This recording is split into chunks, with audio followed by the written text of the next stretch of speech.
Good afternoon, good afternoon, good afternoon. It is I, Almantas, former professor, current VTuber, old man who loves old things.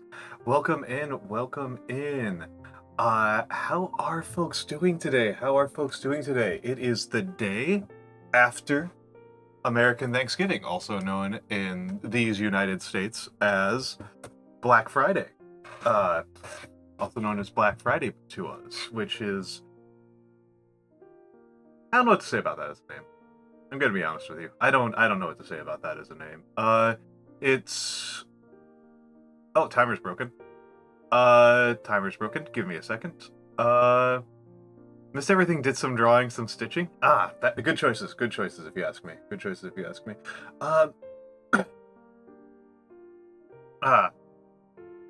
This was very easy to figure out how I broke the timer this time. That was really easy. This will just be 1 second. I'm just gonna flash another screen at you for a second.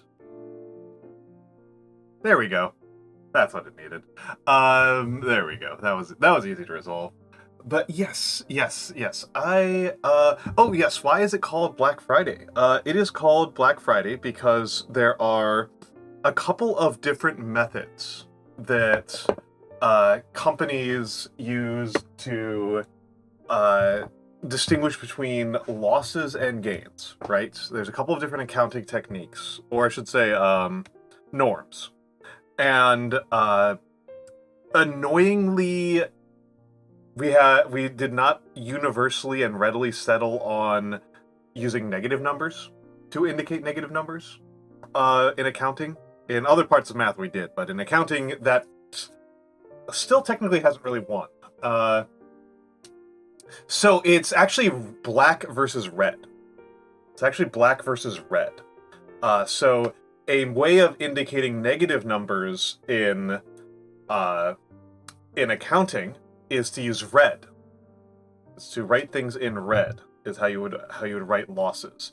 And so a Black Friday is called that because there are some retail enterprises, not all of them, certainly not grocery stores, for example, but there are some retail enterprises that operate in the red, that operate at a loss for the entire year from January until Black Friday. And then starting on... Yes, Gringotts has it exactly. Yes, exactly. The hope/folk practice is that you can run an entire business at a loss from January until the day after Thanksgiving at a loss and make up the entire year's losses within the weekend after Thanksgiving. That is the hypothesis. Yes, Gringotts has it exactly. And hello, let me do the hellos. Hello, Seribot. Hello, Almantas. Hello, Tohu Bohu. Hello, iPop. Hello, Vexing Cat. Hello, Grim Glassman. Hello, Mura Sensei. Hello, Carmelo. And hello, Gringotts. And of course, hello to all of the lurkers, the soon-to-be lurkers, and last but not least, the VOD watchers. It's wonderful to have you here. But yes, it's not just, the sales follow from Black Friday, is how it actually works. The sales follow from Black Friday. The sales are the volume that is sold on Black Friday is mostly a result of Christmas. It's Christmas. It is people doing frantic Christmas shopping, which would include me if it wasn't for the fact that I'm probably just going to bake cookies. Because that's the kind of guy I am. But yes.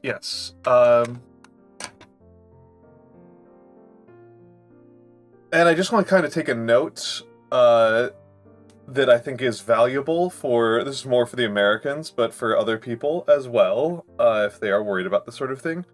So Amazon workers are on strike. Amazon workers are on strike right now. Striking for better wages and safety, and workplace safety. And they have not requested a strike. The Amazon union organizers have not requested not a strike. They have requested a strike. They have not requested a boycott. They have not requested a boycott. They have advised people to shop as normal. just so that people are aware, because people often think that if there is a strike going on, then there's also a boycott going on, and that is true sometimes, but you should pay attention to what the union is actually asking for, and they are not requesting a boycott, and this is for what I think are very sensible reasons, for what I think is very sensible reasons, which is that the piling up of packages is part of their negotiating strategy, right? You go on strike as part of a negotiating strategy, and you go on strike as part of a negotiating strategy, and if the company sees the value of your labor in the form of falling behind on scene demand and such, that is part of the negotiation. That is part of your ammunition as the striking party is. And different strikes will have different strategies and motives. This is one striking strategy. That is one strategy for strikes. It is not the only one, but it is definitely one. And hello, Handyan, and hello, Hoomter. It is good to see both of you. It is good to see both of you. But I just want to clarify that, because some people have been passing around like, oh, there's a strike on at Amazon, don't shop at Amazon. And this is not what the union has requested. And it may not even be in their interest. So please be aware, be informed, be aware, know your deals, okay? Know your deals.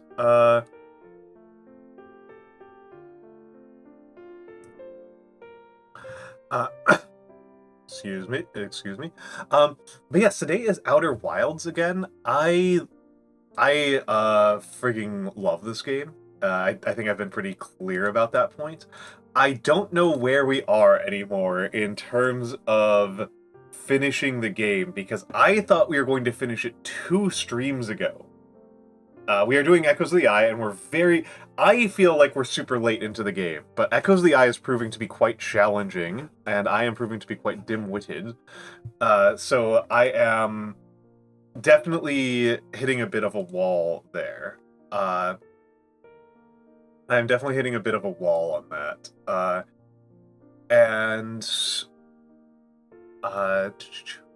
I'm just setting some things up for the background side of things. Well, a couple people are. But yes, I don't think I'm at the point where I need to request too much help. I have been known to request help during these streams. I don't think I ever did for the base game, because I remembered the entire base game's puzzle. Because it was not a blind playthrough, but the Echoes is a blind playthrough. And it is killing me. It is killing me. And I should take a note that, I'm going to have to re-audit the clock on the subathon. I just know that's wrong. I don't feel like I'm doing super bad, Tohu. I don't feel like I'm doing super bad. I do think that this is the kind of puzzle that I tend to be kind of bad at. Not the worst. Like something like Limbo or something like that, I'm much worse at. But problems that are reliant on noticing clever leaps of logic, true higher math puzzles, for example, I tend to, in general, be bad at. I'm not a very good, what we call lateral thinker. I am good at practicing things. I am good at studying things. I am good at brute forcing things.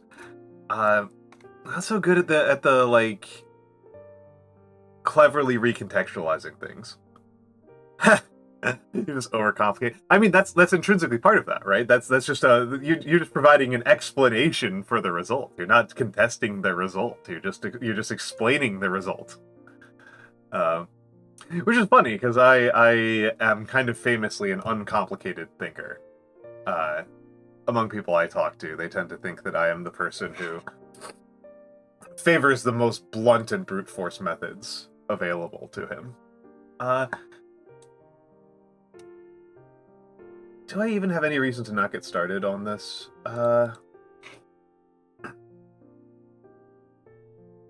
I don't really feel like I've got any reason to not get started on this. So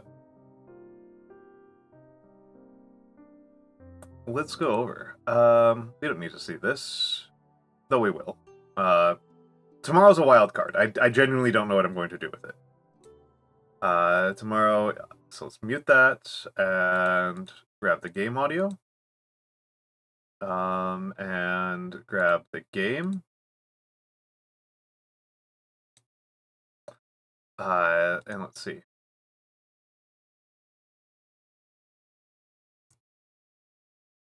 Interesting. Game audio doesn't appear to be catching. Game audio does not appear to be catching. Why are you pointing a gun at me, Mora? What did I do? There we go. There's game audio. Let me know if the game audio is properly balanced. It is pretty quiet. You know, why gun? Why gun, Mora? What did I do? What did I do?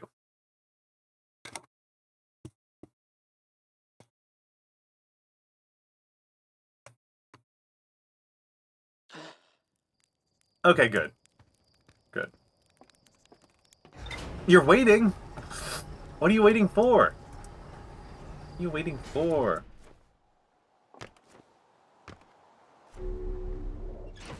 Alright, let's see. Spend a minute. Oh. Oh, secret fireplace.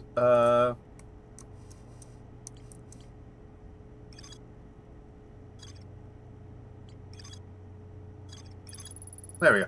Room full of burned slide reels piled next to a strange device. Marks the glowing symbol being handled to a shadowy figure. The figure follows a procession of green lights through a forest to a candle-lit building, where they carry the container into a secret passage behind a roaring fireplace.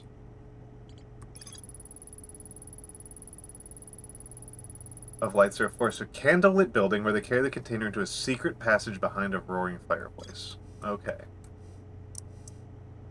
Okay, so I have a hypothesis that I want to test out. I have a hypothesis I want to test out, which is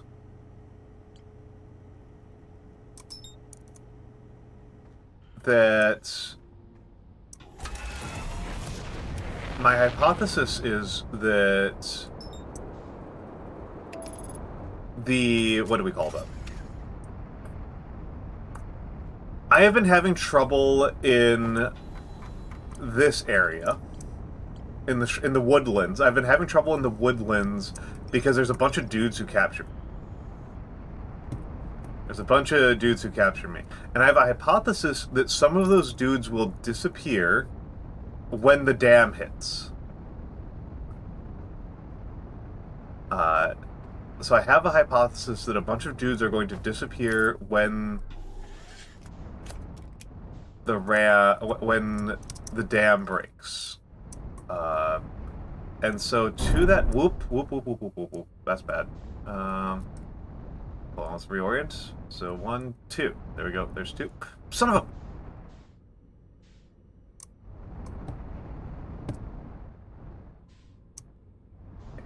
You're not the one I care about. Want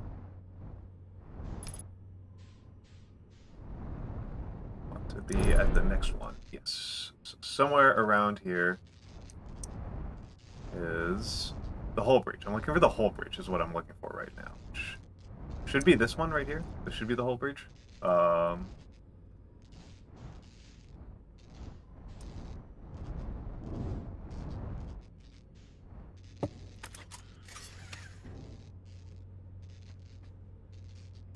Can't tell.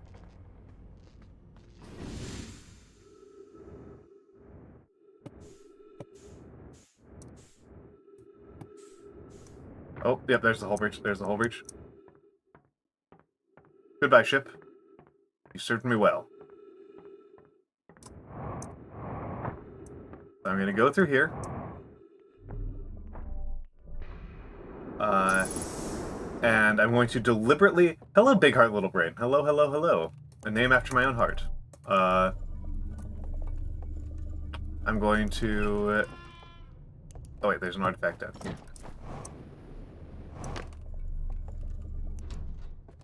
There's not an artifact there, but there is an artifact here. Need to be... not waste time. And then I am going to go to the fireplace in here, in this area. Not how you get there. Not how you get there. And I'm going to... let's get to the fireplace. Wait until the dam breaks. Maybe I should have gone to the dam because that would have been a little bit faster. That would have been slightly faster. Mostly when I get to the other side. When I get to the other side. So I have this hypothesis that the Shrouded Woodlands... well, I'm curious to see if the Shrouded Woodlands will be flooded if I wait for the dam. Right, so I'm going to go in here, and drop artifacts, and let's get into the lower zone, and the unfortunate thing about being here, nope, C is doze off, not E. So I'm going to wait, let's call it 10 minutes.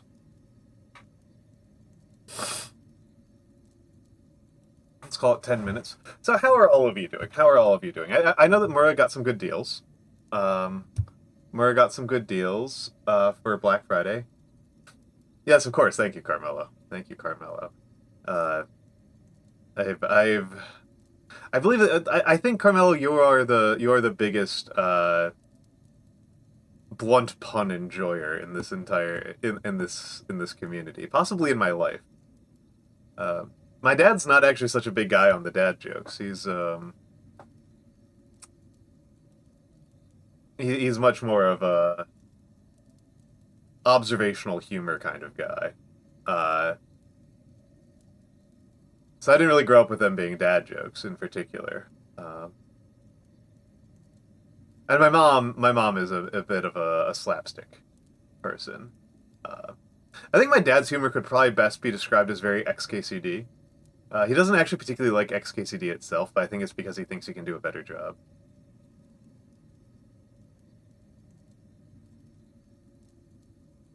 Which is a funny way to do things, right? That's pretty goofy on his part.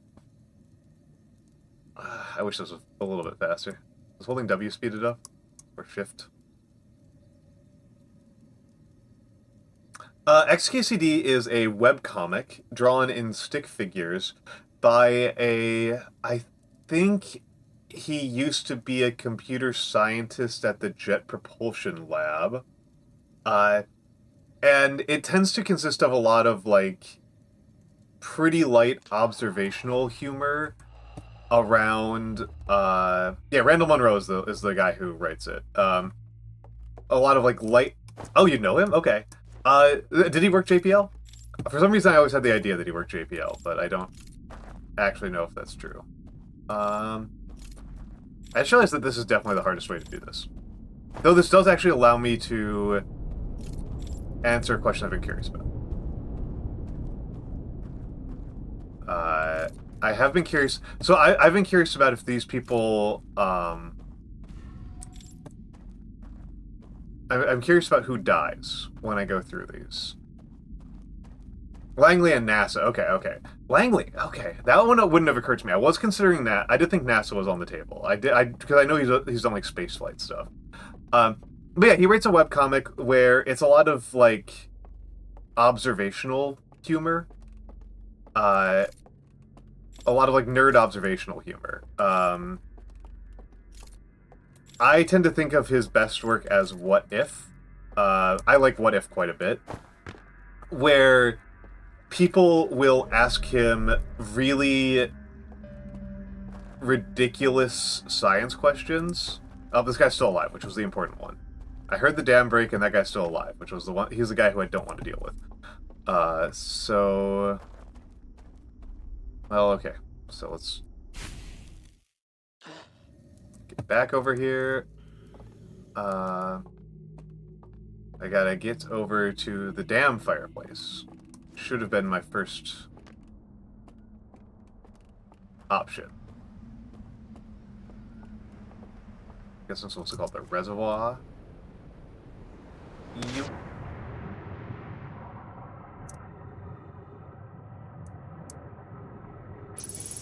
Let's get down to the reservoir.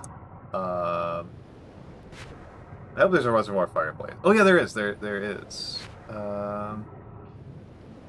Not the best.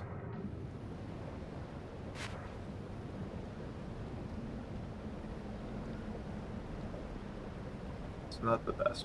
But yeah, so that's his. So he writes this sort of observational humor about from a very science nerd perspective. There's a lot of jokes that are just that make absolutely no sense if you're not fairly educated in the sciences.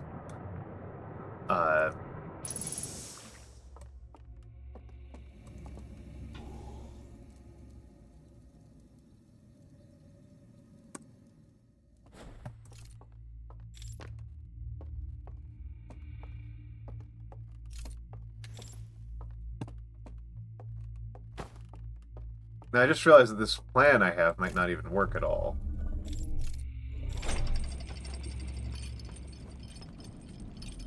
So what if he'll answer these questions of what if you threw a baseball at 0.9 C?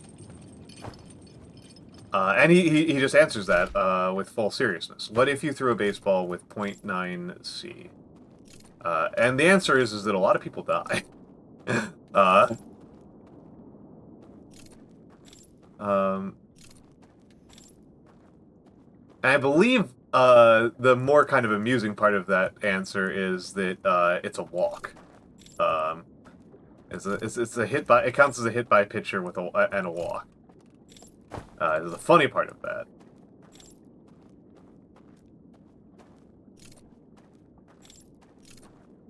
But it definitely kills the batter. No question about that one.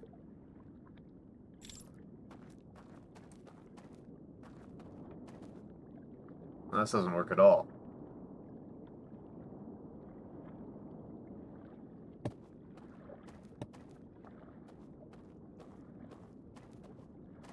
Some way I can get across this. I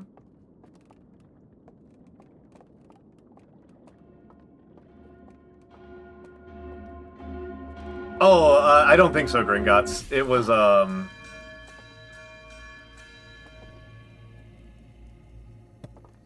it was like a city block. It was like most of a city. It's, I'm gonna test something here.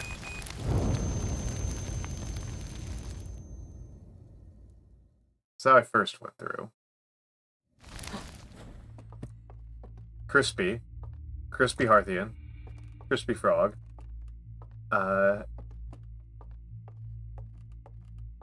Curious about something here.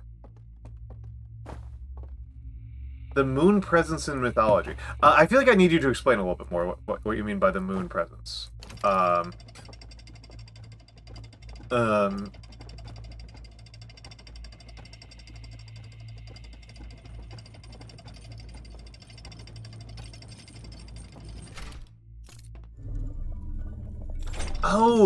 I don't know that it usually represents one thing across mythologies. Obviously, the one I'm probably the most familiar with is the Greek one, the ancient Greek one, where it represents hunting prowess. Where it represents hunting prowess, and I'm just curious about this.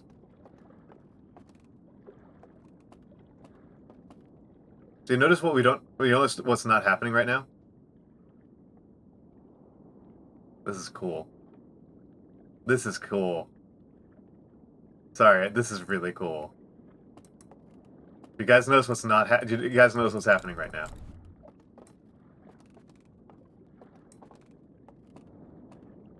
This is super cool. Yeah, there's no noise. There's no noise. Yeah, there's no freaking noise. That's cool. That's cool. That's a cool thing to know. Because we're dead on the other side, we don't hear the alarm.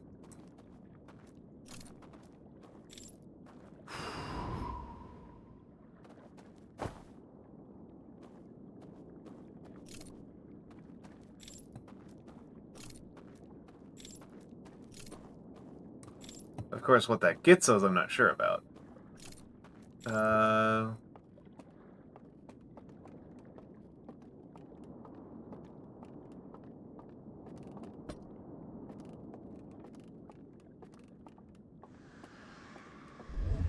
Back. There's something else over here that I should be looking for.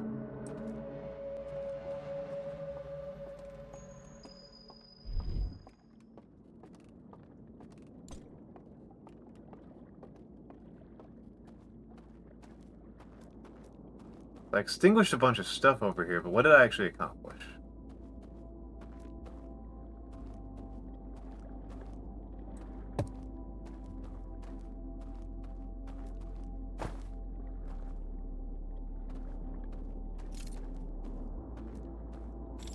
I think it might just be stuck over here. Oh!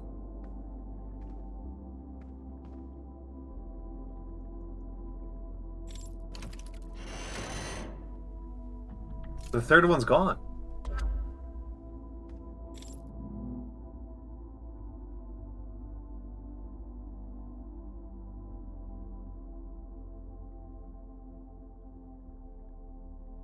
The third one's gone.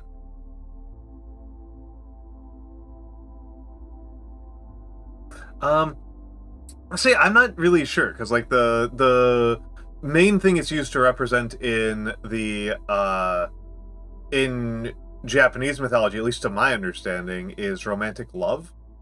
And in Greek mythology, it's mostly kind of representing, like, hunting prowess, among other things, as mentioned. Like these domains tend to be kind of complicated, right? That's one of those things that often kind of...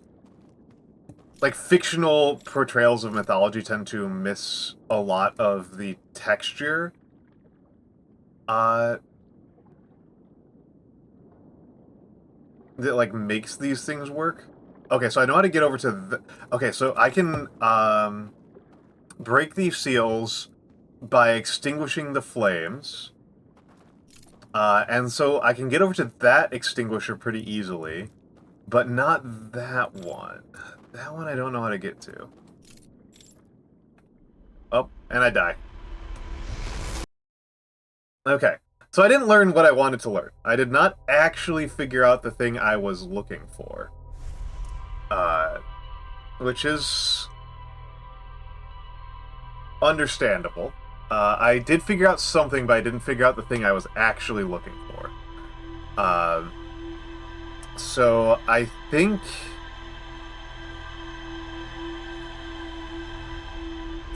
I need to go to the Starlit Cove. So I think I need to do a conventional entrance and go to the Starlit Cove. And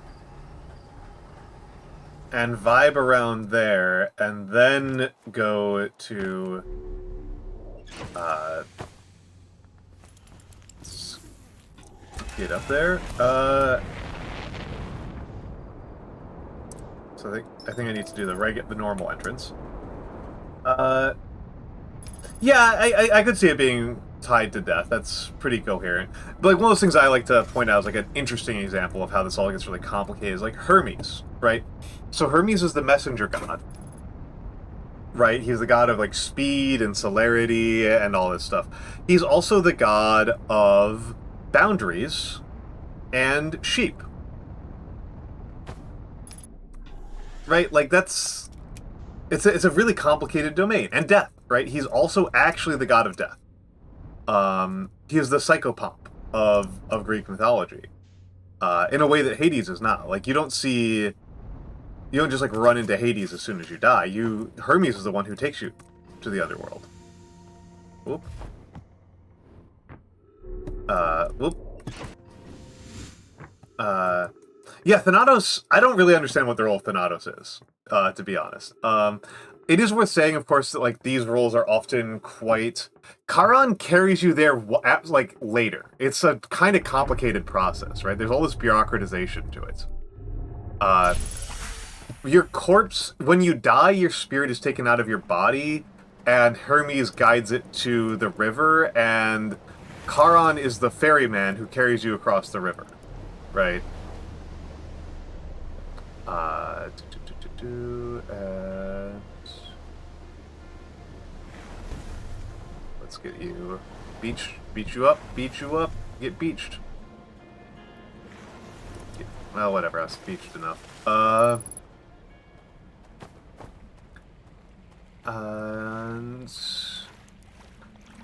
I was actually just thinking about this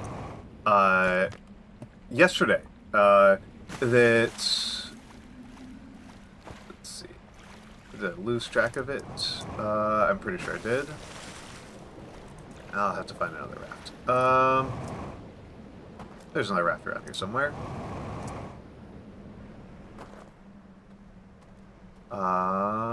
Donde raft? Donde raft? Oh, right, it's over there. It's over there.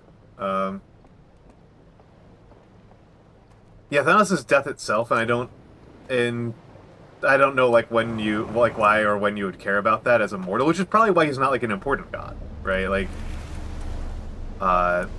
no! Like, somebody being, like, theoretically, metaphysically important, oh god, doesn't lead to them necessarily having a lot of worship, or cultic practice associated with them. Yeah, I knew that was gonna happen. That, because like one of those ones that I liked. So sorry, let me go back to the one I was going to highlight originally, which is Mars, right? So there's this kind of take, I would say, this kind of take that Roman and Greek gods are the same. That Roman mythology is just Greek mythology, and not really. And I think Ares versus Mars is actually a kind of useful illustration of this. That the vast majority of what we know about Greek mythology is specifically Athenian, right? Is specifically Athenian. Right. So Mara, that is in the Athenian telling of Greek mythology. Ares is a stupid, blood-drunk maniac, right? He's a stupid, blood-drunk maniac. That's not how Mars functions in Roman mythology. Mars is, and this is just kind of in general what I kind of noticed about Greek versus Roman, is that the Roman equivalents of Greek gods tend to be a lot more dignified and reasonable. Yeah, probably not. I mean, for one thing, like, he's the chief god of the Spartans. And so in Spartan mythology, he just doesn't function like that at all. But we also don't have any surviving Spartan mythology because Spartans.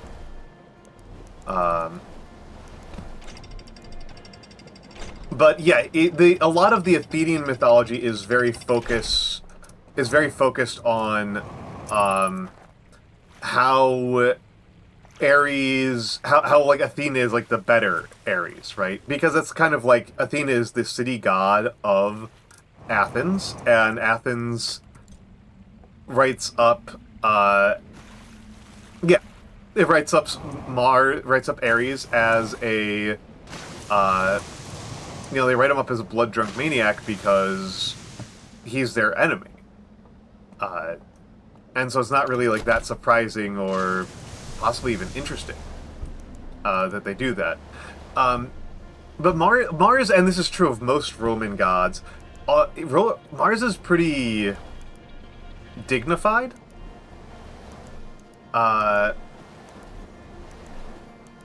Like another example, like Mars is like a bigger one because like the place where the Romans do their voting and their tax assessing and their marshalling for military affairs is the Campus Mars, is the field of Mars, the Campus Martialis.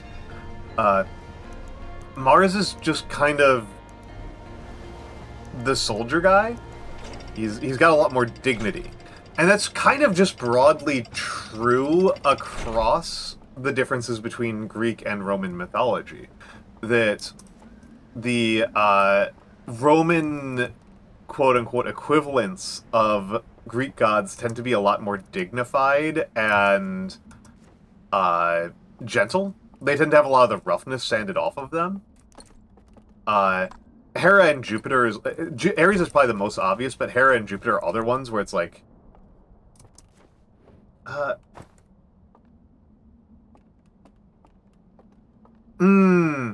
can see that. I can see that. I'm gonna doze off for about 10 minutes, this time. Well, and the thing that's worth saying, Tohu, to that point, is that Ares is the god of terror, right? Of Phobos and Deimos, of fear and terror in battle. And so it doesn't actually matter if you think Ares is an obnoxious buffoon. He's still really powerful. Like, that's an important part about understanding how pre-monotheistic religious worship works. And honestly, I should say pre, but about how practical polytheistic worship works is that it doesn't actually matter if you think that these guys are important or not. If you think these guys are, like, dignified or morally good or anything like that. What matters is that they can fuck you up. So, like, Poseidon's also kind of a psycho, but it doesn't matter. He's, like, you pray to Poseidon because praying to Poseidon is how you head off, earthquakes, right? It's how you protect yourself from earthquakes by being nice to Poseidon, so you're nice to Poseidon if you don't want earthquakes.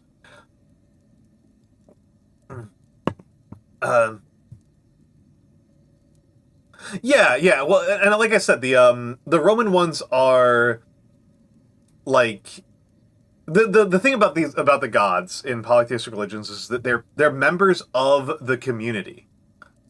All gods are bastards. Yeah, exactly. They're members of your community. They are people who you live around.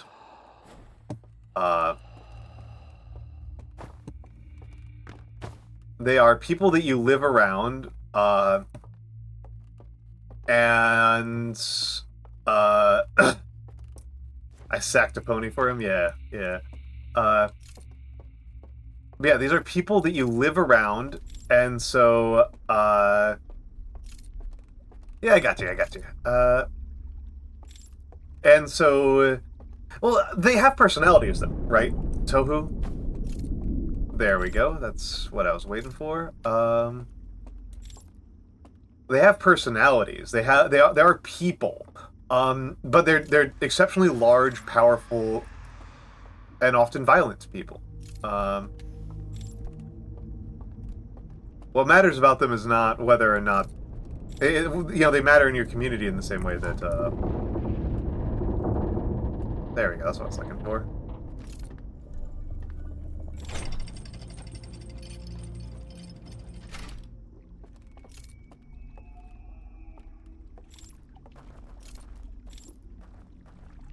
So this area hasn't been flooded yet.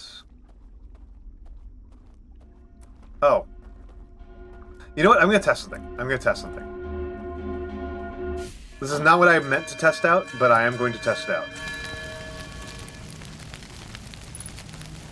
This is not what I came here to learn, but I'm going to learn it.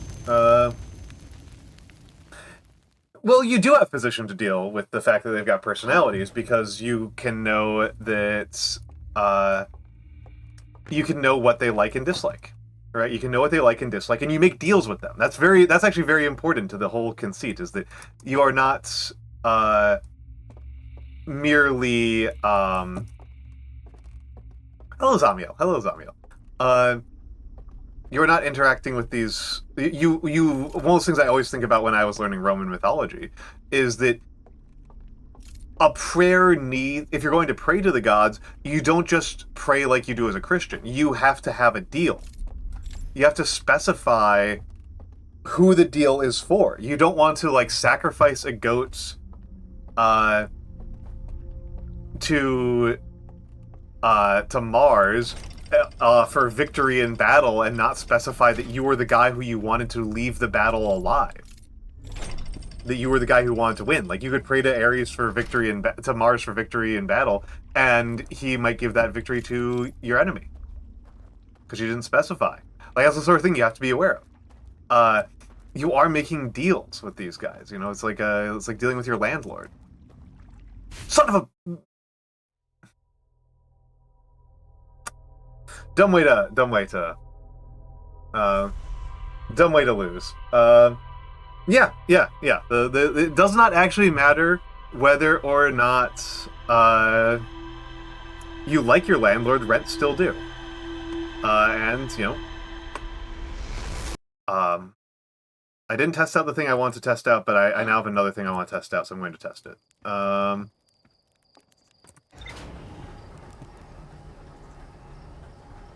Or do I? Yeah.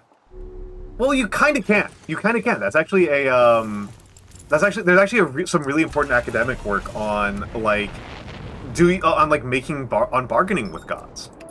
That's like the main thing that divination and auspices and haruspicy is about. That's the main thing that haruspy is about, specifically in the Roman context, is that you read the haruspes to tell if your sacrifice was accepted.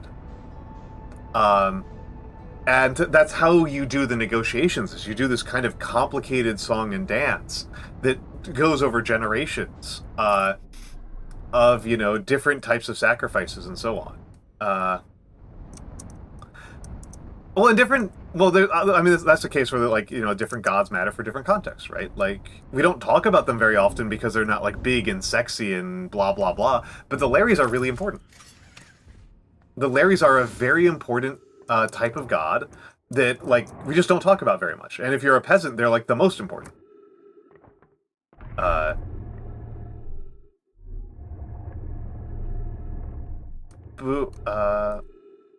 I reverse it? No, I can't.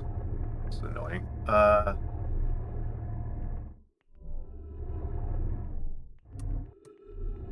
hate this part. There we go. And so yeah, you've got this kind of complicated interplay. So let's just go down the river. Oh, okay, never mind.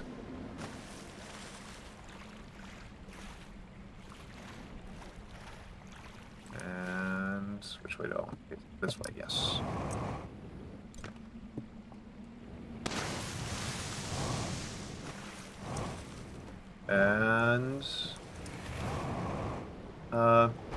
And so yeah, like you would normally sacrifice like your Lares or local gods because you know, kind of this is part of how gods are seen. Why did I do that? This is part of how gods are seen as people, right? Is that, you know, Zeus has so much stuff that, like, he doesn't care about your sacrifice. He's not going to pay attention to you because it's not big enough. So if you've got problems with lightning, you want to sacrifice to, you know, a much more local god. And, you know, you always have to honor Poseidon because he's really touchy and temperamental, but, like, you know, for a lot of issues, you kind of care more about what the Naiads think. Because the Naiads are closer to your problem.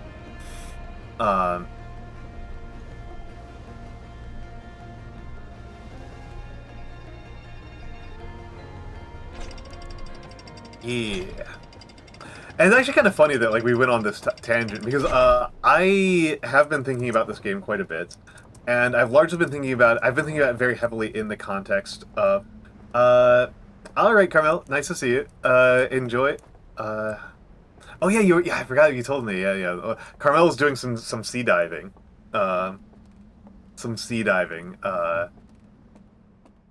Doing some environmental cleanup stuff. It's super cool. Thank you, Carmelo, for your service to the fishies. Hello, Wande. I think we're actually about to get hit with ads in like a few moments. So let me check that. Ads in 15 seconds. So yes, I'm just going to pause the game and we'll go to ads. I'll see you in a few minutes.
Hello. The rare time I'm actually back from ads on time. The rare time I'm actually back from ads at exactly on time.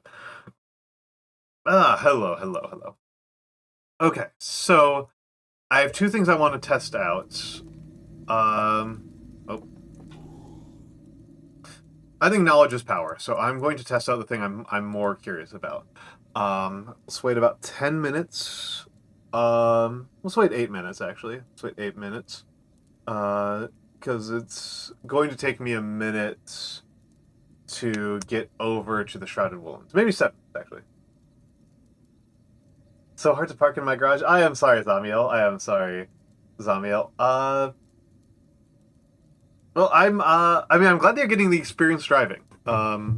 Admittedly, I'm an American. I think you're not. I can't remember exactly where you live. I try to keep track of where people live. I know where some of you guys live, but not in a creepy way. Just like it's information to know about people. It's just showing an interest in people. Brazil. Okay. Brazil. I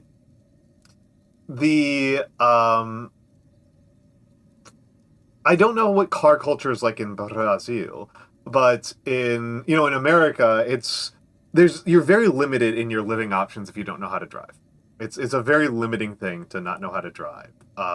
Our whole kind of society is structured around the idea that you know how to drive. I hope you guys can see that. Oh yeah, you can, but I'm covering it up. Let me take care of that. Let me take care of that. Offline.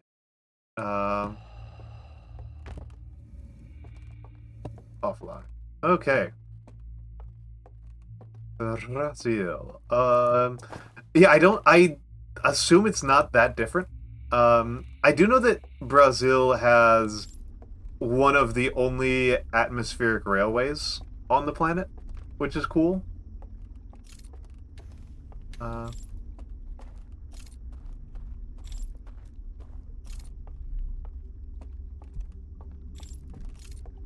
Nice little unique feature of Brazil there.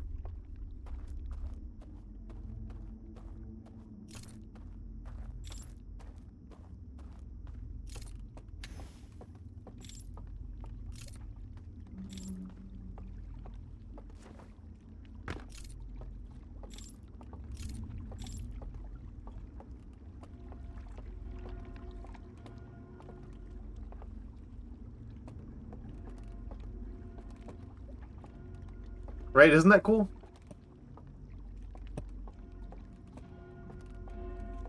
How do I get across here?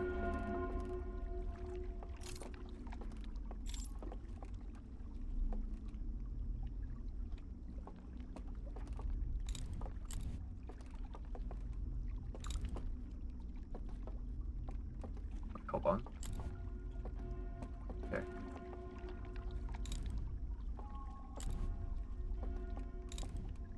Okay, so can't see me.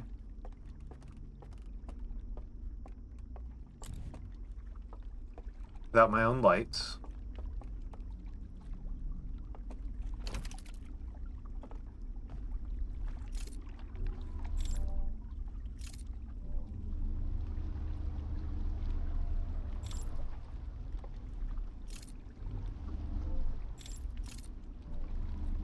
Okay.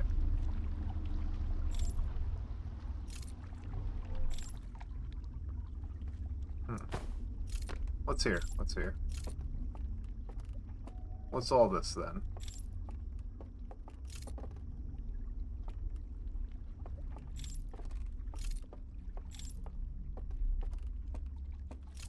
No!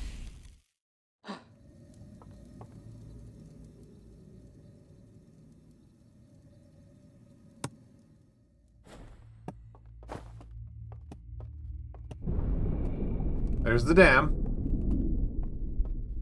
What I was waiting for.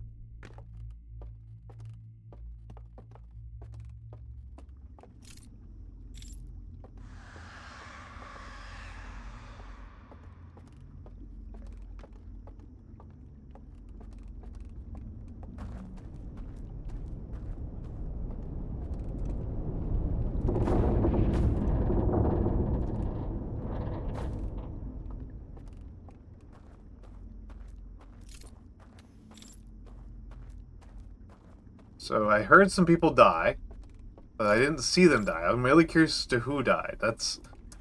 I really have made a hash of this.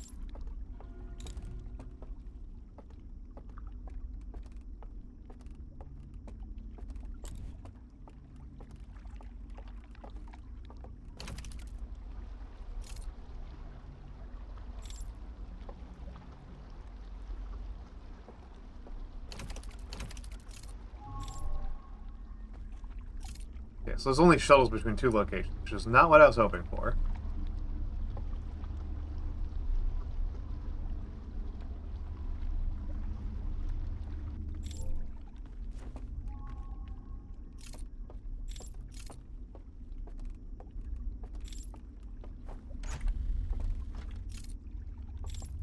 I'm gonna take a screenshot of that. That's something.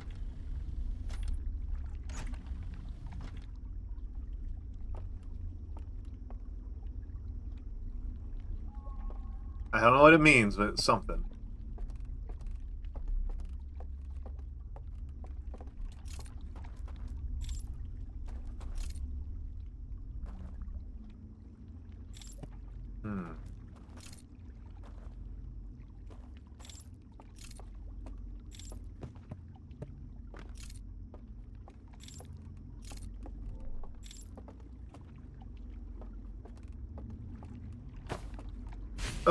Okay. Well.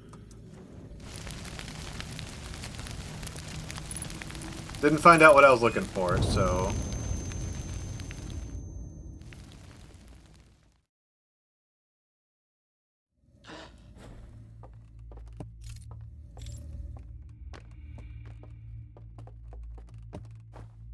Let's try this.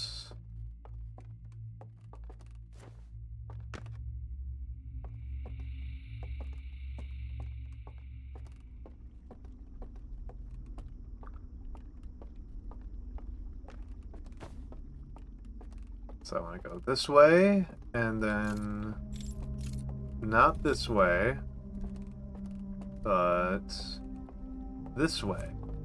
This way, this way. Yes, one day. Yes, one day. So I think that... So this pit in the middle that has an alarm on it was the area that was indicated as a... as having something special inside of it. And now I can't hear the alarm because I'm dead.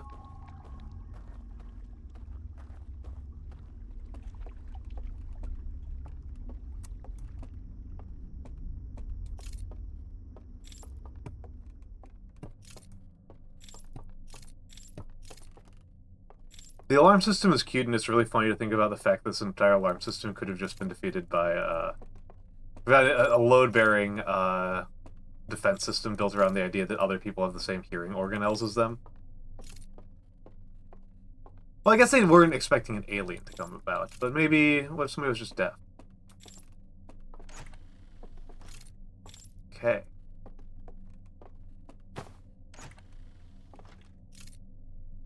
Just some people. Most people do not expect aliens, it's true.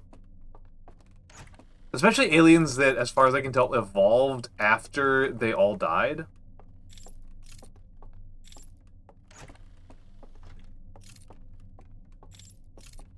Oh, interesting.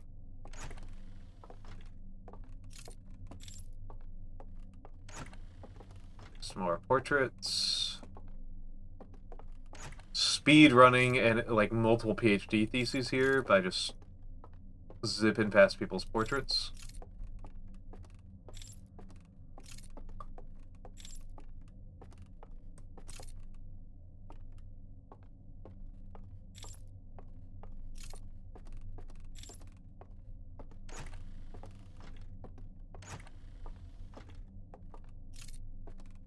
Okay, yeah, let's just...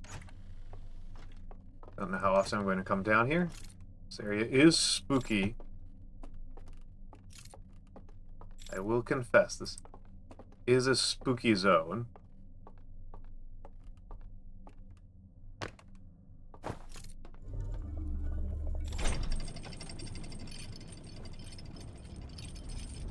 Yeah, it is funny to think about them being, like just having never contemplated, like... Oh.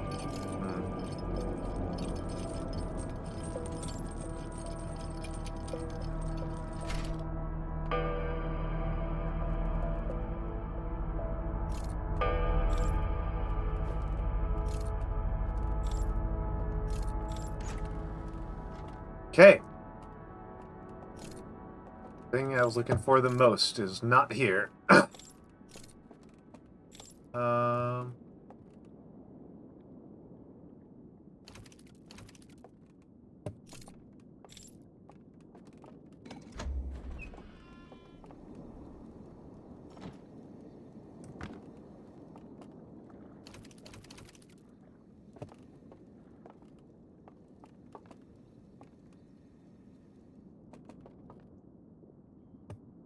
Heard a door open. That spooks me out. Ah, there. Oh. Okay.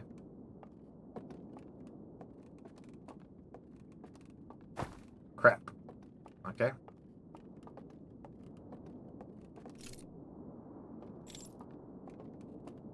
Well, that's not that far of a drop. Ow.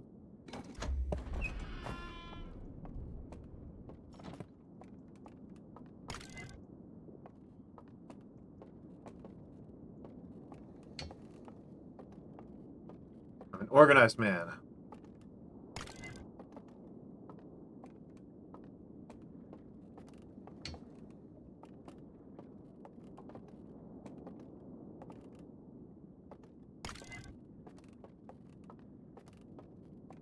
Okay, let's see what these slides tell me. The mind. Okay, so the mind and the artifact. It's on fire. They've got a little dome. You fall asleep in here. They've got a very human-looking brain.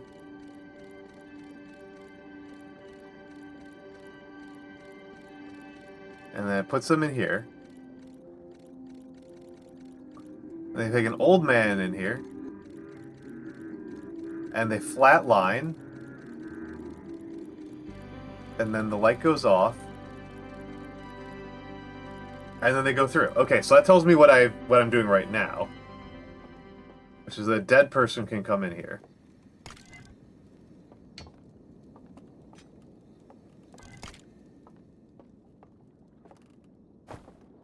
Okay, so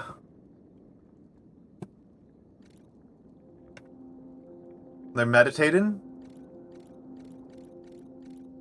The alarm goes off. It wakes them up.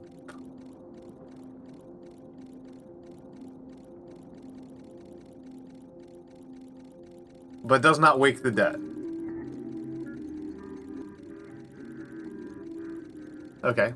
This is the puzzle element that I intuited, that I guessed at, so I did a little bit of a sequence break there, I suppose. I don't know how you get down here without that knowledge, though. And now it's time for the eye. Right, so this is one we've seen part of before. So the eye destroys everything. And this makes them want to die. This horrifies and enrages them. And they burn down the eye shrine. Okay, this is new. This is new, and they construct something. Oh, okay. We've seen this thing before. We've seen this thing before. Okay. So the idea is that this thing stops the eye from working. Okay, this like imprisons the eye. That's their goal, is to imprison the eye.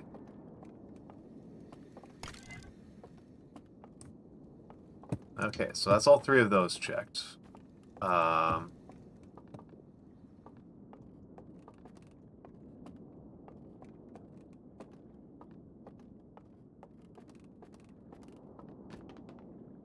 Right, I can't do that.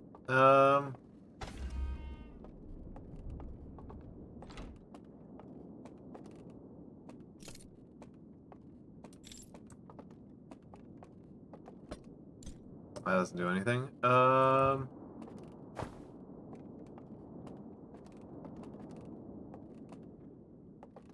Can't jam the door open. Ow. Going to die if I do that one or two more times, I think. Is there another doorway down here?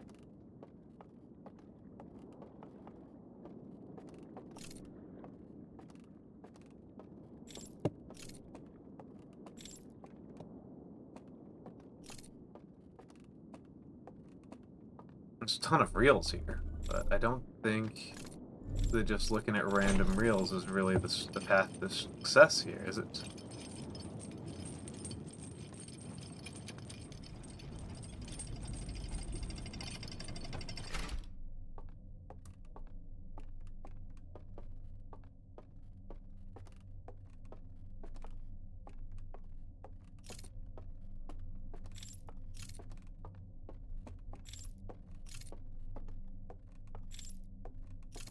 See, is there a safe staircase that goes down to this part of the center?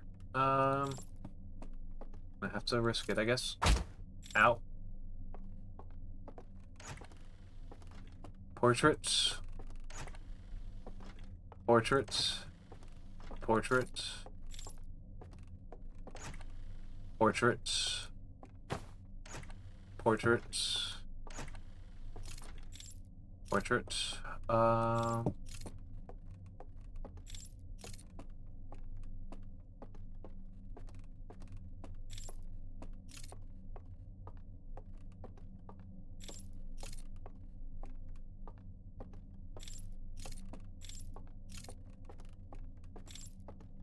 Let's see.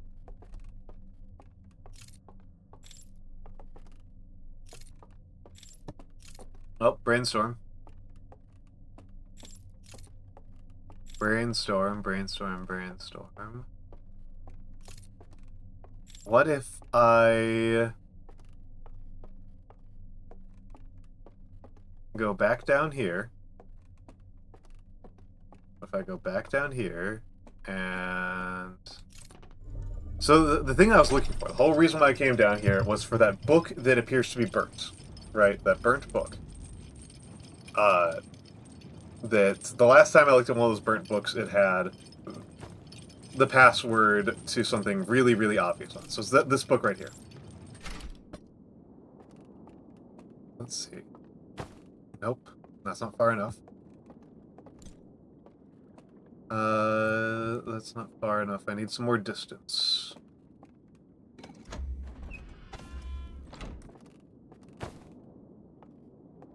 Let's try just putting it down here. Let's see, can I get...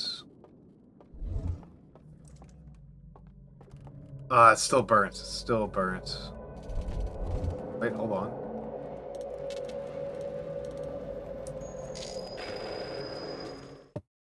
That's messed up.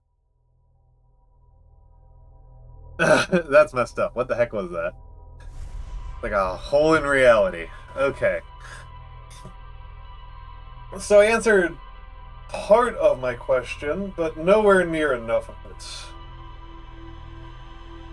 it. Nowhere near enough of it. I didn't get the thing I was really looking for. Let's see if rumor mode is smarter than me. Because rumor mode has been smarter than me a few times and just flat out told me things that I should have been able to solve on my own.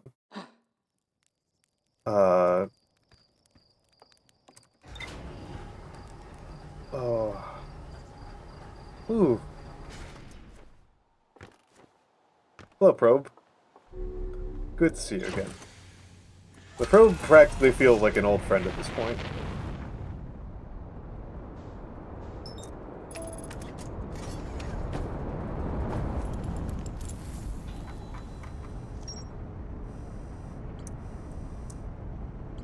Forbidden Archive. A library full of intact slide reels hidden deep underground. There's a container marked with one of the vault seals, but its contents have been destroyed. I found a slide reel that shows the stranger's inhabitants analyzing the eye of the universe. Intact slides reveal the construction and launch of a spacecraft designed to block the eye's signal. Okay, so that's what I thought, but they definitely confirmed it there. I found a slide reel that shows two artifacts being lit near a green fire. The first artifact lights after its bearer falls asleep, and the second artifact lights after its bearer dies. I understood that one. Found a slide reel that appears to be some sort of error report. It shows an alarm bell failing to wake up one of the stranger's inhabitants. Another thing that I understood. Found the remains of a burned-out building on the edge. I need to take a look at that screenshot that I took.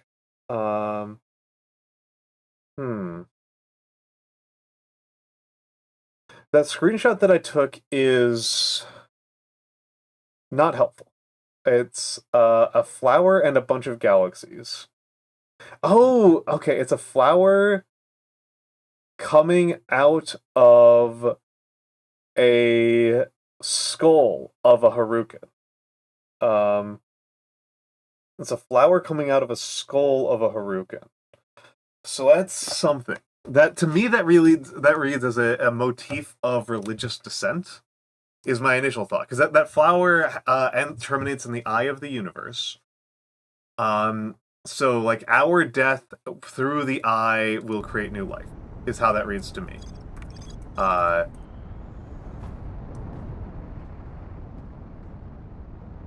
That's how that reads to me. But is that actually a... Is that anything? Because that could be the password encoded, but the previous password was super simple, right? The previous password was very naked and just right in front of us. I'm kind of tempted to test it out. I'm not kind of tempted. I'm extremely tempted to test it out. Extremely tempted to test it out. Bonk. There we go.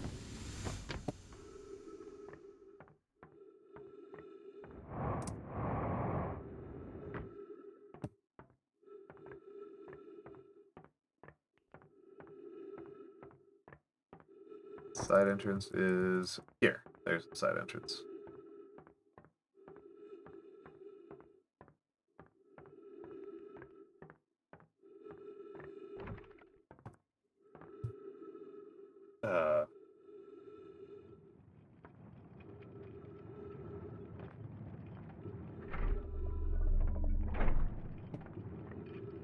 Okay.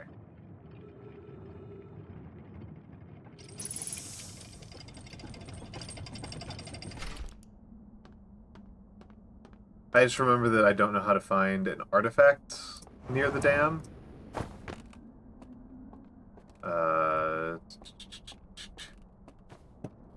I think it would be funny if you could just steal an artifact from the corpses.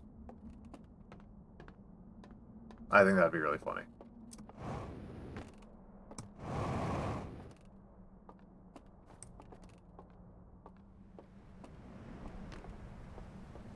So, okay, we're at the dam.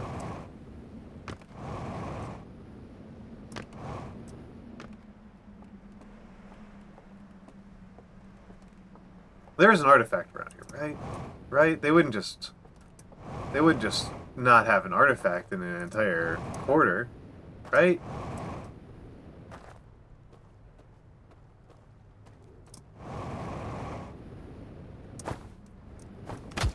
Ow.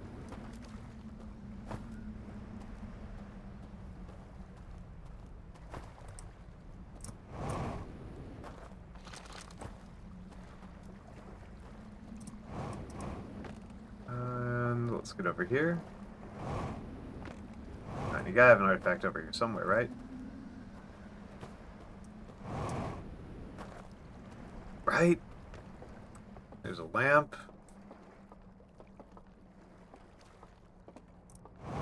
No artifact, no artifact, no artifact.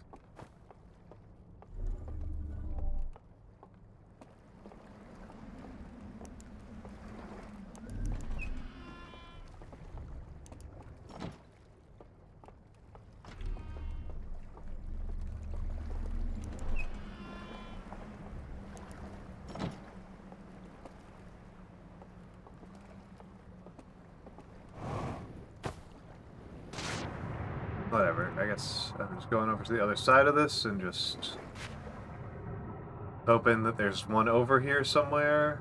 Because I know there's not one inside the structure.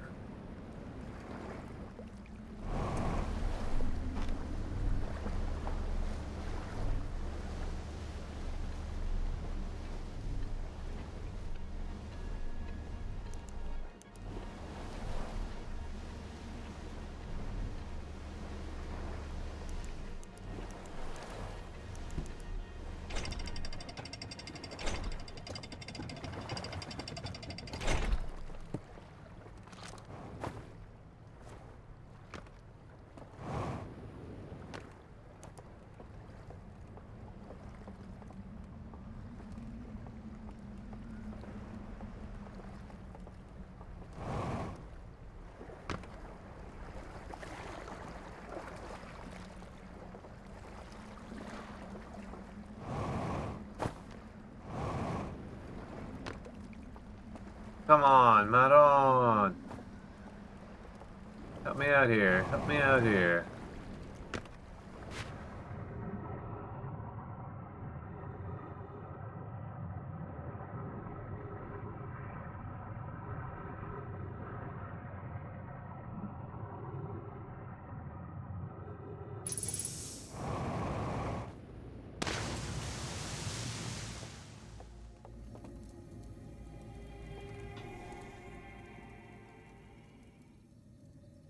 Nothing. I got nothing.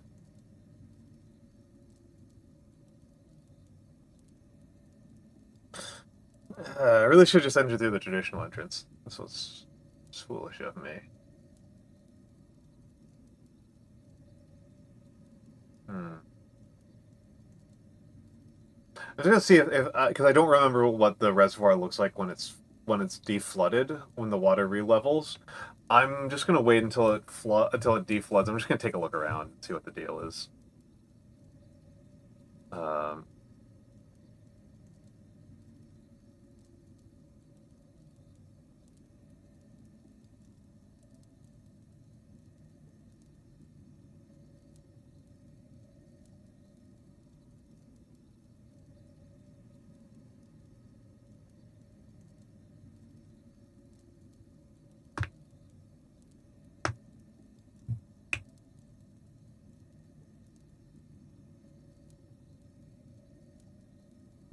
7 minutes should do the trick.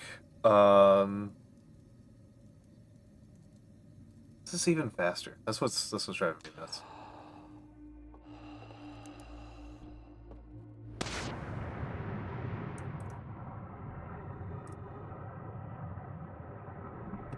Well, it hasn't deflooded.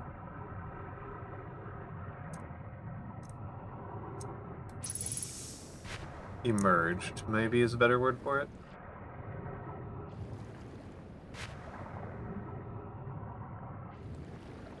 And the important part was over here. Just hang out over here, see what it's like.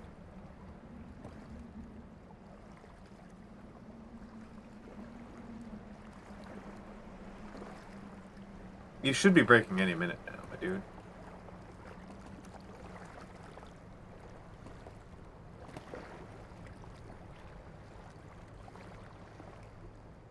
Okay, so there's oh, there we go. There we go. And the water starts to drain from here. It's all sorts of pressure, release pressure, and right around now there's some people on the other side dying. And let's see, a lot of flooding. And you see it gets trapped in that oxbow. And those canyons are really deep, so they're relatively unaffected. See a raft going down right there. And this area gets devastated, right? Because it's all quite thin. And here it comes for me. Here it comes for me. Let's see, it looks... I'm assuming this lost much of its momentum by this point. Yeah, very little energy there. Okay. Doesn't really change much of anything around here. Hello, Pumpkin Spice Neko. What a lovely name. What a lovely name. How are you doing today? How are you doing today? I am losing, is what I'm doing.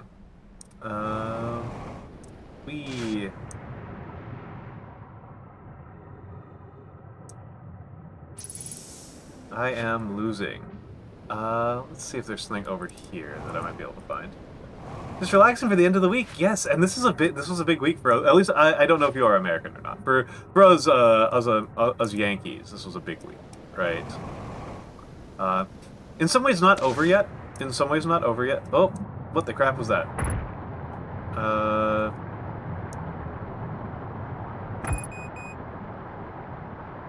Okay.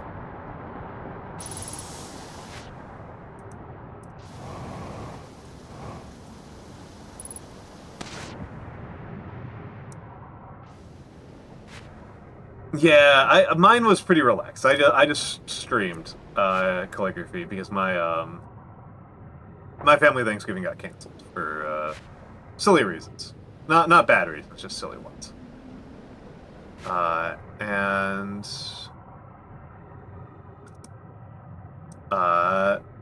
so I spent it streaming, which I'm happy to do. I love streaming.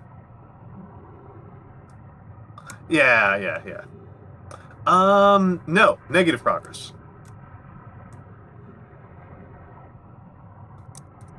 No, Mura, I am God's own idiot. I have gotten negative work done. Nothing done. Nothing. No success. All failure.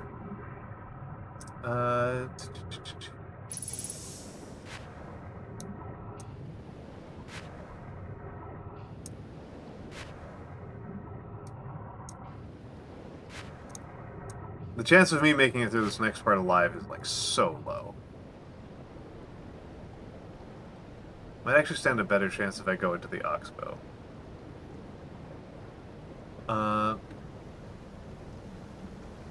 Might stand a better chance if I get into the Oxbow. But yes, Spawn Space Neko. It's nice to meet you, and I hope you have a lovely little time here. We are quite late. At least I thought we were quite late into the game. We are deep into the DLC. We are deep into the DLC. But these puzzles are kind of tough. I'm kind of bad at them.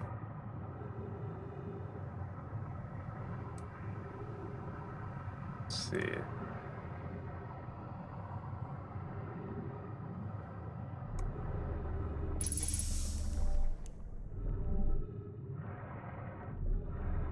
Ah, come on, Maron. There we go.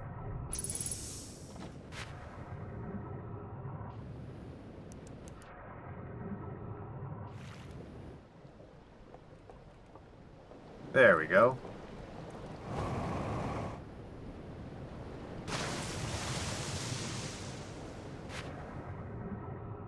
Yeah, and let's see, can I get up there? I don't think I've got enough jet propulsion to get up there. I don't think it's...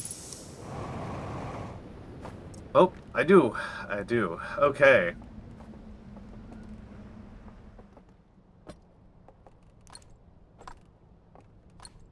Ridiculous that I survived that. I had no business surviving.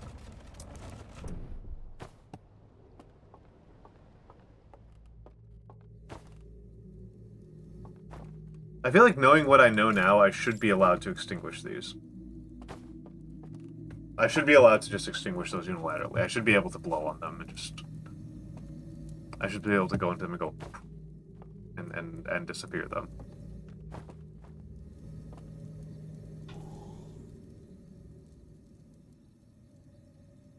But clearly I'm not allowed to do that.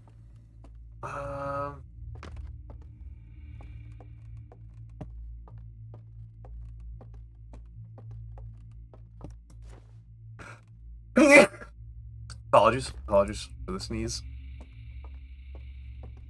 I used to be so good at stopping myself from sneezing on stream. What happened to me?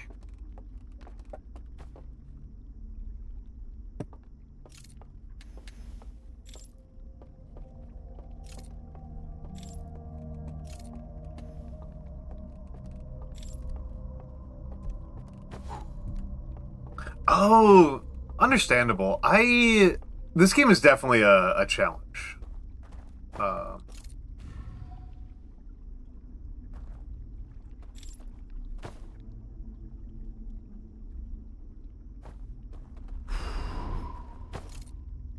And particularly this part of the game. This part's tricky. Huh.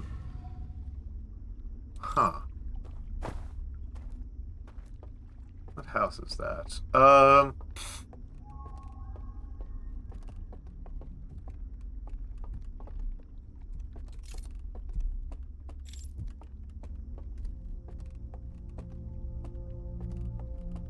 I'll also say that we are in a pretty spooky part of the game.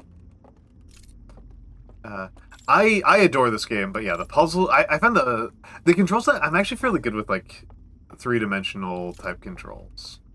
Oh,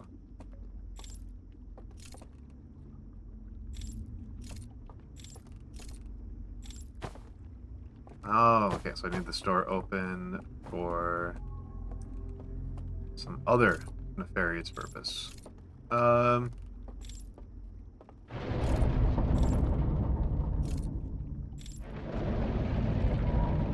Oh, yep, I died now. There we go.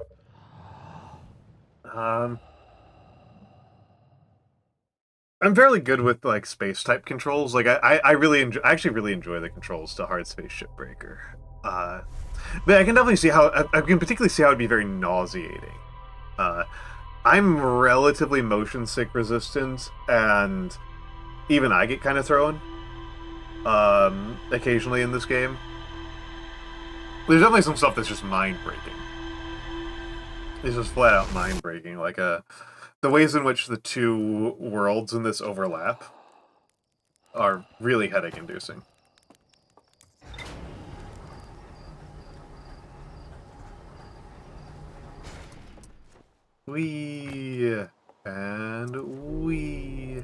And let's get up here, and we're going to the stranger. Okay. That was an unproductive couple of deaths. Yeah, if you get motion sick easily, this one's gonna murder you. This one's gonna murder you. Yeah, there's a couple of them. No arachnophobia. No arachnophobia, which is kind of interesting, because that's, like, so much, like, the common one. That's so much the common one, is arachnophobia. And this game doesn't do crap about arachnophobia, right? Like, there's no real arachnophobia interaction here.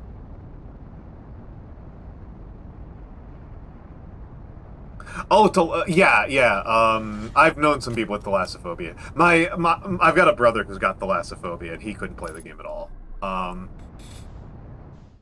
He couldn't play the game at all. Yeah, arachnophobes in general kind of have a tough time with a lot of common games. Yeah, Zanny's been... Oh, yeah, you did miss that. Zanny's been here. One day has been here, yes. Oh. Unsurprisingly, the planet that gave me the most trouble was, of course, the Brittle Hollow. Not Brittle Hollow, what am I talking about? No, Dark Bram. Brittle Hollow didn't give me too much trouble. I like Brittle Hollow. I have a friend who's got a thing about voids, and so Brittle Hollow gave him a lot of trouble. Let's get... Oh. No, that's a better way to do this.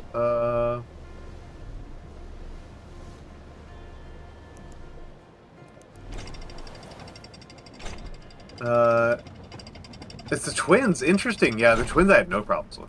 The twins I had no problems with. I like the twins. When I was first playing, I probably spent too much time on the twins because I actually found them kind of, like, comforting and easy.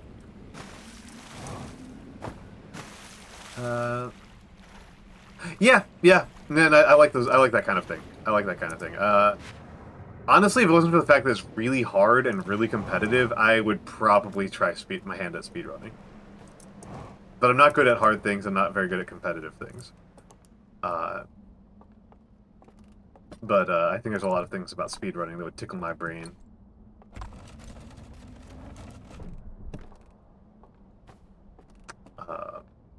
In a positive way. I do kind of like timing puzzles. I didn't do that at all. I meant to do this.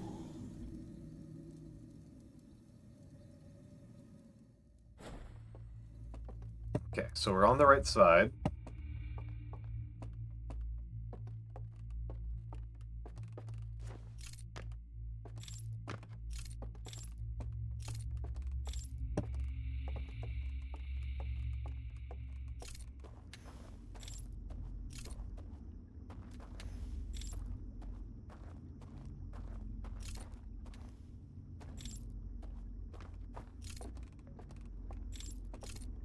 Think.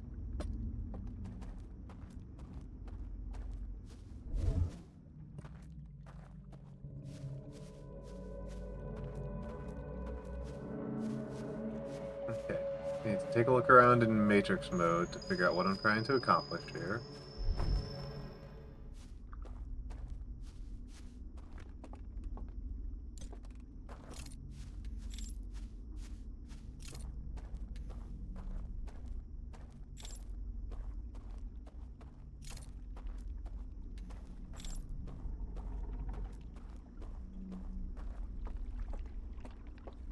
Oh, I'm the opposite. I've got no rhythm, but I kind of like dealing with time trials.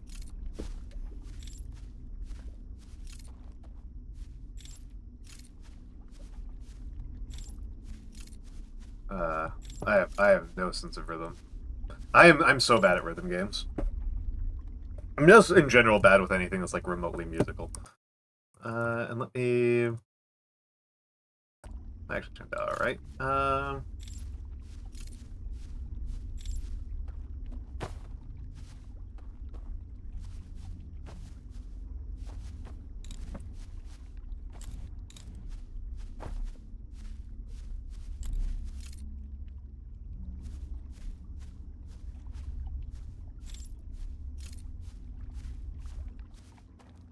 Definitely going the wrong direction right now.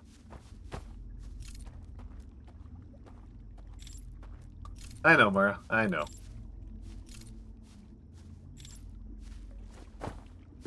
How do I get up there?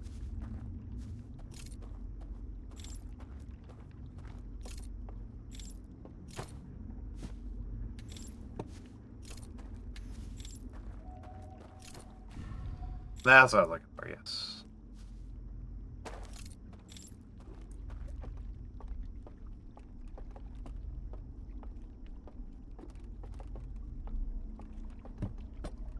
Let's go forward and take a look around. Right, this is where I want to be. But how do I navigate it? So I need to take the lamp with me, somehow or another. I need to take the lamp with me. Hello.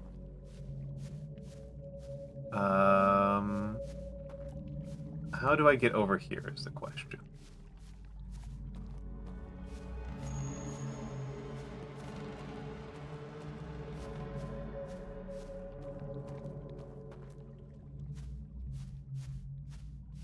That's the real tricky...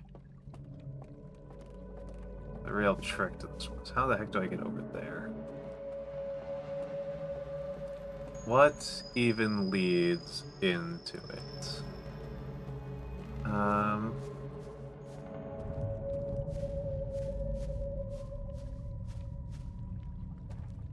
What even leads into it?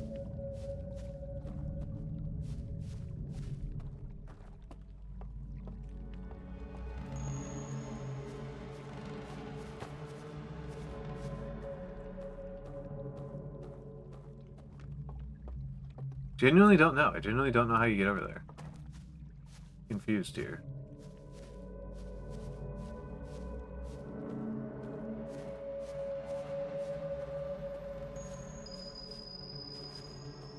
There's some sort of cave system that leads into it? That's all I can think of. There's got to be some sort of cave that leads into it. Now let's try following the hands.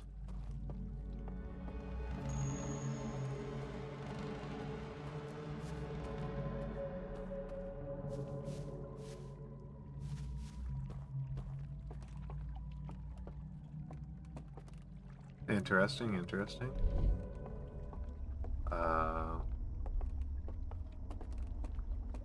Okay, so hang left out of here.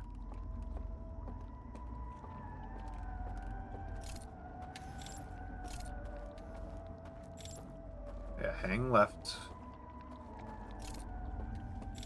And then there's going to be some hands. Yep.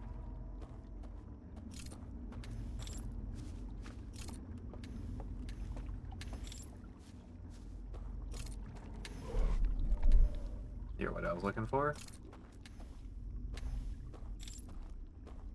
And then another set of hands, I believe, pulls me over. Now this just overlooks where I came out of. Oh, so if I'd taken a left out of the initial doorway, I could have gotten over here a lot faster. Ooh, okay. So I'm developing a mental map of this area. Always important for me, a very maps-oriented person. Person who likes its schemas and schematos.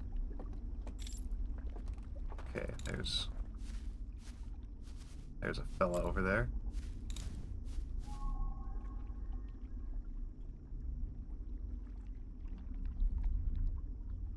I think there's only the one fella. Oh, there's a second fella.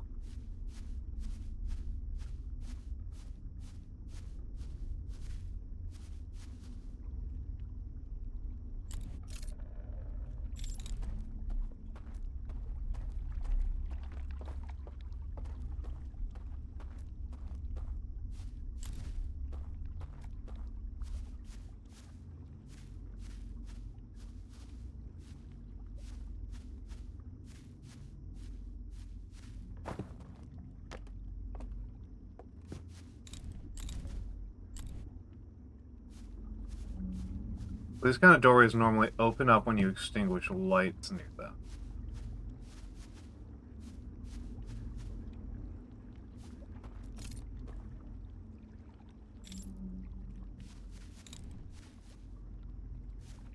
Okay, let's see what this guy up to.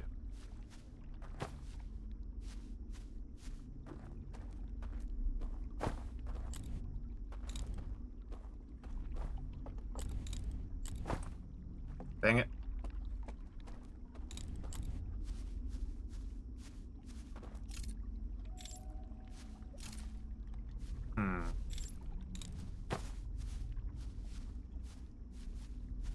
Wondering, is there some sort of tight timing puzzle where I need to like get here in the right time for these folks to come out?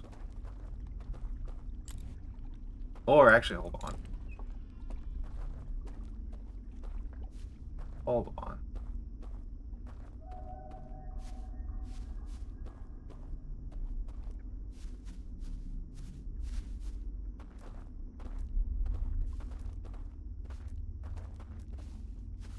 These people are going to the house. The music. Folks are going to the house with the music. Oh, this is what was missing. This is what was missing.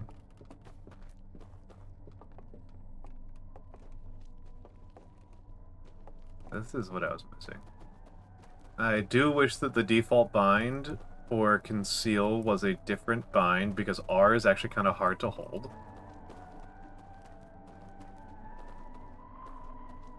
You are the spooky one. Yeah. No, I like stealth games. I like stealth games. I really shouldn't replay Metal Gear Solid.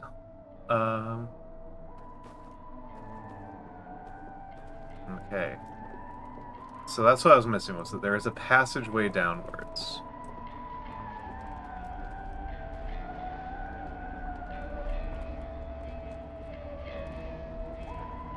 Yeah, let's see which direction it turns.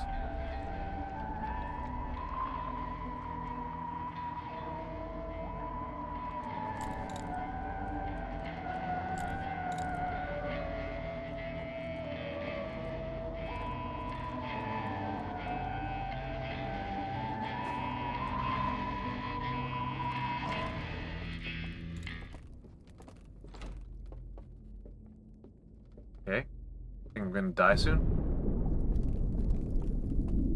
The dam breaks. Hello.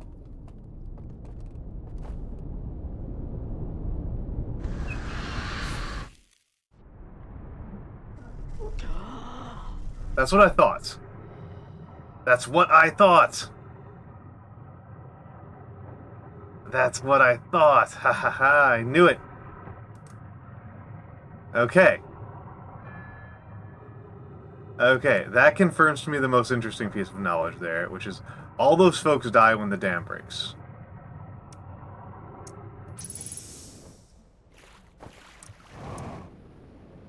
That's the piece of information I really needed from there, was all those folks die when the dam breaks. Now let's see if I can catch up with this raft.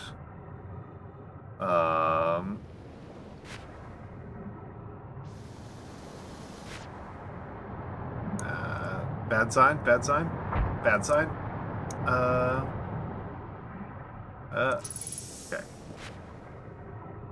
Okay. Okay, and let's get up here. Nope.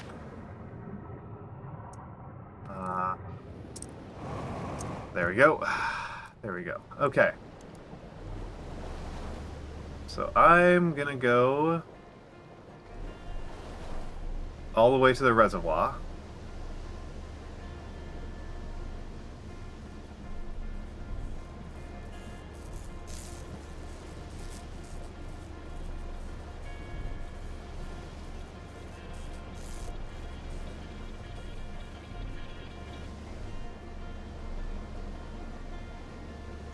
So the piece of information that I am missing is how do I get to the Shrouded... I feel like I've done it before, but I don't understand how I did it. Getting to the Shrouded Woodlands from an entrance other than that one, right? Like, how do I get there from the canyon or the reservoir or... because the locations are all linked. The locations are all linked, but I only know how to get into the stream of how they're linked from the Shrouded Woodlands link. This place has got some air pressure.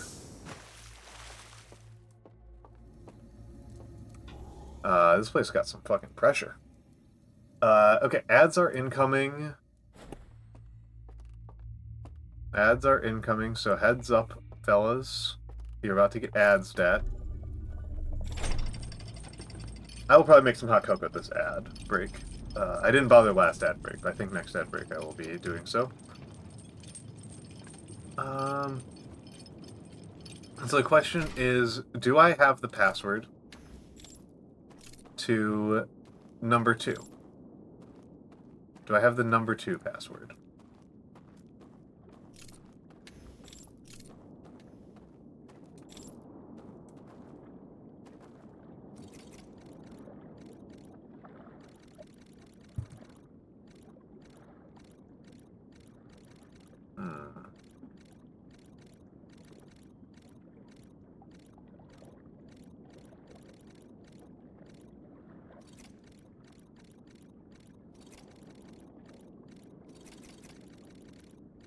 I don't think I do.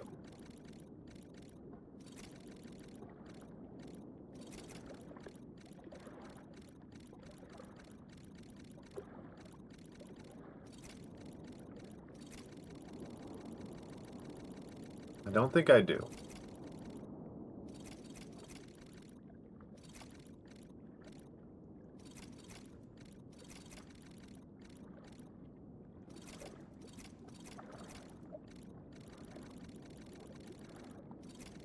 I don't think I do. I think I am just doing random stuff and just...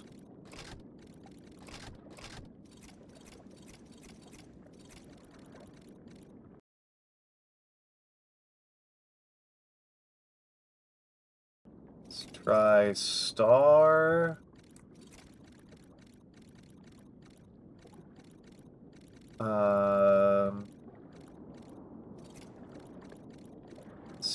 Star... Home... Star? Maybe? I don't understand what these are supposed to symbolize. A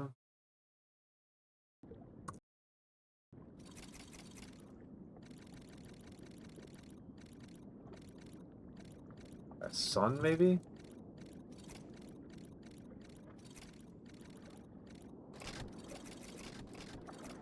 Incomprehensible.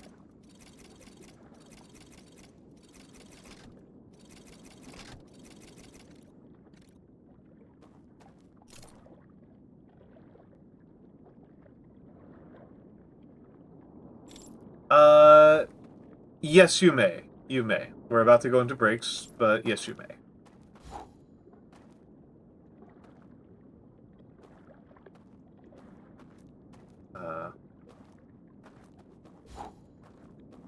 Okay, that's what I thought.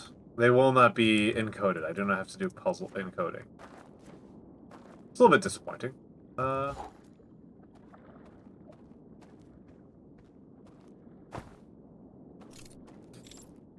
I mean, good thing you told me that, because there's a very real chance that I would have spent a couple of hours on that.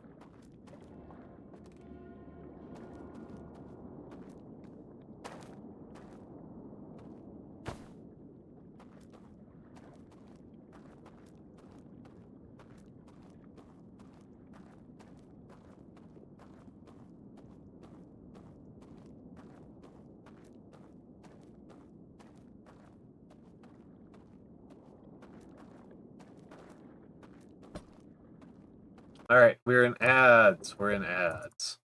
Enjoy the fan gallery. I'll be right back.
I'm back, I'm back, I'm back. Thank you all for your patience. I am back and I am cold.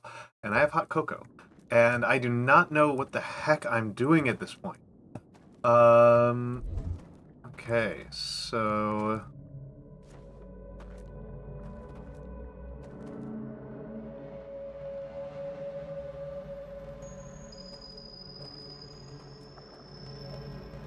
Oh, that's cute. That's cute. Oh, what the heck? Huh.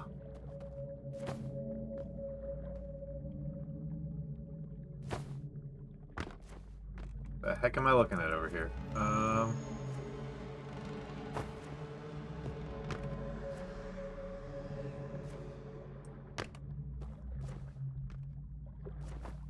That's strange. That's super strange. That is super duper strange. Let's see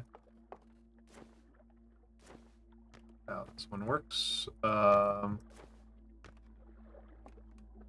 here, get over here, and no.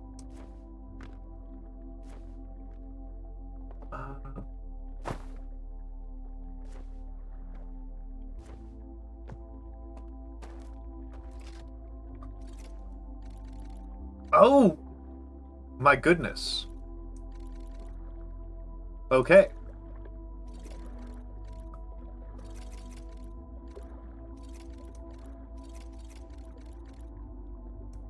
Okay.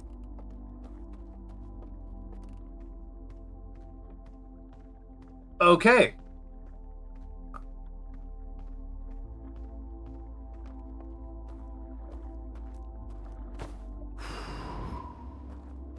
Well then. Well then, that answers the question to this password.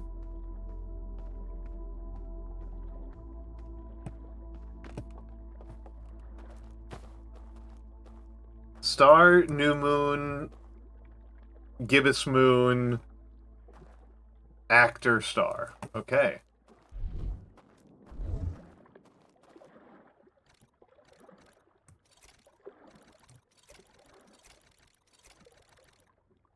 Okay. That's crazy. That's crazy. That's super cool. That's super cool. That's super cool. So I know how to do number 3 as well. So I just need to figure out number 2. Just need to figure out what's going on with number 2. Well,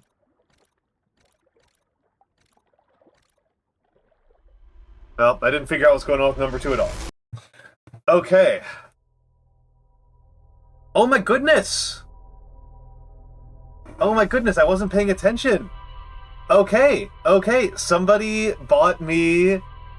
My throne has finally oh my goodness, who is... An anonymous gifter bought me, Old Dominion Praetorian Guards. Thank you so much. I guess I've got some new painting projects to work on. Conquest is a war game that I think is super cool that I haven't been able to get any traction on talking with other people about. On community stuff with. I think Conquest is super cool, and I particularly like the Old Dominion in it. They're necromantic ancient Rome, which I always think is a cool. I think necromantic ancient Rome is a cool combination. In general, just in life. Yes, it is like Warhammer. It is like Warhammer. We've got a couple of Warhammer bros in here. Wande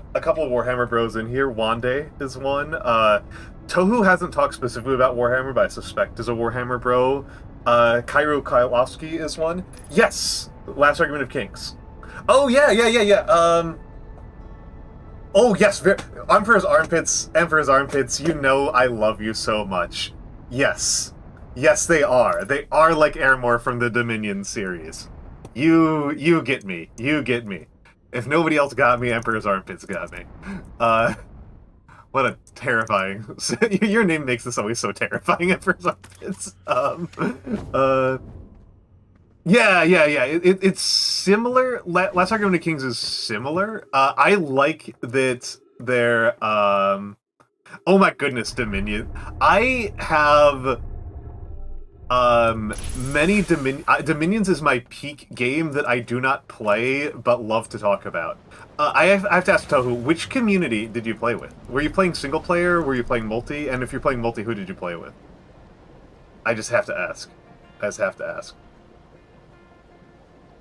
Multiplayer. Who did you play with? I like the Apes 2 Emperor's Armpits. I was also an Apes guy. I also like the apes in it a lot. I like my Hindu apes.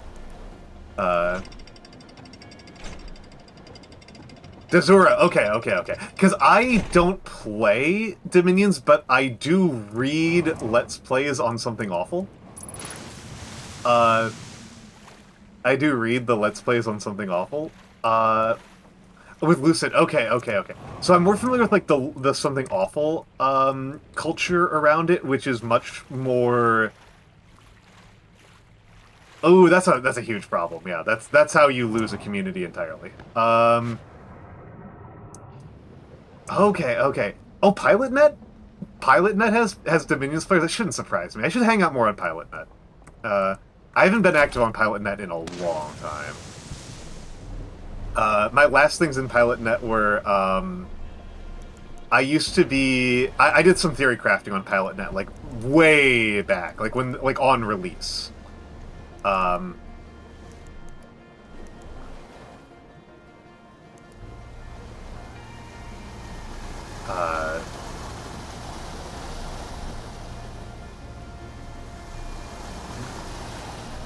Oh, okay, hold on. We're talking about multiple different things right now, Pumpkin. We're talking about multiple different things right now. I'm just gonna grab a link. So the models I just got were for so yeah, we definitely made it more complicated. Me and Tohu are talking about two different things. We are talking about... So I like Goonhammer as my one-stop shop for tabletop wargaming stuff. I like to go through them, especially because I think Thankall in particular has really good taste. Thankall has very good taste and and writes well. So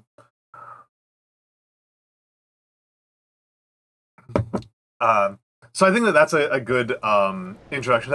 Dominions is a very different game. Dominions is a computer game that is just like extremely human hostile. I made my own hot cocoa mix and it sucks. RIP to me.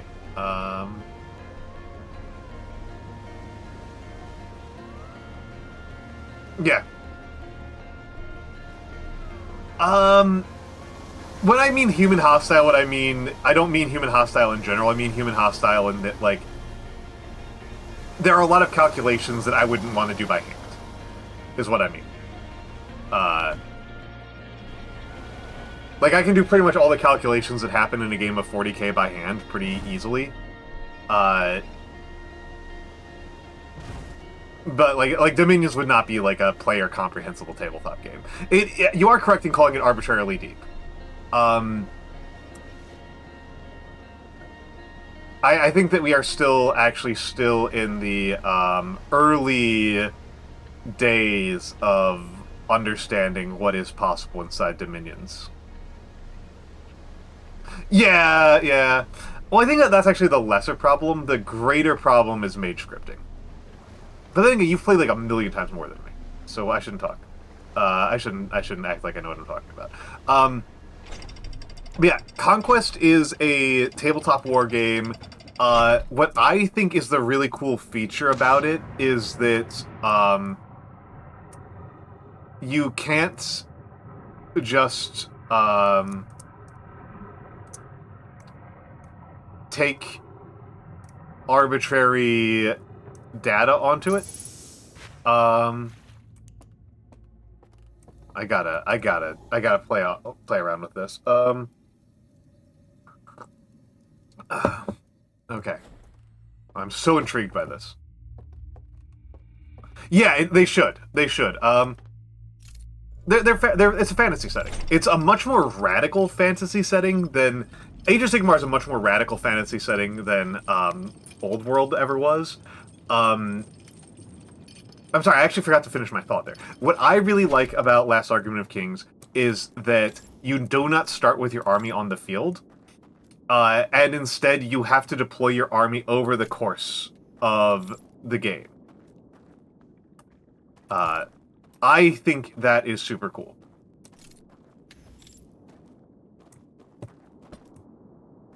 I think that is super duper cool. Okay, so let's just see if there's anything that happens as I move these.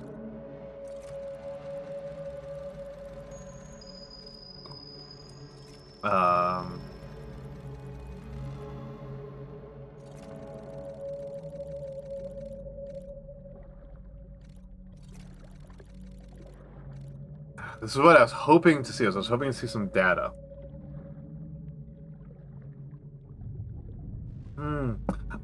So yeah, when you play Conquest, like, you can only your light units can enter the battlefield for the first couple of turns, and then only your medium units, and then later on, well, actually, light and medium units, but your heavy units can only join the battle after a couple of turns have gone on. Which means that, yeah, Drop Fleet is cool for that too. I did not enjoy my experiences with Drop Fleet, unfortunately. I think Drop Fleet is conceptually cool, but I played it a few times. I found it actually kind of unsatisfying to play in practice. But in principle, I think it's very cool. I should say, Drop Fleet. I haven't played Drop Zone. I've never played Drop Zone. Oh, okay. I hope the second makes it a little bit more interesting. I will admit that in terms of my priority for games to play, my top priorities were... Oh, I did feel like it was super finicky. I feel like my top priorities are... I feel like Infinity is my actual top priority. I love Infinity. I love Infinity. Trench Crusade is probably the one we're likely to play first on the server, though, because you and Matthew are so enthusiastic about it.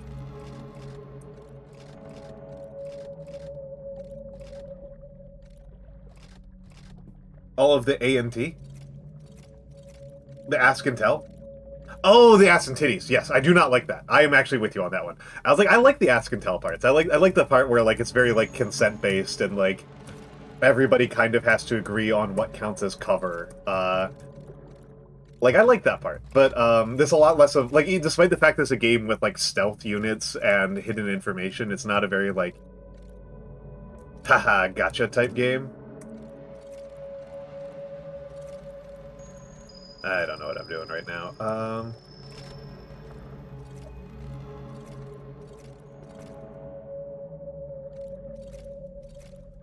Yeah, I do dislike the amount of fan service going on in Infinity. Especially as as like a very straightforward, let's see what happens here.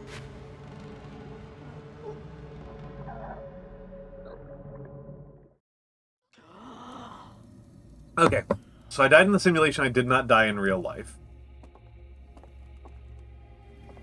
I'm gonna test something out here.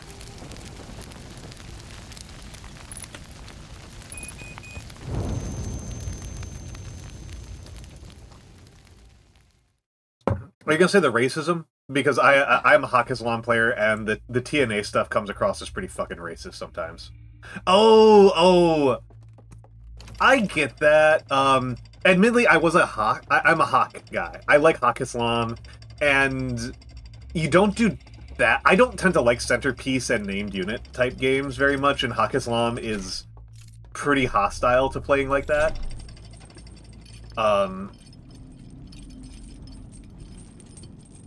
Like, so, like, the armies that do that really badly are going to be Combined Army, like, Combined Army by far the most extreme for that. And then, so Combined Army is going to do that pretty extremely, and then,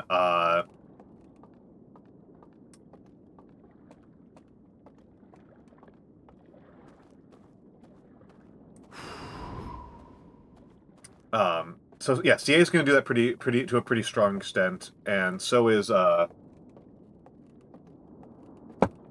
the Avatar. You don't have to build a a centerpiece army for nomads or for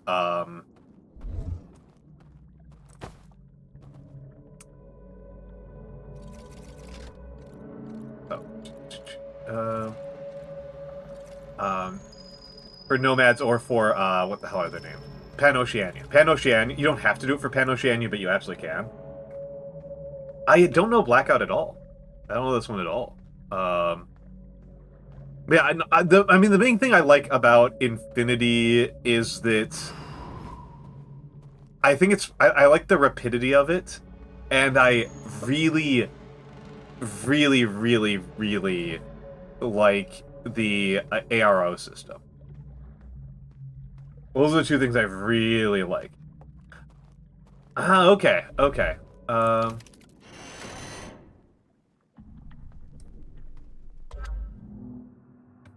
Is it going to give me any new information?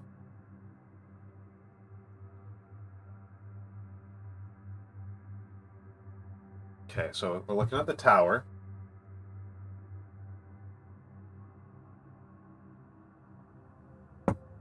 Right, right. We've been up here.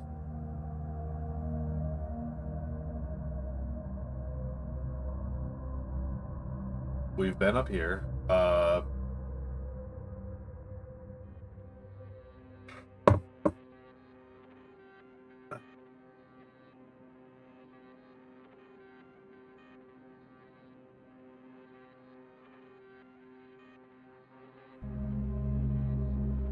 just thinking about this puzzle here for a second. So we've been through here, but I don't remember. Oh, right, yeah, all these were burnt out. All those were burnt out. It didn't tell me anything. All those were burnt out and destroyed.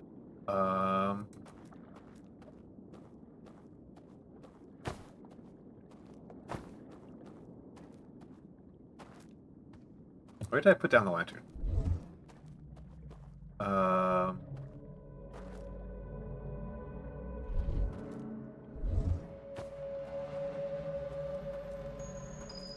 I suspect I actually do need to know the, that pattern, because as it currently stands, I can't go back to the real world. Which I suspect matters. I suspect that I actually do want to go back to the real world and meet, this entombed person. I mean, they might just be mummified. But, they might be alive and they might be able to tell me something.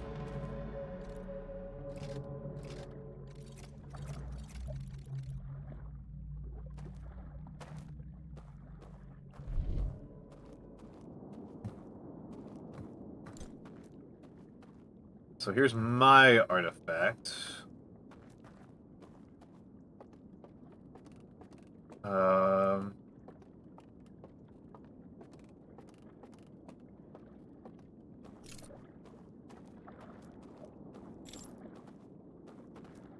And so I'm assuming the password pulls that over. Only the second password, and I do not like it. I do not like it as a pursuit.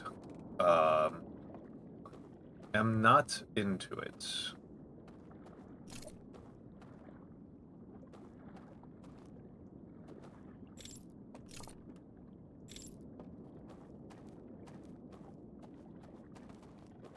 Of course, so these puzzle elements have been solved with knowing things about the fundamental physics of the game, right? Not just, like, walking random locations.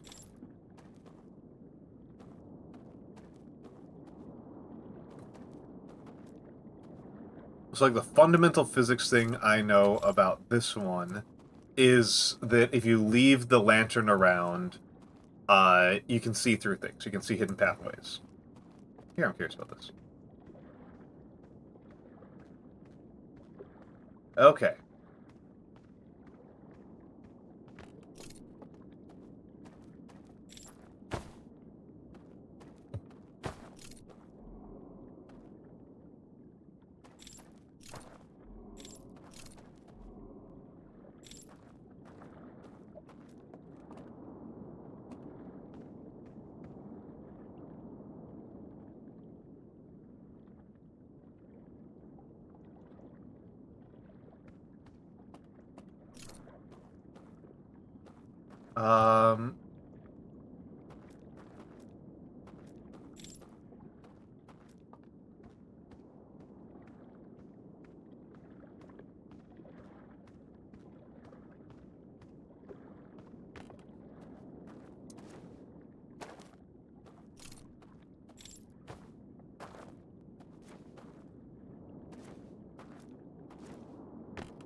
What do I do? What do I do? I don't really have anywhere I can go, right? Because I'm dead in this world. Guess I got this as an option. Got one more thing I can consider doing here. But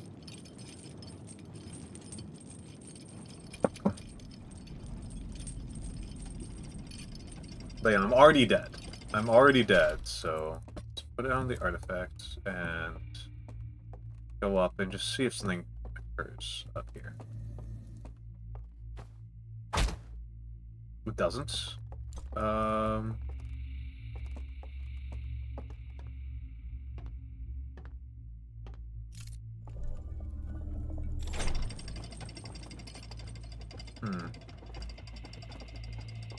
Doesn't do anything.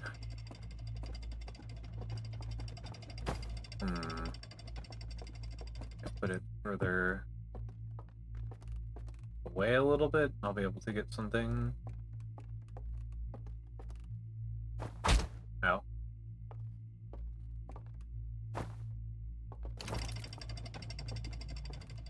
That did nothing.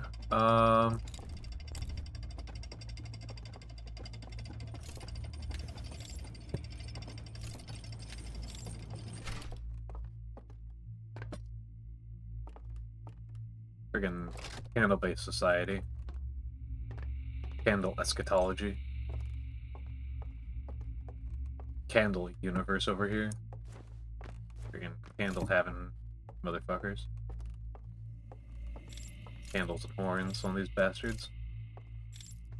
Yeah, I mean, to me, the main thing in Infinity is the ARO system. I think the ARO system is, like, so freaking cool. I think the ARO system is, like, the coolest system that any tabletop wargame has ever had. I also like that it's pretty well balanced. I think it's way better balanced than 40k by, like, a mile. It's... I don't know. That tickles my brain. Like, they balance it in a way that's, like, not impossible to deal with. Yeah, I understand. Yeah, it's, like, hard to be worse. It's hard to be worse balanced than 40k. I think 40k's continued success is a real black mark against the hardcore gamer community, just in general. Just in general, against hardcore competitive gamers, it feels like they take the L on that one. Yeah, no, inertia is very important.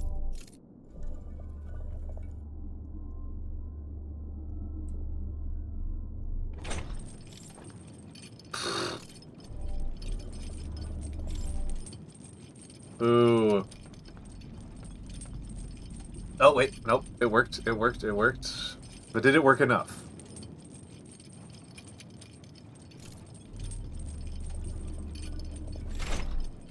Nope. Didn't work the way I wanted it to. Okay. Yeah, well, I mean, the thing is, like, I think that there's just no consequences for it. Emperor's Armpits is what I think. I think there's just no consequences for it. I think it just doesn't matter. I think it just actually does not matter.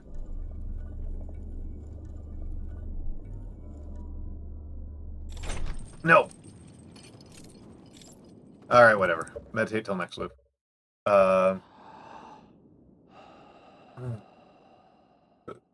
In the case of 40k, it's actually really funny because the issue is very obvious. It's honestly genuinely pretty funny that there's, like, any complexity to the thought experiment on why 40k balance is so incredibly bad. Where, like, you get, like, you get factions with, like, 70% win rate sometimes. And it's just... they manually price every unit. That's it. That's it. That's all that it is. That's all that is like every other problem of 40K could be solved, and from a balance perspective, and it would still be a very badly balanced game because they do bespoke point costs for every single unit.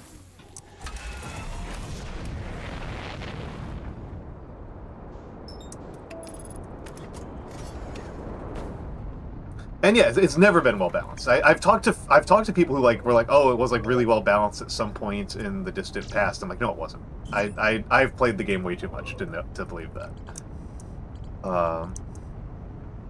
Okay.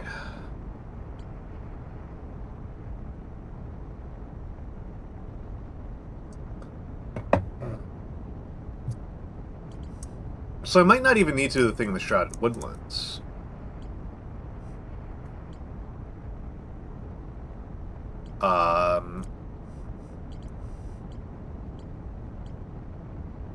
It's the Gorge one. I fucking hate the Gorge. Oh, I hate you, Gorge. I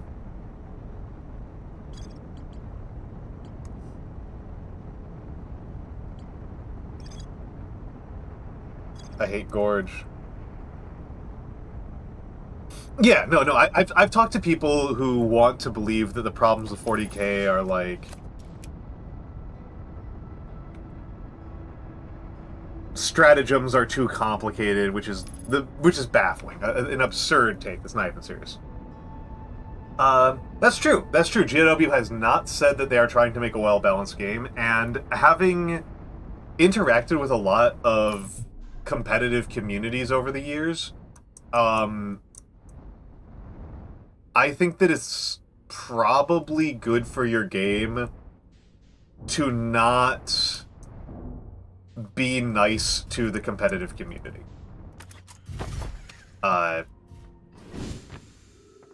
Your most competitive players are not really the people that you actually want to attract and keep around.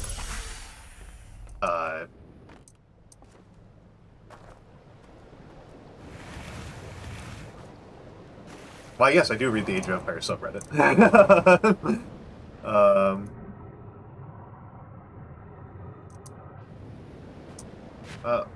Come on. There we go. Yeah.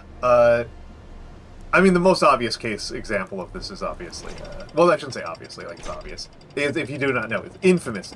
That might be the better word. That's the better word. I used obviously when I should have used infamously. Is infamously the Melee community. The Melee community is, like... I could understand Nintendo never making another Smash Brothers again after dealing with the Melee community, the English language Melee community. I would think that would be an extremely reasonable thing to do. Frankly, if I was a company like Nintendo, I would be scared off of making digital media in general. Because I would want to shut down, because of the fact that you cannot just shut down Melee unilaterally. Like, geez, those guys are a liability.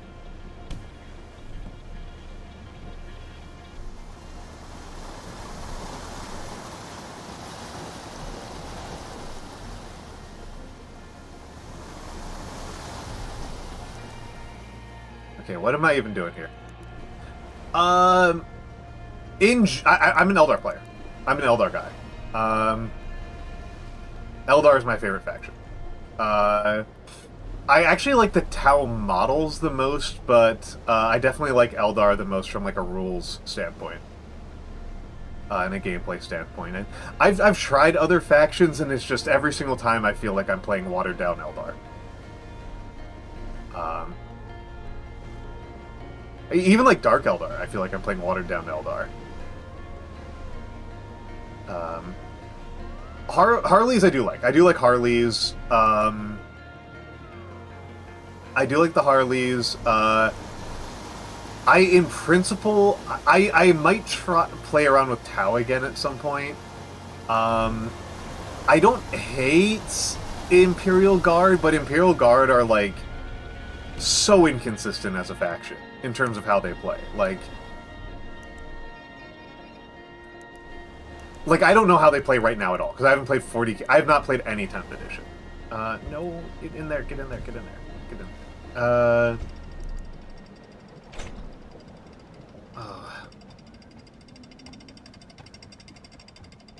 I hate this one. Tank spam's dumb. I mean, okay, tank spam's fine. It just doesn't do anything for me. I liked doing insane shit with commissars. That's what I thought was the fun part. Was using commissars to whip squads of infantry like 100 inches in a turn. That I always thought was fun. That I thought was cool. Tank spam's like whatever. Like whatever. It's not the worst one. Parking lot's the worst way. Parking lot is the way I have the least sympathy for. Of all of the ways you can play 40K, artillery parking lot is my least favorite. And yes, I do know that Eldar were at one point very good at it.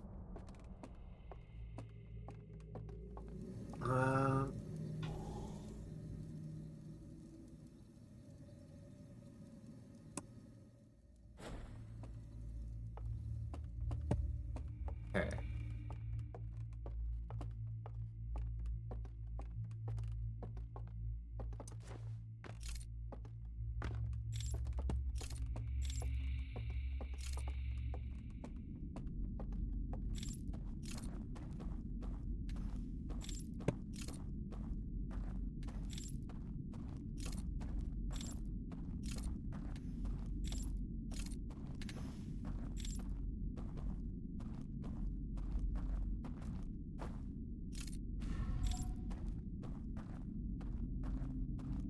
Okay.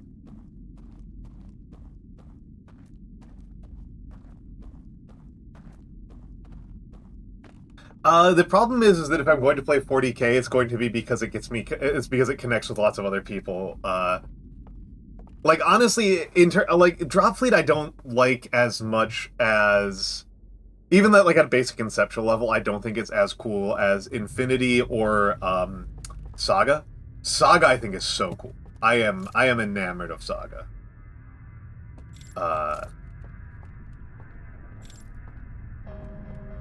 So this puzzle is driving me a little bit batty.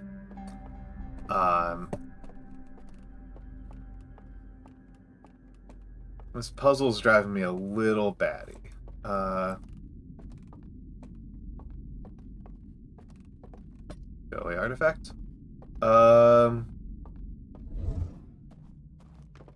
So I need to come over here. And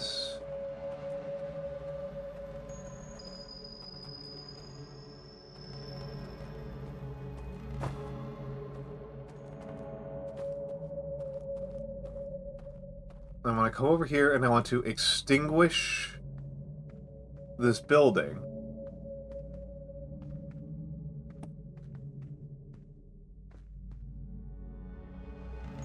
Oh, interesting. I want to extinguish this building, and then I have to, like, solid snake around a guardian.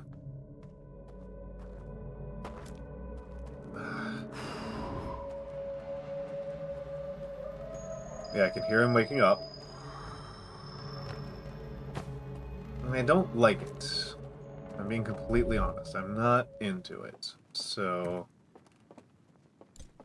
I'm actually gonna check something. Options, controls.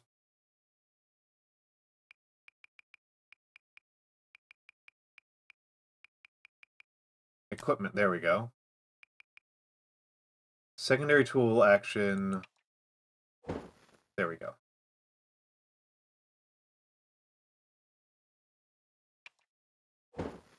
Yeah, there we go. Yeah, that's much better.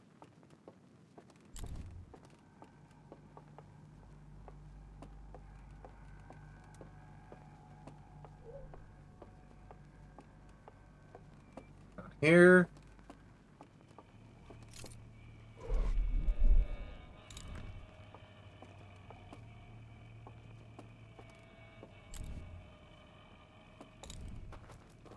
Yep, he's here.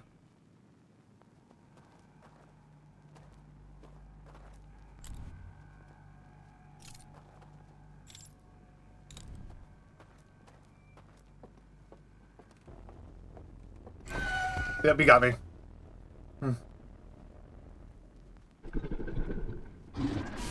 Don't know how to get through there. I need to get around him somehow, but I don't know how to do it.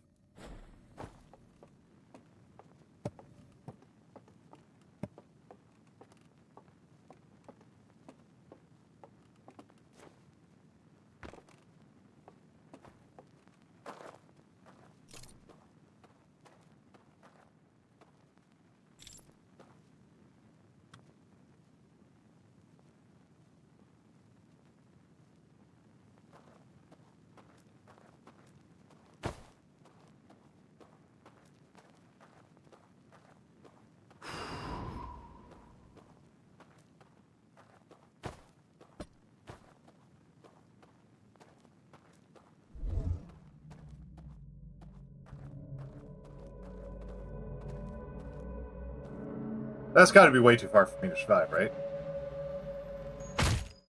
Yep.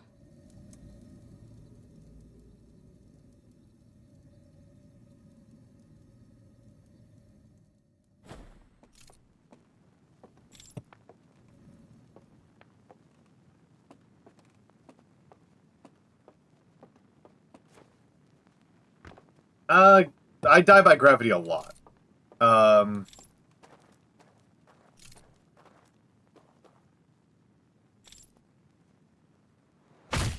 Yep.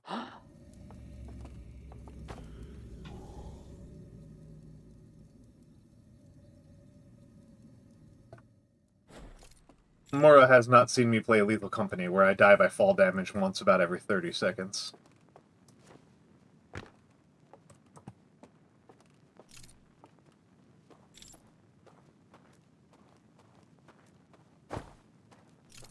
I am not defying gravity.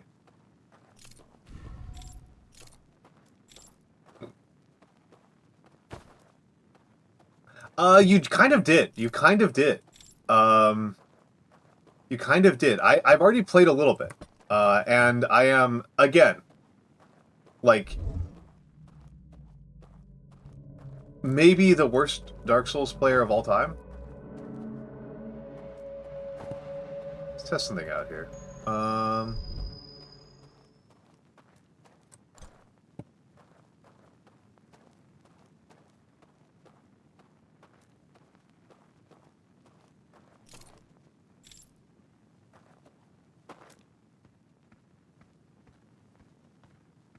Okay, so I don't need to give up my lamp to do that.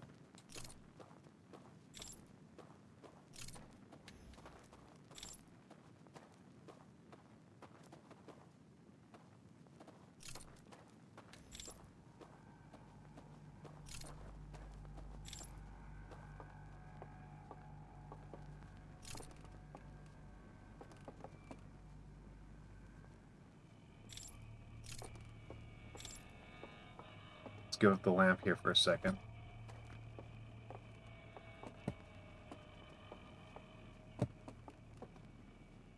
That didn't help. I had to get up further away.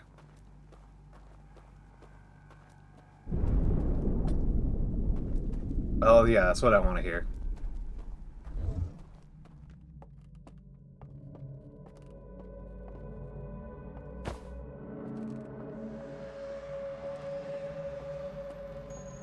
Yes, people are dying. So there's a guardian there.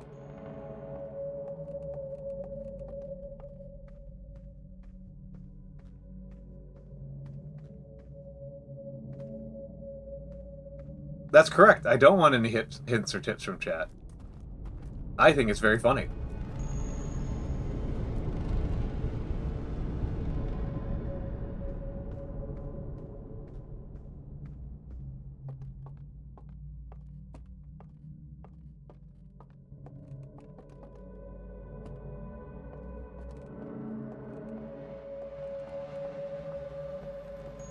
I'm very into it. I enjoy how bad I am at Dark Souls.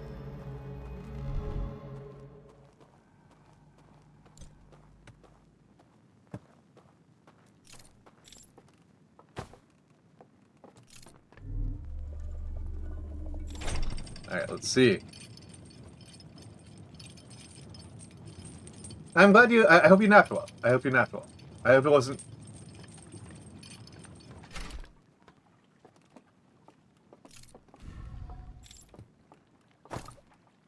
Well, if you want me to put it super cynically handy on, what I really want is to put on a good show. That's the actual goal. I'm trying to put on a good, fun, entertaining show. That's the actual goal. Everything else is secondary to that.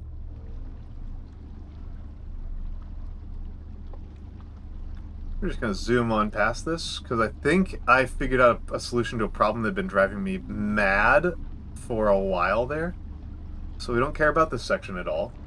Yeah, no, I'm trying to put on a fun show. I am trying to put on a fun show, and if that fun show involves me getting my ass kicked horrendously hundreds of times, so be it. Okay, so...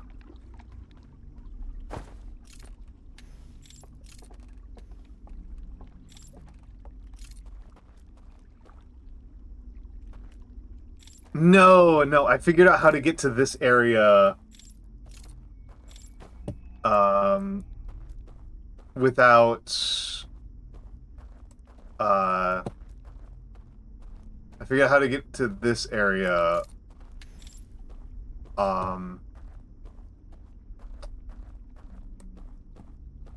without having to meditate in the lower area.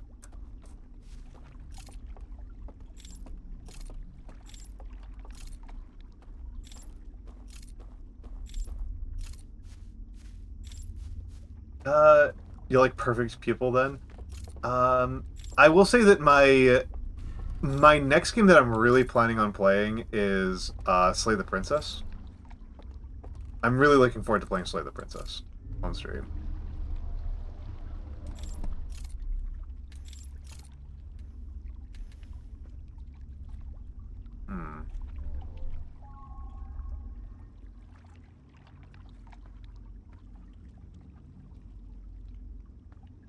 I suspect I will. I saw Ronan play like 30 seconds of it, and she was like, "You need to leave here right now."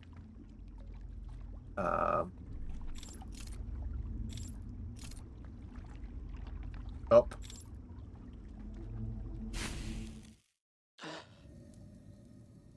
Fucked up there, but... Okay, I figured out a solution to a problem that I'm having, but not... I didn't do it right. I didn't do it right. I need to do it earlier. I need to get over to that part of the map early in the cycle and just hang out. But it did tell me how I can get over there without getting woken up when the dam breaks. So I need to be awake when the dam breaks. I need to enter here in the gorge, and then ride this elevator down, and then once the dam breaks,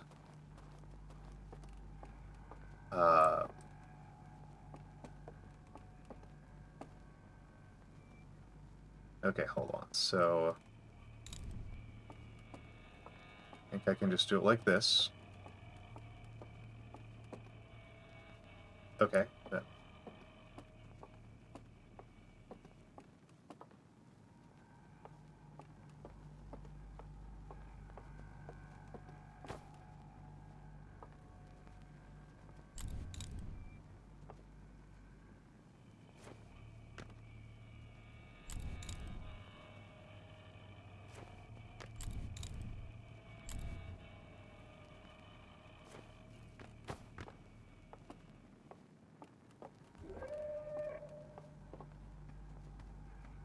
I think I fucked up. I think that might be game over for me. Can I get here? Can I get here? Can I get here? Can I get here? Yes. See ya, nerd. I have not played Zero Escape. I have not played Zero Escape. Here we go. Yes, it's a treasure trove again. Okay.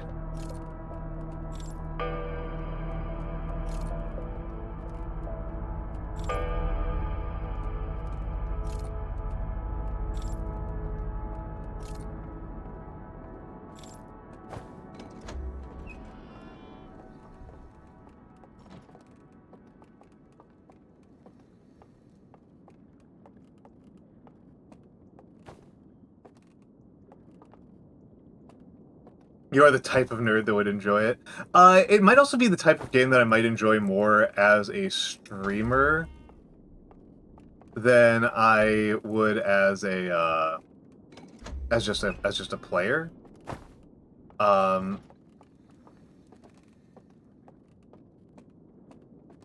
that's the thing that happens, right? Streaming is a different way of interacting with the game than just playing it. And when I play games, I tend to like really, really mathematical games. I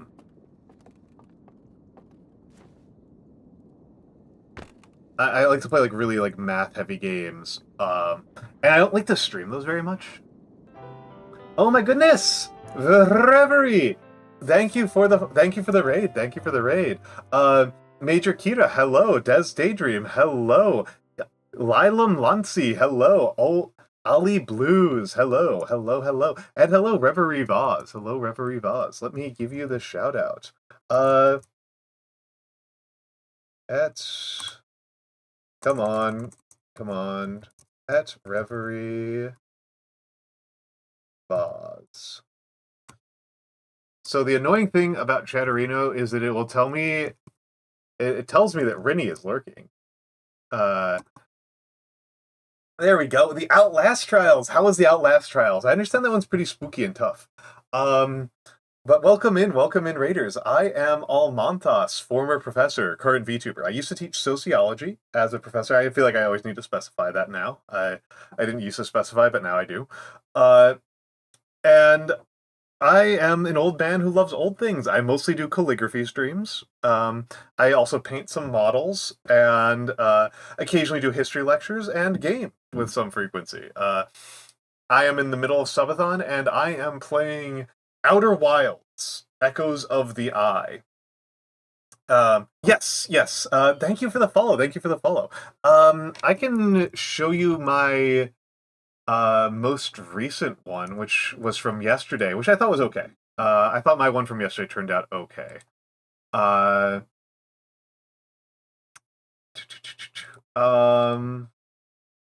This was my one from yesterday. No, that doesn't work at all. Wow, that extremely doesn't work. You can see that I named myself Almantas on my own local.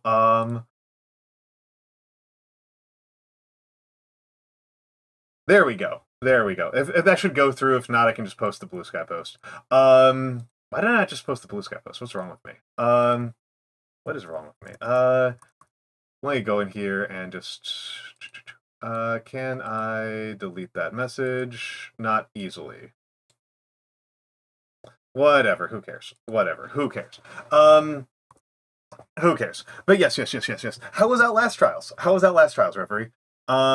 We're actually about to get with ads, but it'll be fine. We've got a moment. But yes. I hope that you're having a lovely time. I hope you are having a lovely time. I am mid-subathon. We're at 305 points on the subathon, which is nauseating. Might be the word I'm looking for. Overwhelming, certainly. Thank you, Lilium. I've been making a lot of progress on the Gothic lately. Gothic is a tricky script. It's very unforgiving, I find.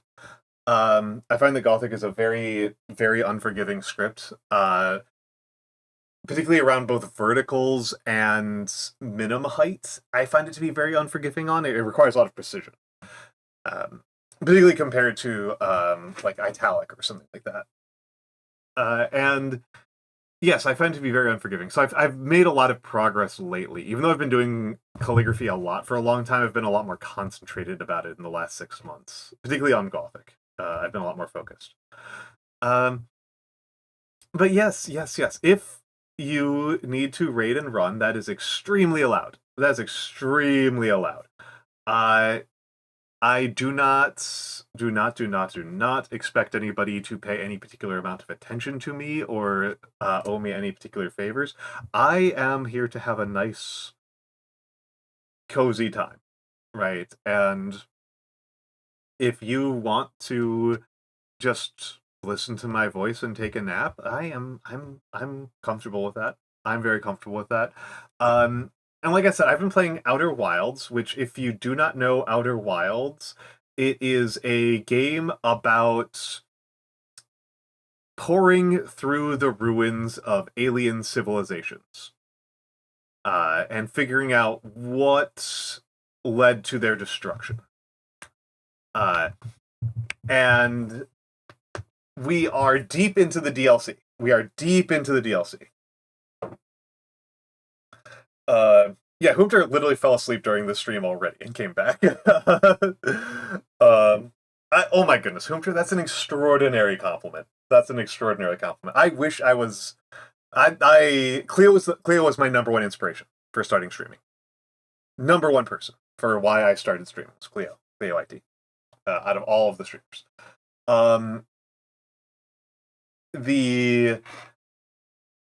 but yes, I am. We are pouring through the ruins of a dead alien civilization. We are quite far in, and it's given me the opportunity to talk quite a bit about some of my study that I've been doing on ancient civilizations. I've become a nerd about Rome. I've become a nerd about ancient Rome. And I find it really interesting and fascinating. And I think that I think these games do a really good job of showing you the contrast between historical and archaeological techniques. The civilization we're going through right now has left functionally no literary records. It's all representational art and archaeological records. We have remains, but we don't. Honestly, it's fascinating. We have uncovered 32 burials. 32 burials, and we do not have any inkling of what their family structure is. That's wild. That's crazy. That's crazy. I can talk about this more when I get back, and I'm certainly going to talk about it more later in the future because I've got a whole thing to talk about with me and Squeegee want to talk about this. But it's really interesting that we know so much and so little.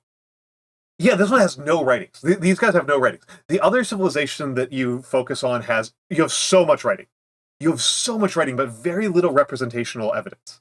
So this one's much more archaeological and much less historical, which is really interesting. Yes, I did. Whatever. Who cares? Nobody cares. Nobody cares. We are going to ads, though. We have 20 seconds left on ads. We have 20 seconds left on ads. I will be back in a few minutes.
All right, I'm back. I am back. I am back. Welcome back, everyone. Welcome back, everyone. We are about to get back to the game. Again, a heads up, we are pretty late in the game. I have figured out several, I think I figured out several of the main puzzle elements to Echoes of the Eye. And obviously I've beaten the base game as well. So this is going to be a spoiler-heavy zone. So if this is a game you really want to experience on your own and experience as a mystery, now is kind of your heads up that it's about time to head out. In that case, 5, 4, 3, 2. Okay, so we've entered a new slideshow. Hold on a second, I need to. So I think we've seen the slideshow before. They're looking at our system, and they're looking at their memories of their previous home that they left behind. And these look like expressions of anguish to me.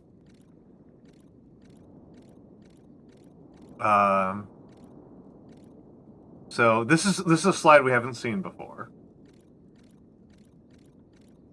They're looking at a bunch of computer readouts.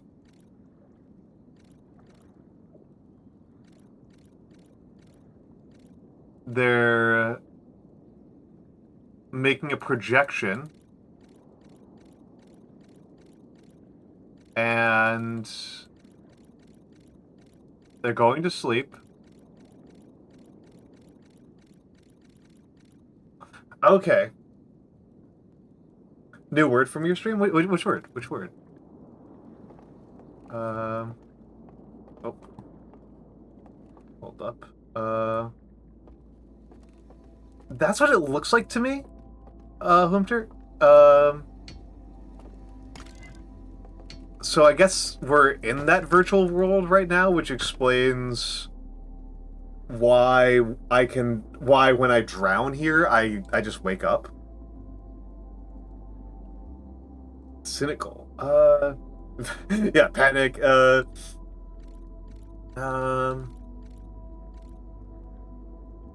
Oh, okay. So the world has a bit of a render distance. And if you leave that render distance...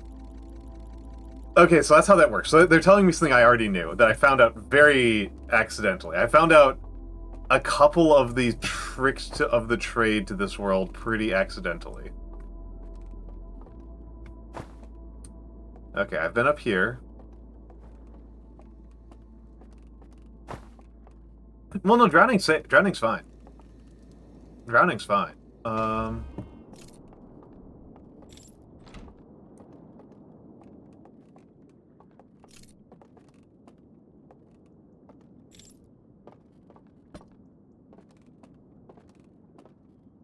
It's like perhaps my biggest lesson is that,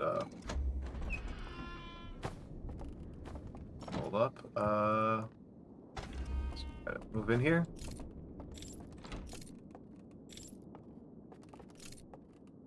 I've been doing a lot of this backwards. Thank you.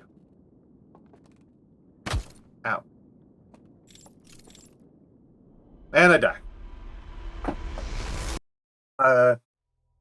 Okay, so that did not give me the information I was really looking for.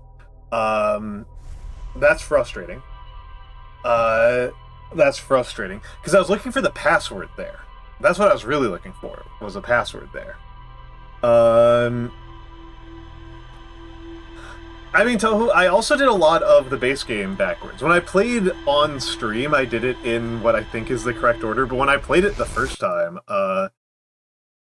like, I think I did a lot of the twins first. I did a lot of the twins first, and I did, a lot of Brittle Hollow very early. And I sequence broke on Brittle Hollow several times. There was a specific thing on Brittle Hollow that I waited, like, I was like, oh, this is like one of the first things I did, and I just like intentionally did not do it for like multiple streams in a row. Okay, so you're saying I did not get everything inside the Forbidden Archive, which is true. Okay.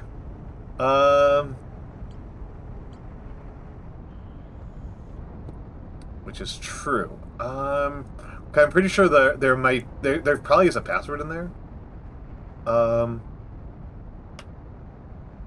There probably is a password inside the Forbidden Archive of the Gorge. Yes, it is. Yes, it is, Mora. It is 3 a.m. I have been starting a little bit later, Mora. I am sorry that this is a particular inconvenience to you. I've just wanted to, like, stream later into the evening my time. Oh no, that's like the worst thing I could hear. That's the worst thing I could hear. Devastating. I'm sorry, Mora.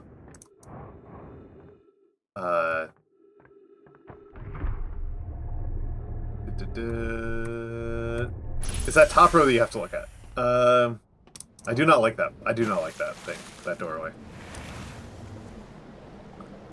Not a fan of it.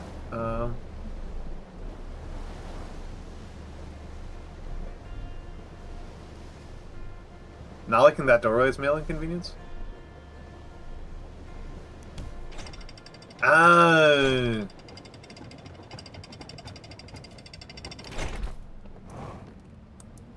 Yeah. Yeah, sleep meds are scary. I am a chronic insomniac. I am a chronic insomniac, and the sleep meds that I've used have varied between two categories. One is does not work at all, and the other is works really, really well. Hello, Vika VT. Welcome in, welcome in. It is a pleasure to have you here. It is a pleasure to have you here. We are deep into Echoes of the Eye. We are deep into Echoes of the Eye, and I'm certainly not living up to any sort of All-Father moniker right now. I am being a dingus. I am flailing. So let me think about what I'm trying to get done here. Ambient is the one I was thinking of, Jazzahall. Ambient is what I was thinking of. Also, welcome in, Jazzahall. It's good to see you. It's good to see you, Jazz. Ambient makes me go straight to sleep. Ambient's incredibly effective for me. It just has the major problem that you develop a resistance to it. I at least developed a resistance to it really badly. Oh, what the hell sleep? Yeah, I don't know what sleep med that is. I basically used Ambien and then, like, melatonin and a bunch of other things that just, like, did nothing. They did absolutely nothing. Ambien works for about a week. And then I just... Yeah, Outer Wilds has a DLC. This one's crazy, Vika. We are deep into spoilers. If you want to experience this unspoiled, this might be your time to bail. We are deep into this DLC.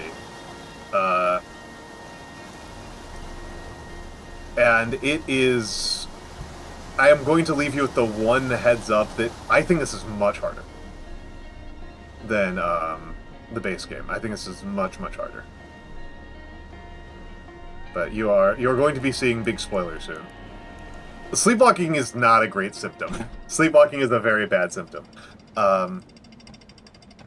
Yeah, I just fall asleep when I use Ambien. I fall asleep and then and it works for about a week, and then it doesn't work. And it doesn't do diddly. Okay, that's all good. That's all good. Yeah. Tomorrow's a wild card day. Tomorrow's a wild card day. I'm still figuring out what I want to do for it. Yeah, this way. Out. Bonk. Yeah, that's fair. That's fair. That's fair. I am currently on. I'm currently on 0 meds. What was my last one I was on? I was on some, like, weenie anti-anxiety med.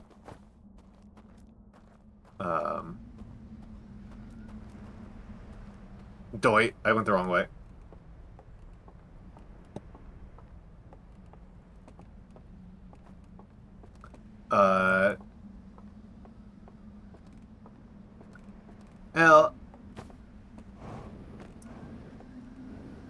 Yeah, it wasn't Zanny. It wasn't Zan. It was something else. What was it? I don't even remember. I don't even remember.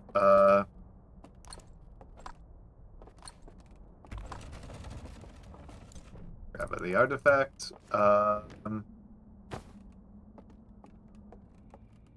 I didn't particularly like. Oop.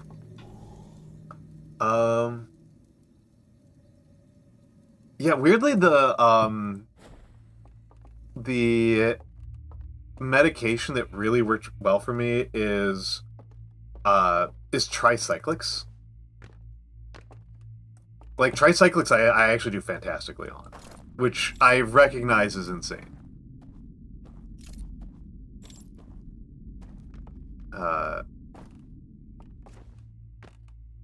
Can I just walk through this with my Yep, I can. Okay, I was wondering about that.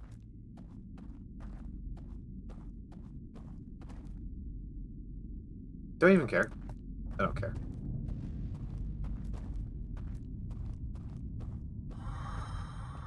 I'm trying to do something else this life. No, I'm gonna do it this one. Let's do this. So, extinguish. That pisses off two of them.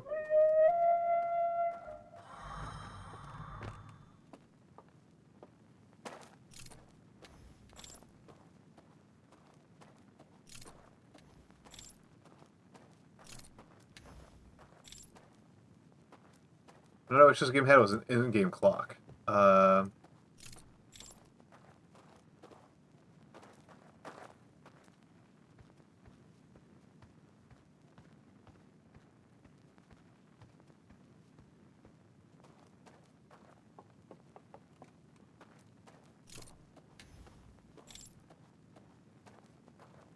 Was that a Gen 1 Pokemon? You could fool me, right? I am very Pokemon ignorant.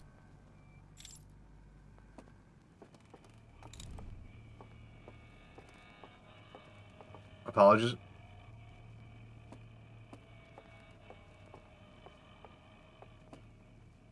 I'm going to be pretty quiet during this part because I am relying on sound.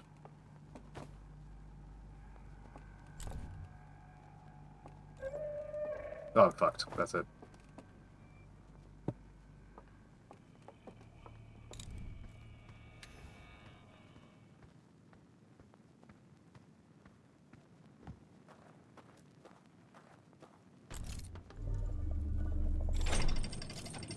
Oh, I got away. I got away. Hey, John Ken! Yeah, this game is great. This game is great.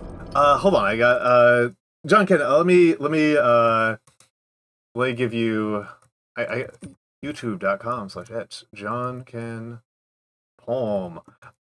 John Ken is a fellow big guy VTuber, and I'm going to be with him on the 7th, doing a John Ken Palm tournament, a John Ken Palm tournament. Mixing up my terminal syllables there.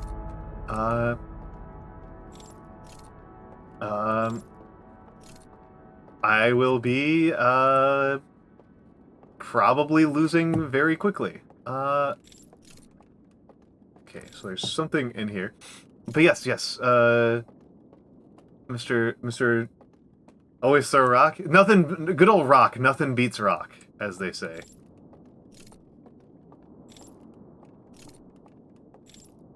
And if there's anything I've learned from VV, it's that being funny isn't a matter of skill or timing, it's a matter of how many Simpsons references you know.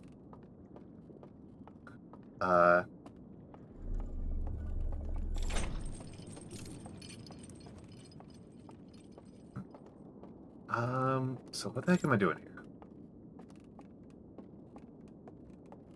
Okay, so let's put you down. That opens up this doorway.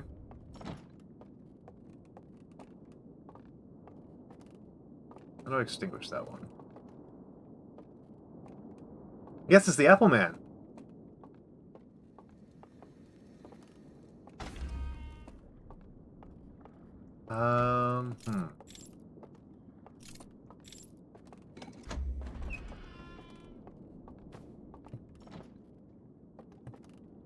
think about this for a second. What am I doing here? There's more to explore here.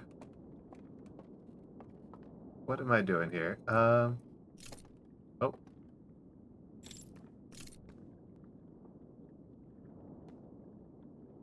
Oh, yep, that's what I'm looking for. It's right over there.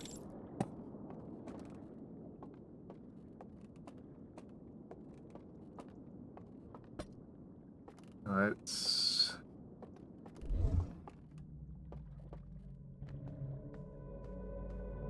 get over here, and I assume when I open this I will not be able to read it.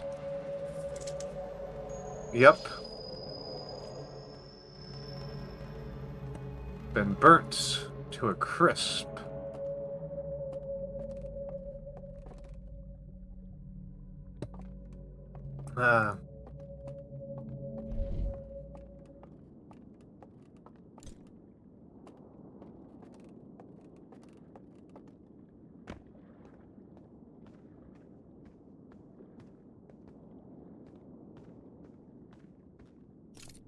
Yep. White squish bees. Yes, yes, no, this is we are deep into spoilers, John Ken. We are deep into spoilers territory. Yes, I will see you soon. I will see you soon. And we are also going to be doing yes, me and John Ken have done a couple of collabs together, and we've got more collabs lined up in the future. John Ken is a fun old man, and we do lots of old man yapping, and if you got old man related questions, we will have old man related answers. And let's see, how do I... There's gotta be something going on up here.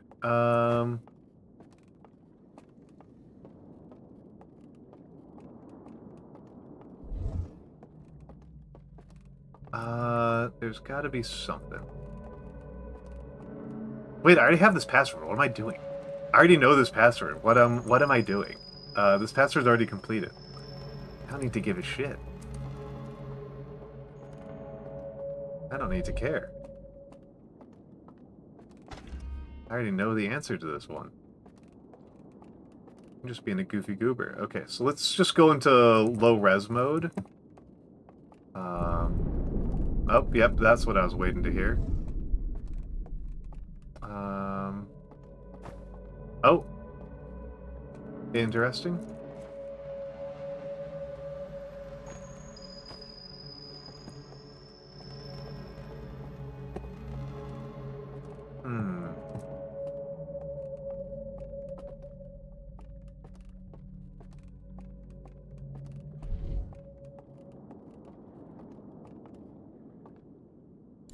What have we got? There's got to be something around here.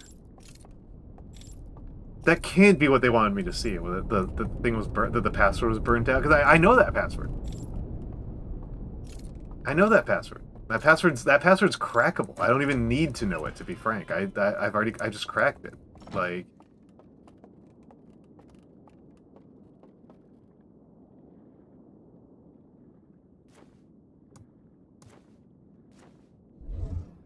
Nope.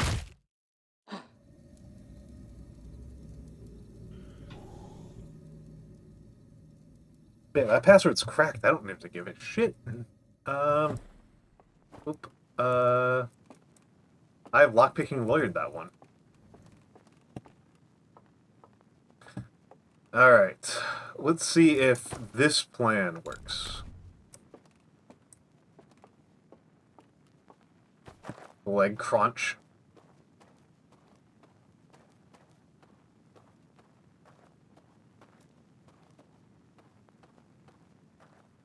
Crunchy legs.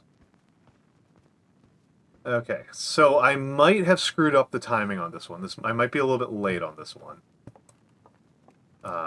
But it will tell me something. It will tell me something. I'm going to be going to the Shrouded Woodlands. Yeah, what's up? What's up?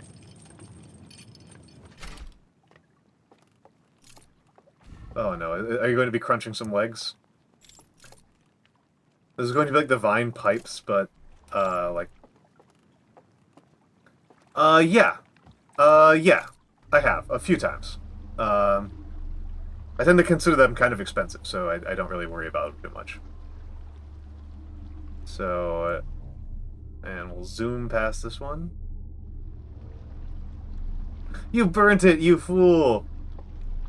I'm impressed. I'm impressed. Did you burn it in the microwave? Because the ones that we get in the U.S. are like the packet ones are microwave based.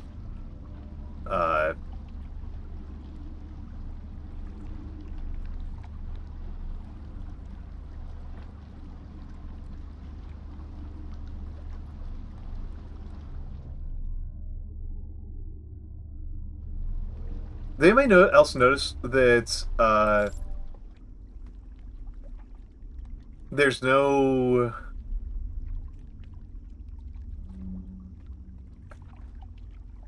What's the word I'm looking for here?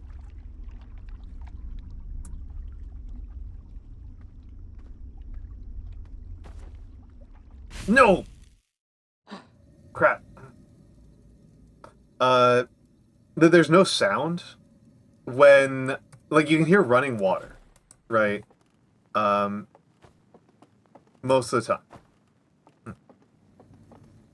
Where's the exit? There it is. That there's running water when I'm on the river, but when I, like, go between areas of it, you can't hear it.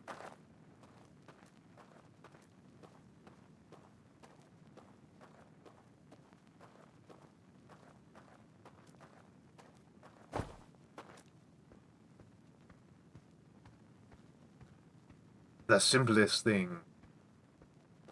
Well, it's as Karl von Clausewitz says, in warfare everything is simple, but the simplest thing is hard.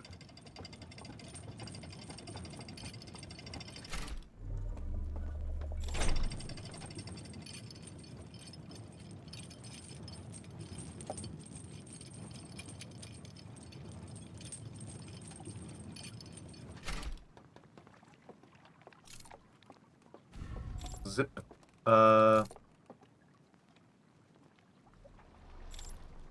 I usually steam rice, because steaming is kind of idiot-proof.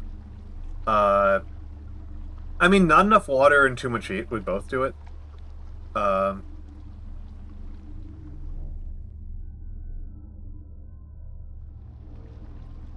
Those would be my two go-tos for how that would happen.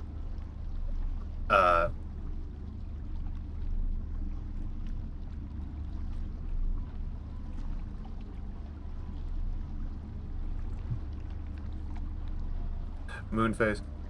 You were asking about the moon before, and it appears the moon has betrayed you. It depends on the cooking technique. I usually steam, right? I usually steam, and because the steam itself provides a lot of water, a 1-to-1 ratio is usually fine. I usually do slightly more than that. Oh, come on. Got impatient. Okay, I'm just gonna meditate till next loop. I'm gonna meditate till next loop. Okay. Wait, what?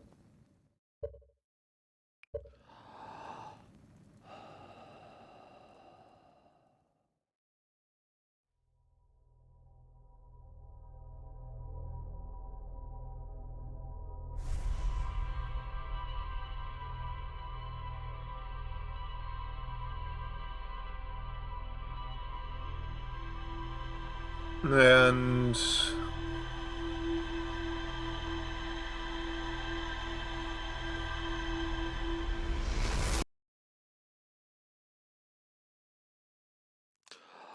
let's go to the Shrouded Woodlands and just vibe out there and infiltrate their little gathering. Let's take a look. Okay, it doesn't give me that little warning anymore. Intact slides revealed the creation of a simulated reality modeled after their home moon.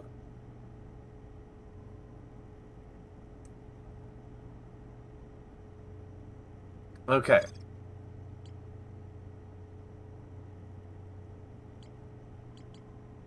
Oh, so I still haven't been to the hidden location in the Alright, hold on. This might actually be the most important thing for me to do.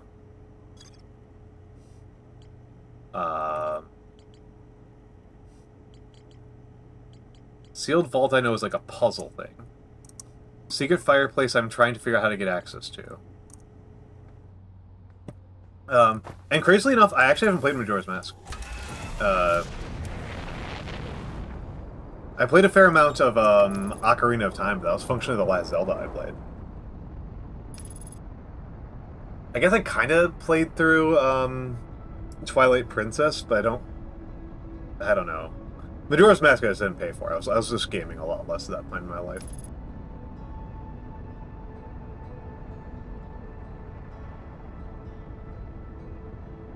And, you know, you have to make decisions about what you pay for, right?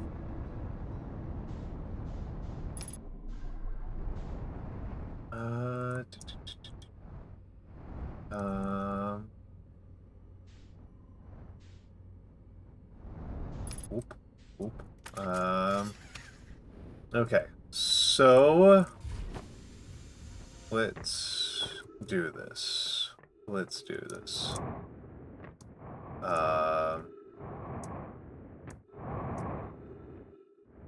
Not the fastest method, but there is a certain amount of time killing involved in this.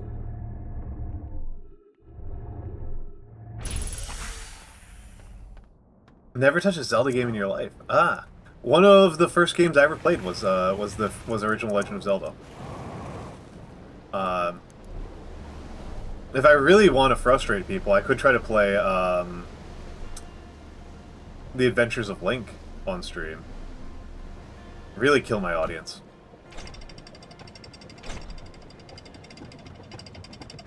Oh, piece of shit, it's still bucket of bolts. I mean, the first game I like really played was Age of Empires, right? Like that was like the first game I like really played. And let's get up here, and let's get up here.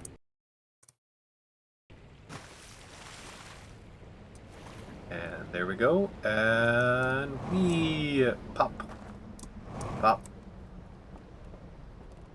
Mostly just dislike. Oh, that's fair. I played Empire Earth and it was terrible. Yes, I agree. I agree with both of those, Jazzahol. The problem for me with Empire Earth was that like we played it as my community played it. This being like my like hometown, right? And my friend, my buddies. The community I was a part of back when that wasn't a particularly online thing. We got into Empire Earth like when we wanted some variation from Rise of Nations, and the fact of the matter is that Rise of Nations is insanely good. That's kind of the problem there. Rise of Nations is absolute king shit. A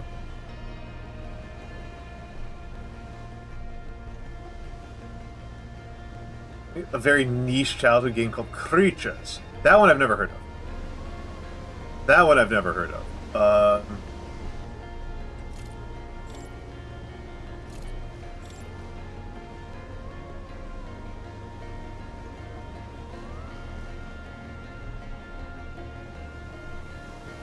Creatures. Yeah, I mean, my childhood game was not very niche at all, which was, like, I didn't really play it so much. That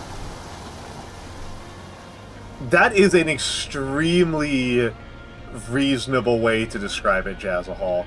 Rise of Nations was made by the kind of guy who doesn't need drugs, which is Brian Reynolds.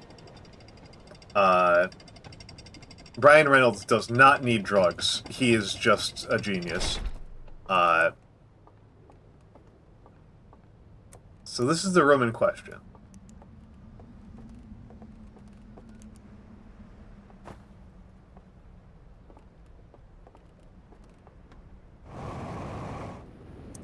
Okay, that's not gonna work.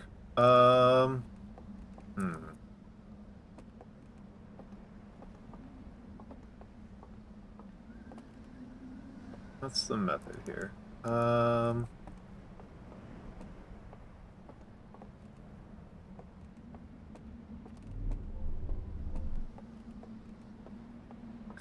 Because Brian Reynolds made the best Civilization game. Oh, CNC2 is fun. I like CNC2. Or do you mean CNC1? I have more positive opinions about Tiberian Sun than Tiberian Dawn. I know that a lot of people don't really like Tiberian Sun all that much, but I think Tiberian Sun's kind of awesome. Just curious, how does this work? So...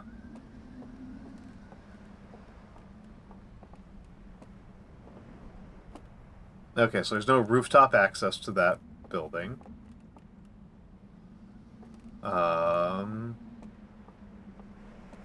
Gonna send you down on the off chance I need you again later.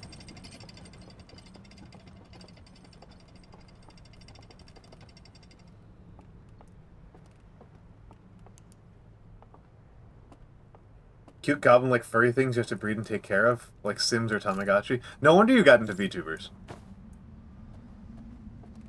Okay, genetics, I don't know about that one. Oh, right, hold on. Let's try this.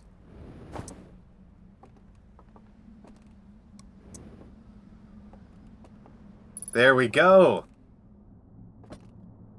There we go. This is something I've been looking for a minute.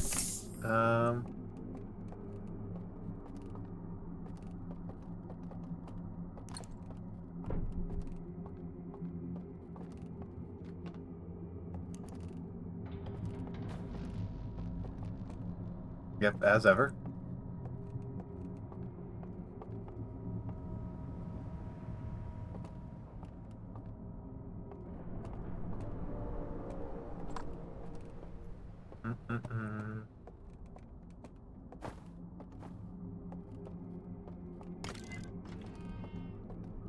Too slow.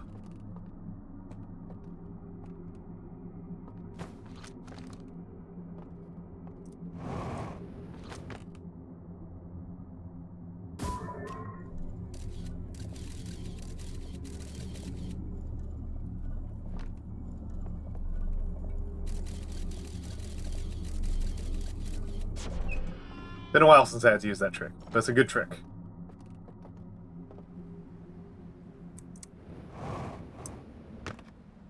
Alright. Now I gotta...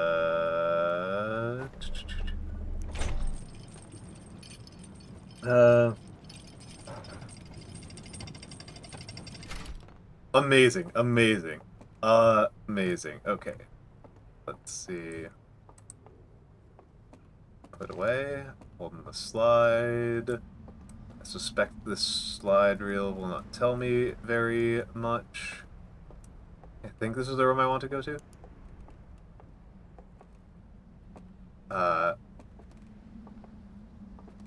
No, absolutely. I don't mind off-topic chatter. I am pretty comfortable with a fair amount of off-topic chatter. Don't worry about that. You are good.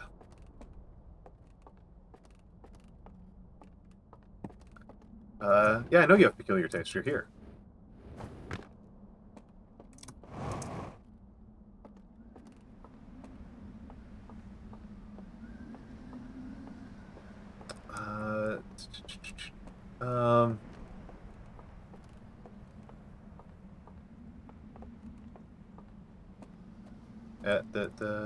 Let's get over here.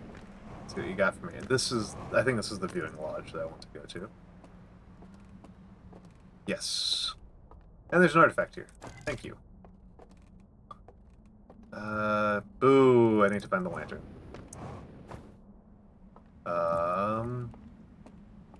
This might actually be the easiest way to get a lantern again.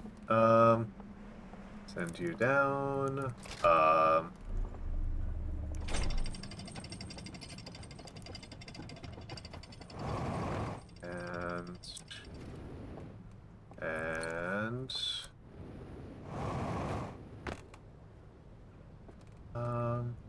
Yeah, go back over here. No, wait, hold on. That's not where I want to go. I want to go here.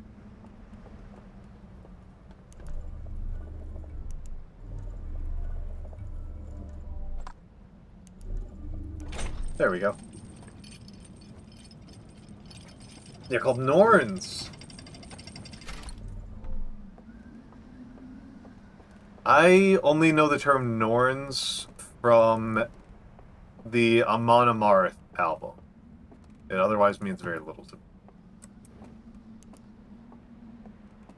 Alright, alright. We got a new slide reel. What have you got for us? I suspect this one's going to be useless. Okay.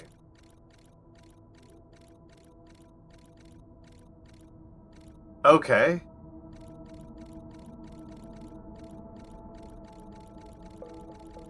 I knew about this one already. This one I knew about. And you turn off the building. And I'm pretty sure I knew about this one already.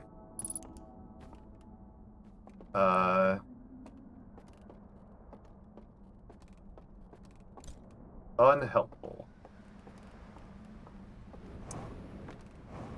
That's what I know. Yeah, that's what I think about Humter. Amon Amarth does a lot of, like, really kind of arbitrary, I guess would be the word, Norse mythology referencing.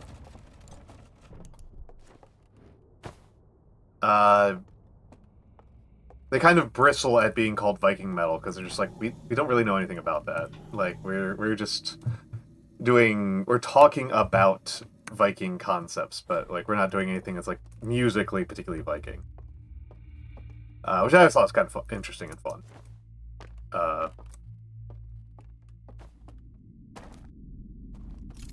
Brutal. I believe the dam hasn't broken. I believe I've got time. On the most important part of this.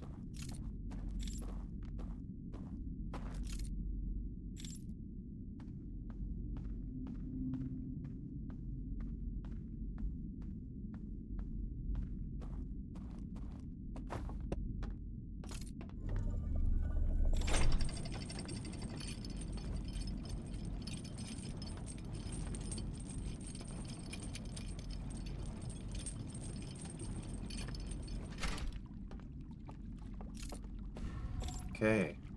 Gimme, gimme, gimme. Getting antsy. And let's get on here.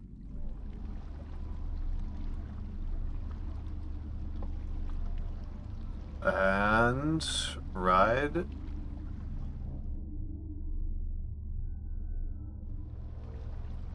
And we'll just zip past this one because I don't care. There's nothing for me here. At the moment, at least.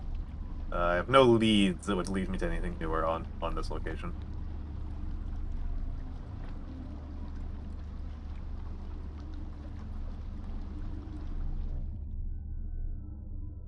Okay. Now here.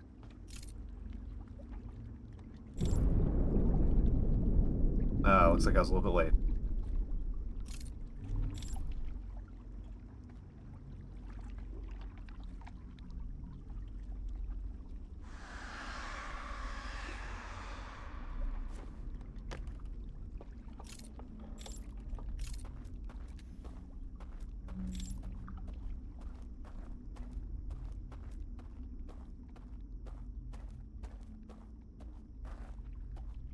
Crap.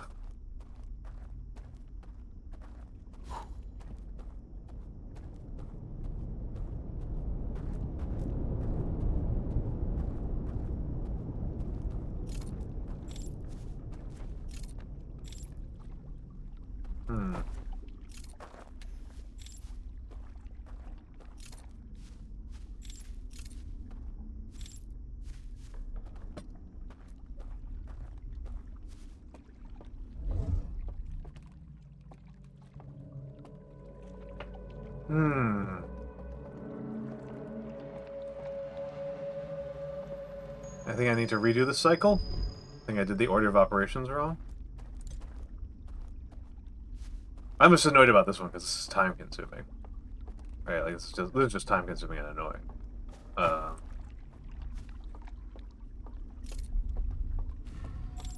give it a shot on this one, but I don't think it's gonna work.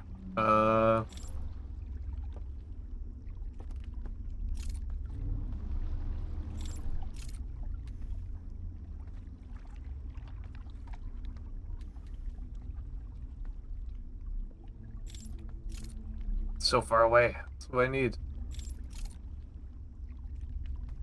Is there a hand? Come on, give me a hand. Give me a hand. Give me a hand.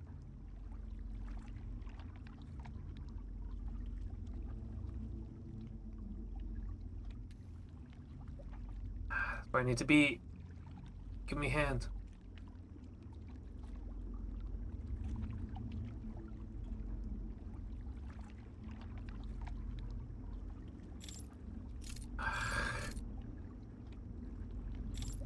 Frustrating. Messed up. Okay, there's no sound. I want to try something here.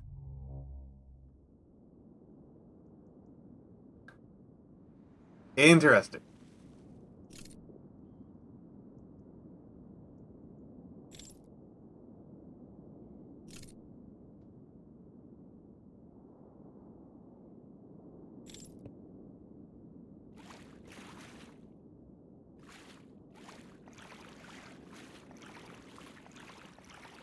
I don't like this because I can't tell how deep the water is.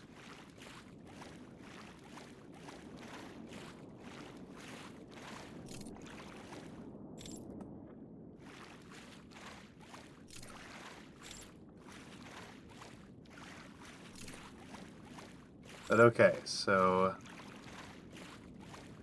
interesting. So like there's like loading screens in the simulation.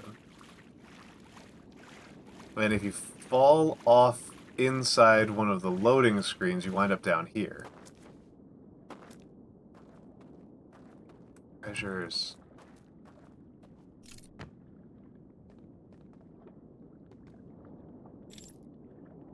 Okay. Okay. Runt.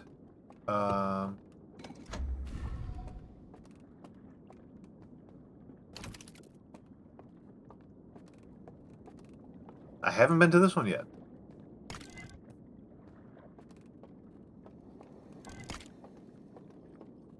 Oh, is this behind? This is what's like behind the waterfall? Did I just like sequence break that entirely? So there's the eye, and it calls, and they see the eye signal locator, and they decide that's super cool. We know this part. Yeah, they decide it's super cool. Oh! Hold up. Hold up.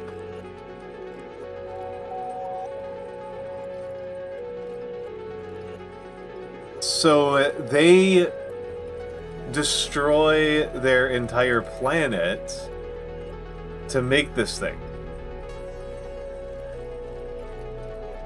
And then they head over here. Okay, so that was the missing element of... That was what was missing from that burn slide reel when we saw it in the real world. Yeah, we're deep into spoilers here, my dude. And then let's see what's on this one. Okay, so... Going down here. And so it's a loading screen, and then it buffers and reloads, and you come through. It buffers, and if you jump out during then, it errors you out. Okay, so that's what I took advantage of to get here. So I figured out all of those puzzle elements in reverse. Every single damn one of them. I have figured out backwards.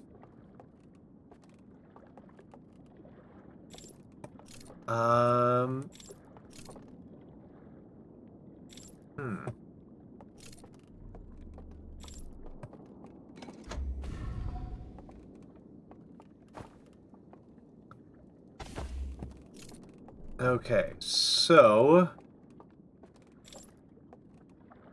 Those are the glitches.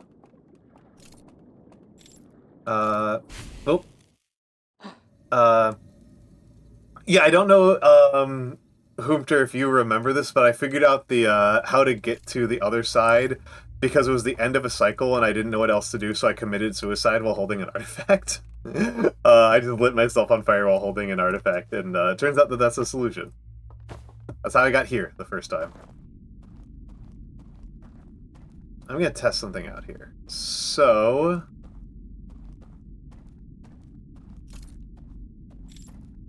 I'm just kind of curious. Okay, this is where I want to be.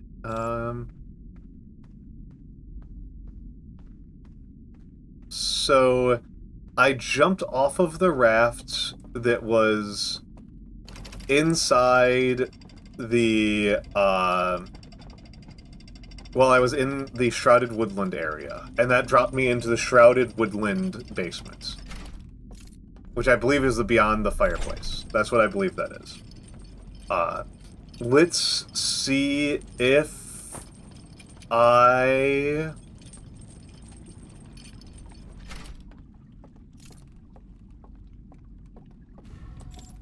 Let's see if this works.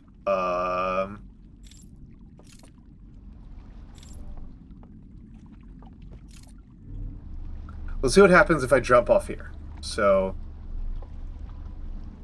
I'm going to have to pay attention to my hearing for a second, which is a bad sign. Closing my eyes. Okay, I hear nothing. Okay, so it looks like it drops me into the same location.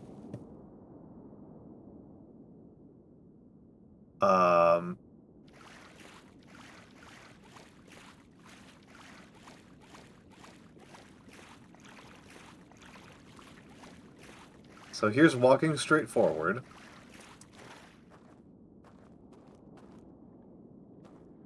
Okay.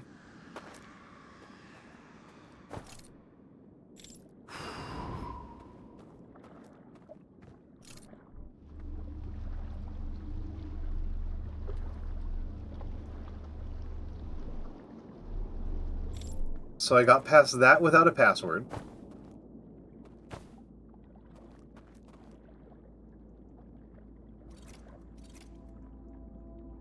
Right, I need to,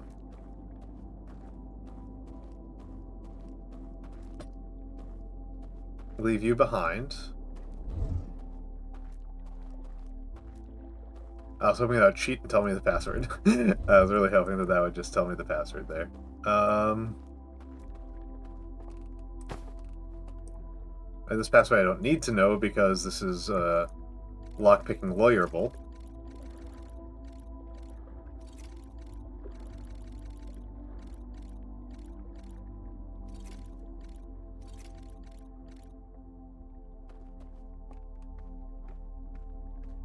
This is the lockpicking lawyer.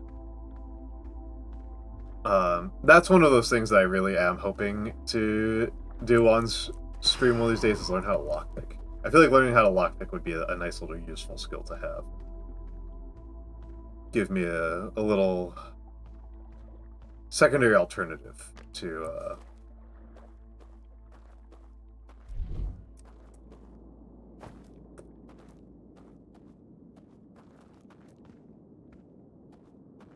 Okay, and so third, which is this one, which I still don't know the password for. Let's wake up.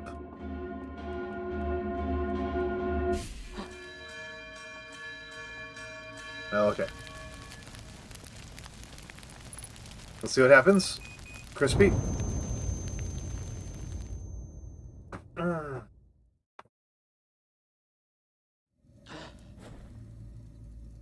Oh, that was a bad plan anyway. Well, I ran out of time anyway, but it was a bad plan in the first place. Okay, so...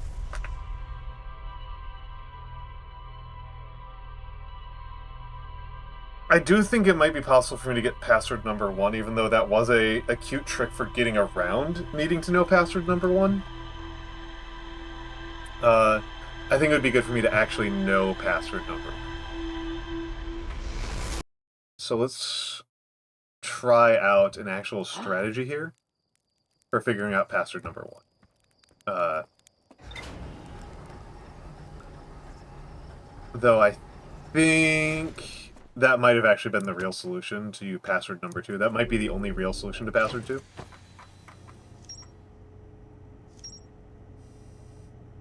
Okay, so slide burning room. Behind the mural of a large tree.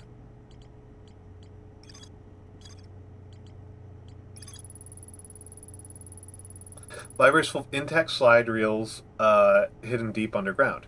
There is a container. Sleep well, Mura. Sleep well, Mura. I hope that you had a nice and restful time hanging out with me today. There's a container with one of the vault seals, but its contents have been destroyed. Found a slide reel that shows the origins of the stranger and its inhabitants. Intact slide reveal the sacrifice was made to build the stranger. I found a slide reel that appears to be some sort of error report. It shows one of the stranger's inhabitants jumping off a raft during a transition between areas and falling below the world. Okay, so the errors we get are falling below the world, being dead,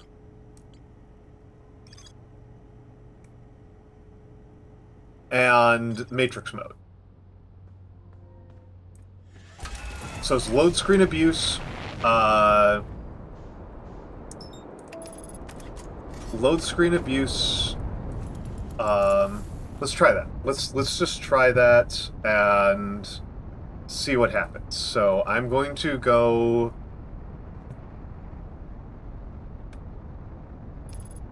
do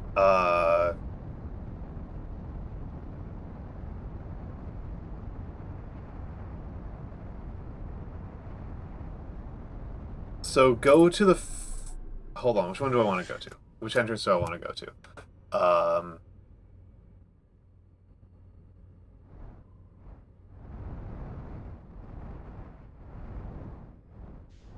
You know what? You know what? Let's do. Ow! Fuck. Fuck. Fuck. Fuck. Fuck.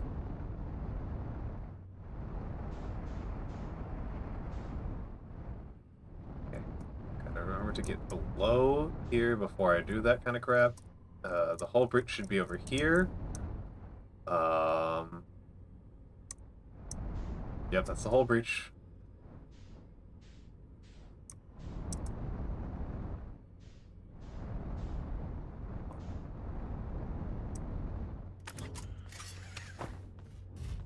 Out of here. Don't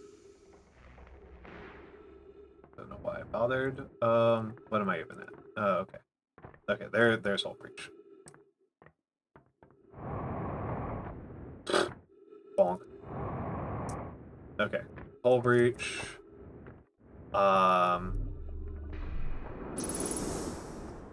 So I'm going to take the whole breach in, and yeah, gotta go in here and take the error message. This is actually this might be the fastest way to get to the error message. Use that to cheat password 2. Then, yep, this is the way. Okay, so my plan is going to be to cheat password 2 via the skip, brute force password 1, and I'll be dead for password 3. So those are 3 big security loopholes created by errors in the system.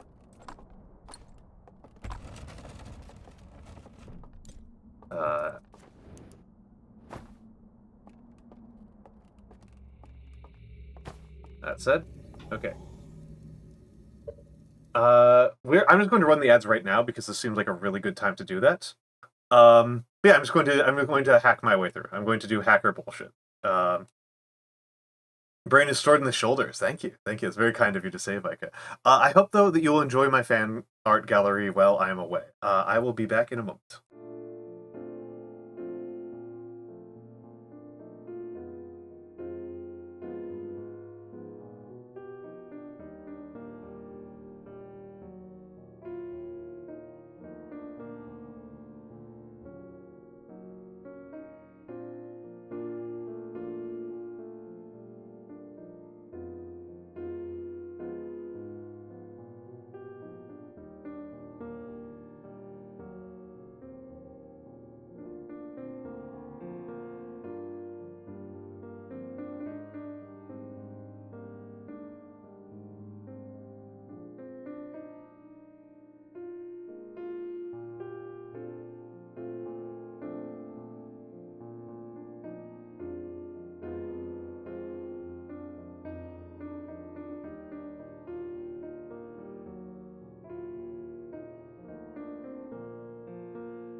All right, I am back.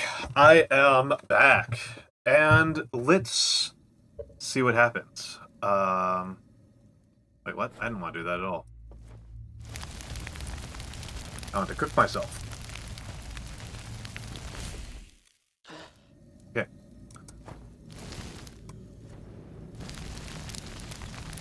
Roasted Hearthian.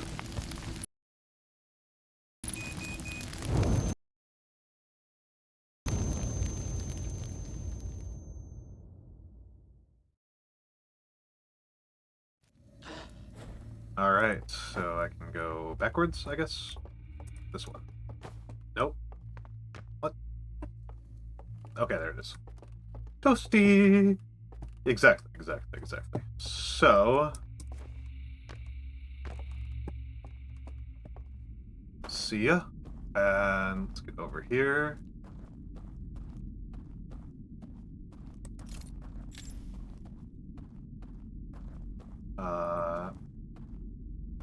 There we go. And I want to go over here. And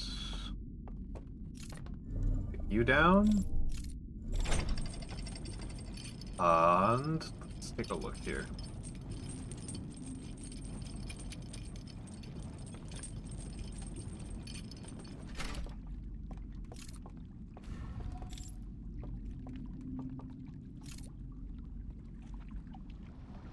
Zoom and step on and zoom. Okay.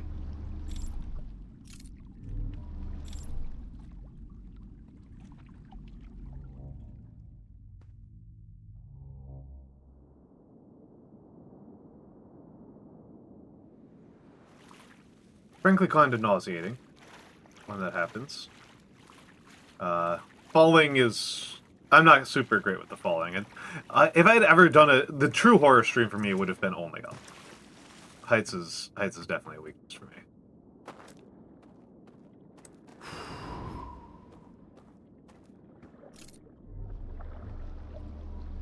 Let's move on, mosey on over here. So seal 1 has been removed.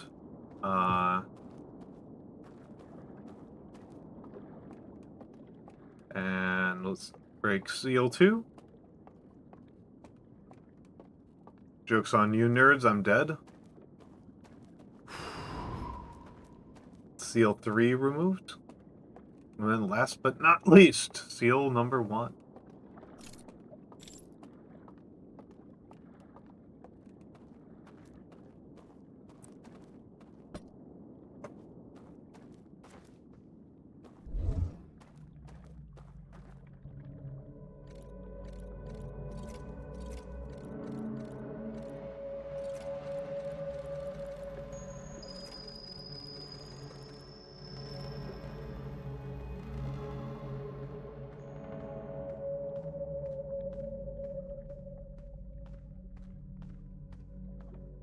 And that's seal numero uno. Extinguished. And let's get back to it.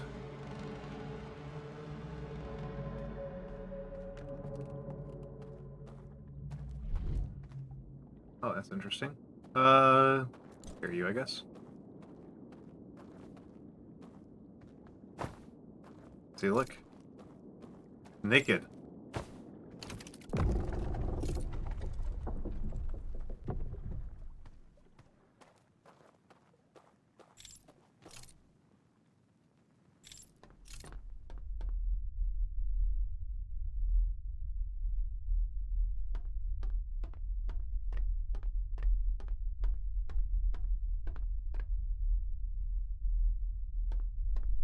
Spooky.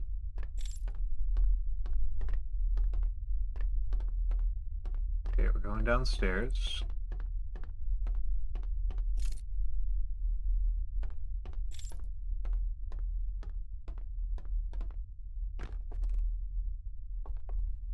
Cool.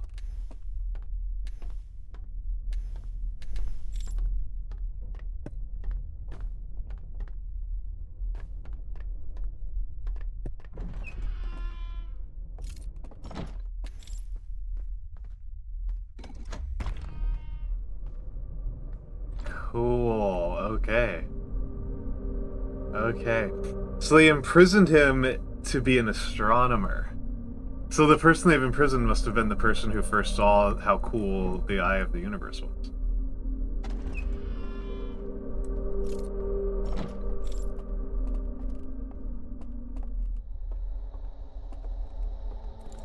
Let's see, does he kill me? Genuinely curious, does he kill me?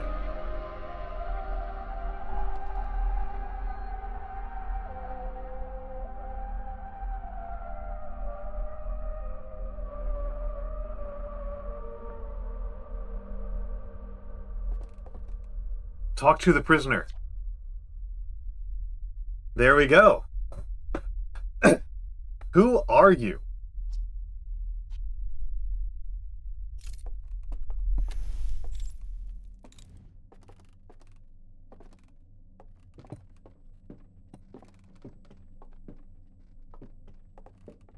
He's got a broken horn.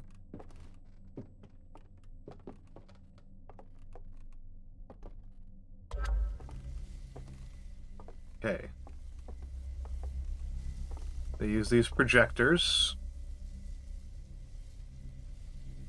He scans himself. Oh, so I should stand here and let him scan me. Okay. The vaults.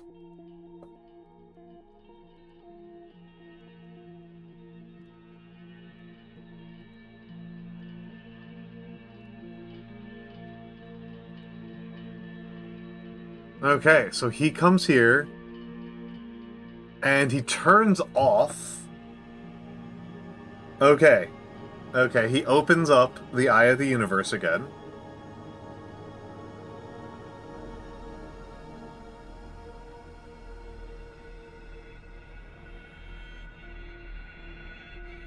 And the rest of them do not like that.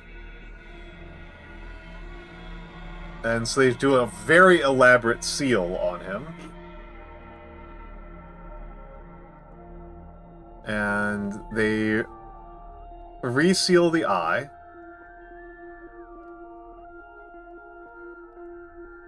Blocking the signal.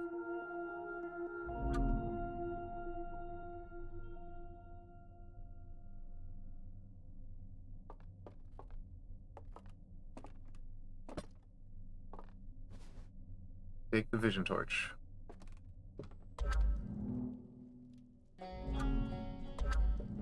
Alright, hold on, I gotta hold it.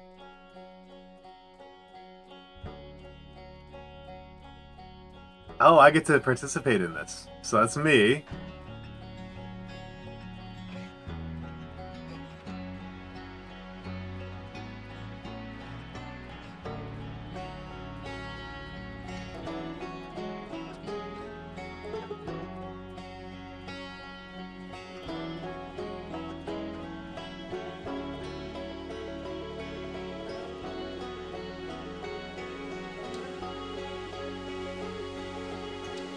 There's the Nomai. There's the vessel.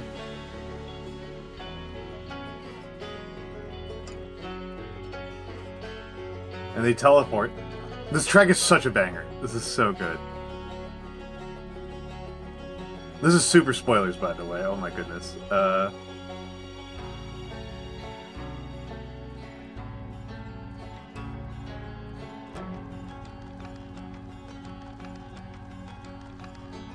Brittle Hollow. The Interloper. Yep.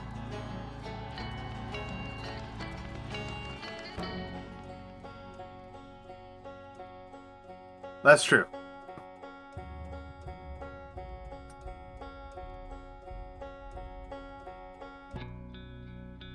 Feldspar.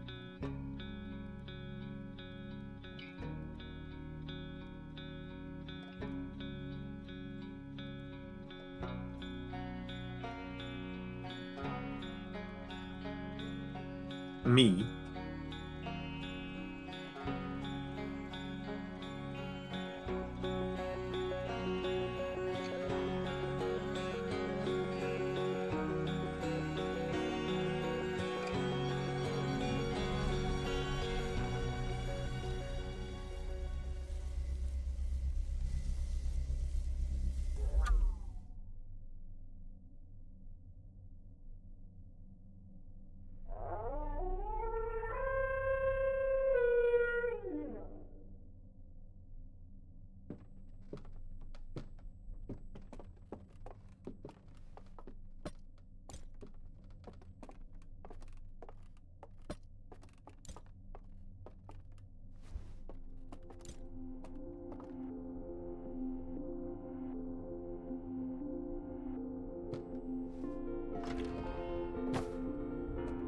Okay, I'm not supposed to join him, I guess.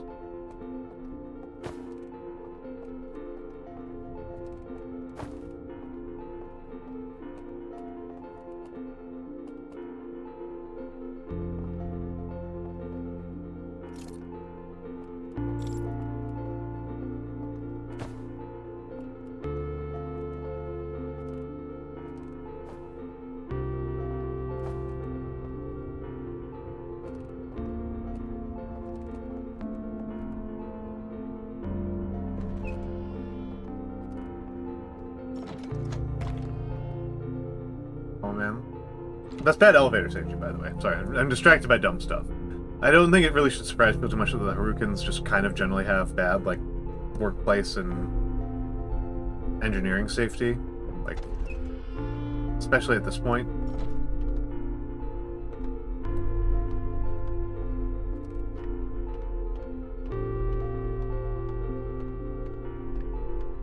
Bad use of guardrails, things that disappear and reappear.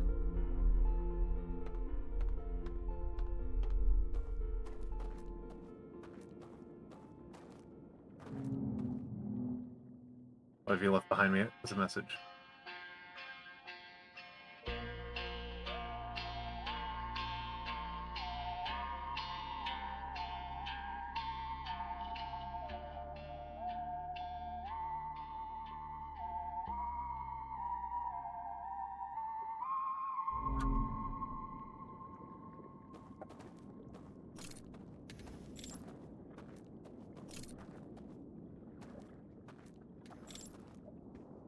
Where is he?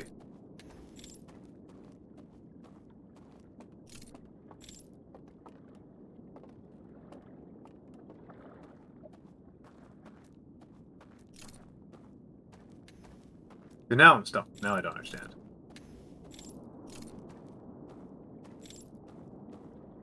Now I'm lost.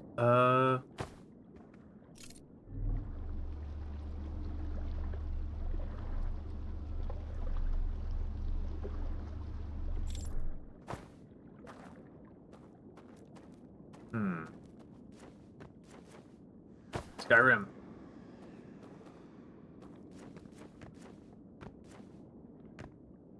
Oh, that's game. Oh, is that the end of it?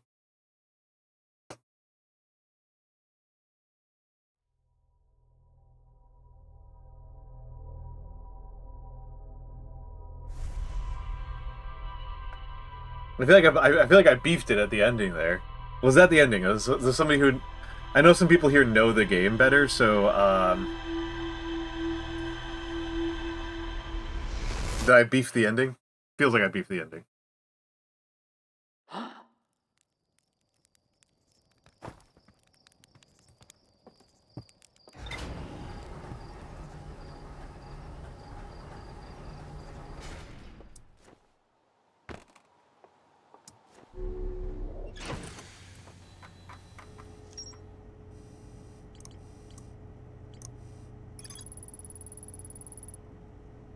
Prisoner showed me a vision revealing the actions they took that results in their eternal confinement. I used their vision torch to share my knowledge of the solar system history with the professor. The prisoner left one final vision for me by the water's edge as a farewell.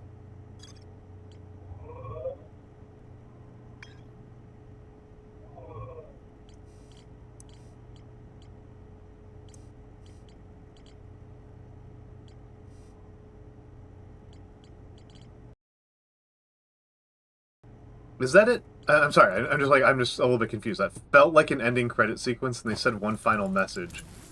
But like, is that the ending?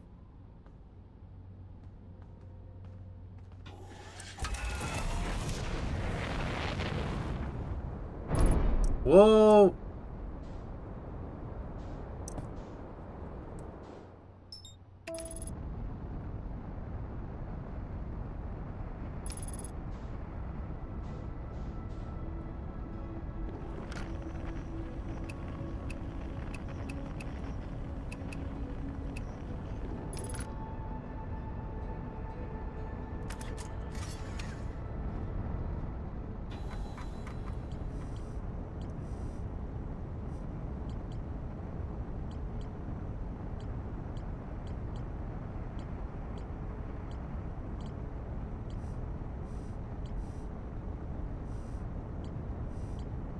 confused. I'm mostly just, I'm not sure if that's the ending.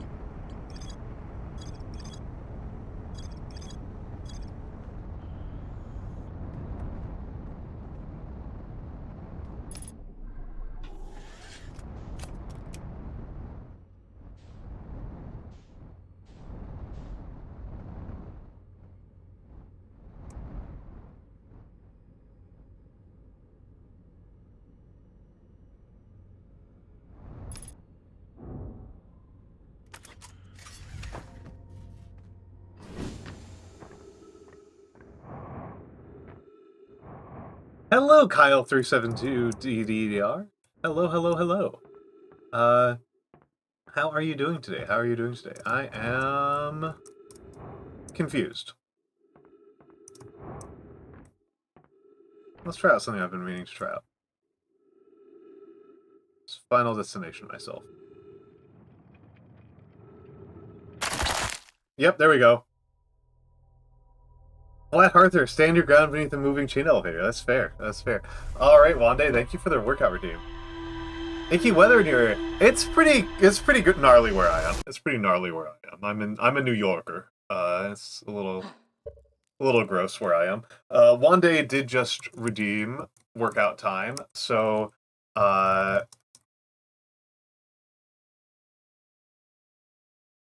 let me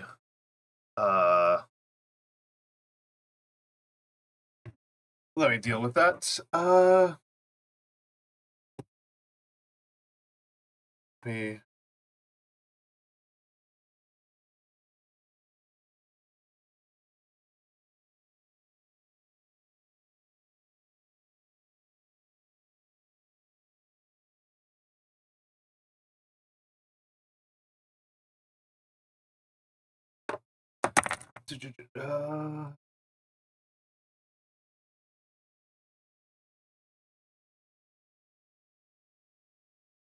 Okay, let me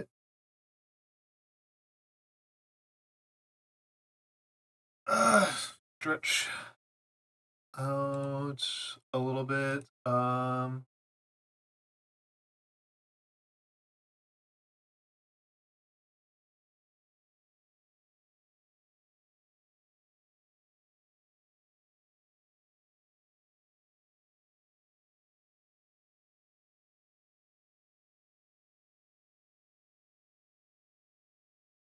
Okay. I will be doing. Just have to get my shoes off. I will be doing squats. 10 squats each leg. Left leg 1, 2, 3, 4, 5, 6, 7, 8,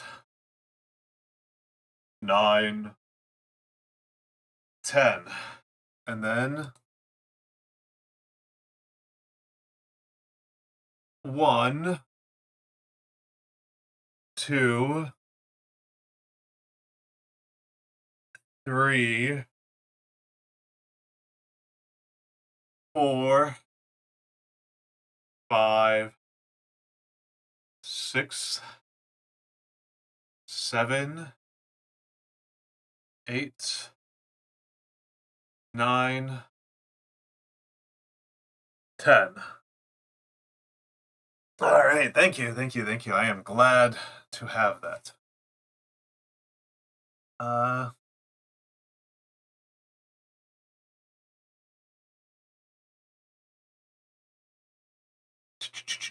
uh,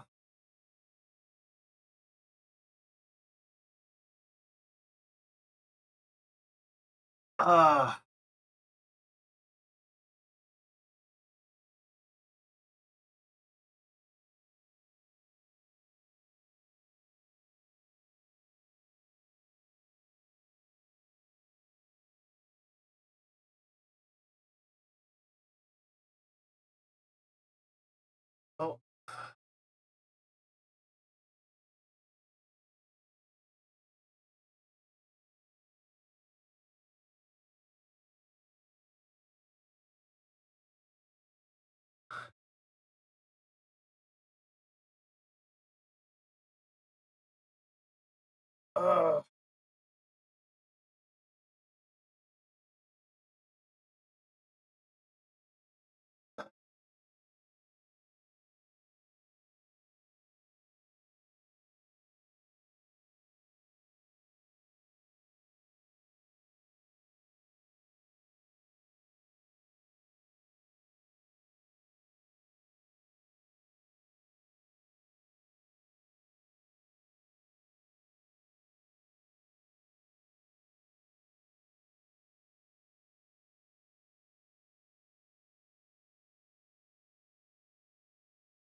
All right.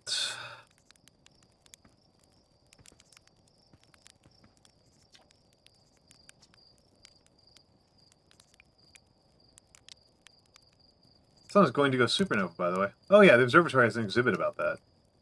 Between you and me, I glossed over some of the finer details. Astrophysics is more Hornfels' domain. I'm here for the rocket science and the marshmallows. Yeah, I'm really glad I don't live in Australia. Like, I know that we give America a lot of shit, but, like, New York is too damn hot, if you ask me. You know what?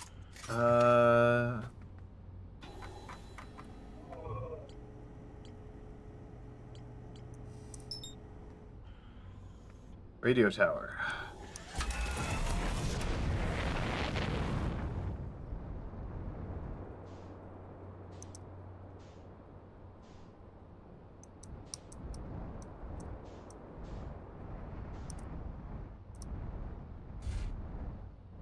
Let's see if anything's different here.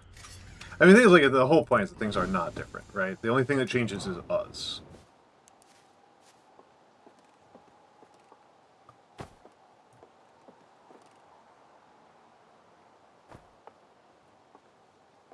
We're the only thing that changes.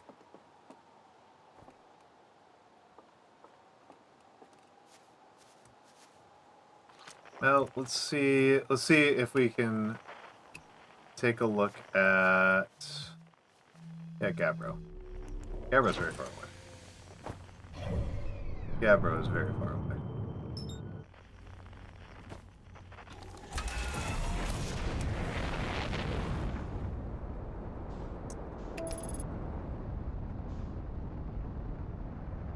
Sun Station's so big. I always forget how big the Sun Station is. Holy moly.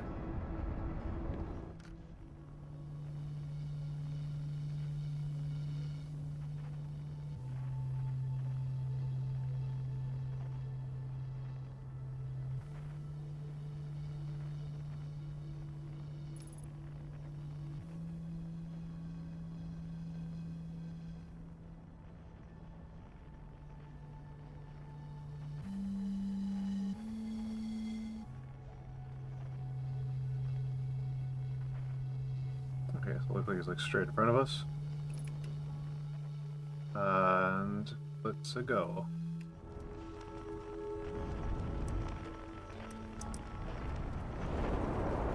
Yep, there we go. No, that's Statue Island. That's Statue Island. Gabbro Island, that's Statue Island. Okay.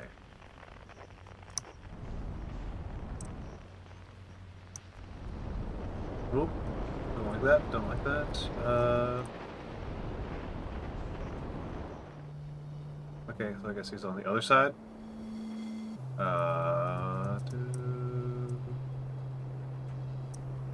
Keep it locked.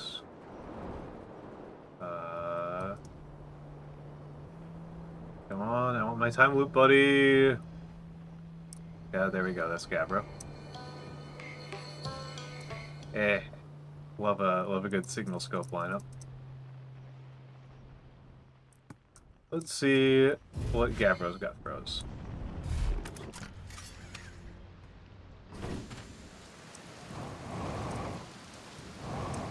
Traveling on giant steep. It's so slow.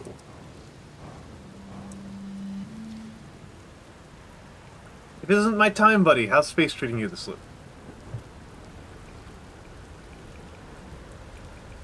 I found something. I found a photo of you inside the old tower, radio tower. Yeah, you mentioned that before. Did I look busy? I hope I look busy.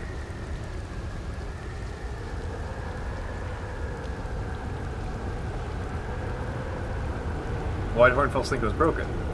No, Hornfels probably told me why, but Hornfels tells me lots of things, and sometimes I tune out. Oh.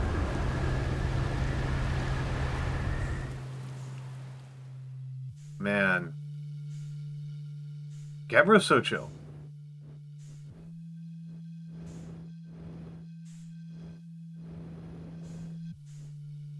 Gabbro is so incredibly chill.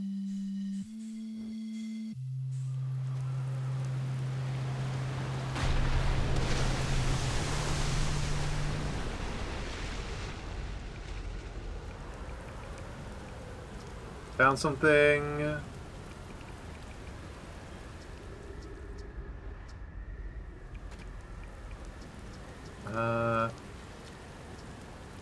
See you later. So I can't talk with Hornfels about that. I'm sorry, I can't talk with Gabbro about that. I was hoping to talk with Gabbro about that. Let's see if I can talk with Hornfels. Let's see if I can talk to Hornfels. Oh, and we're relatively close to Timberhearth. Let's just get out from below these horrible clouds. Get back into the nice, comforting vacuum of space.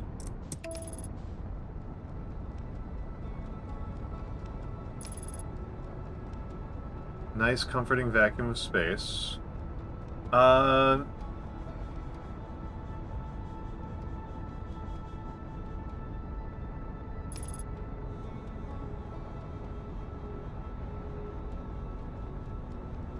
Oh yeah, Vika, I've got a lot of Australian. I've got a lot of Australian listeners. Are you also Australian?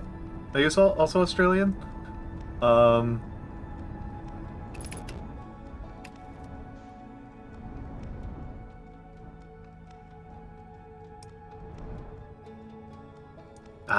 Yeah, I used to stream like turbo DGen hours, which was pretty good for the Australians. That's the landing pouch I don't really want. I want to go to the observatory.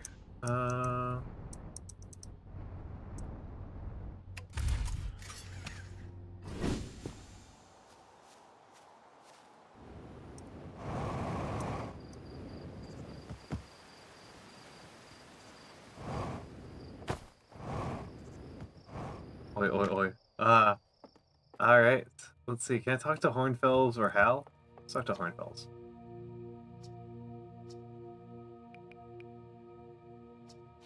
No, Hornfels doesn't give me shit.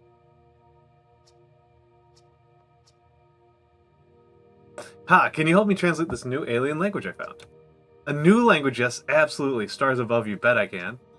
Just give me, let's call it 100 samples, some form of epigraphical codex in 6 months, and show the vague gist of the sort of graphemes this new language is working with. Gosh, I can't wait to get started. So he cares, but it doesn't matter.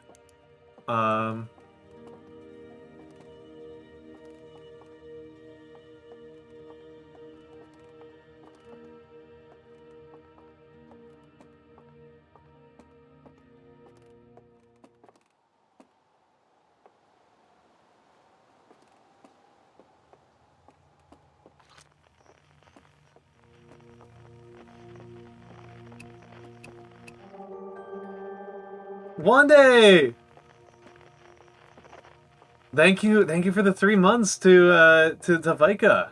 Oh my goodness, How, once again, the clock didn't count it correctly, so I will have to do another manual readjust, as ever. I was feeling smug about finding a subathon clock that worked. But Wande, thank you so much for the 3 gift subs, and Vika, enjoy your tanks. Enjoy your tanks. I love those tanks. Whoop.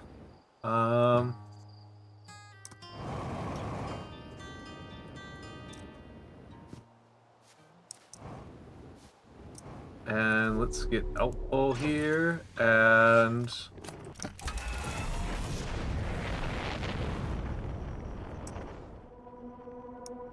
I don't really care about that. I care about this. Yeah, exactly. I just want to...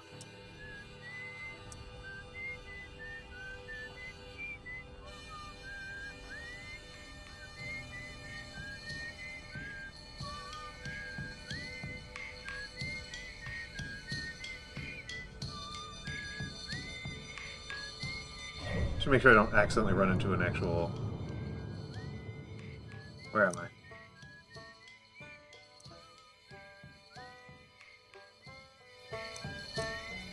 I think I'm far enough away that I don't have to worry too much about it. Let's...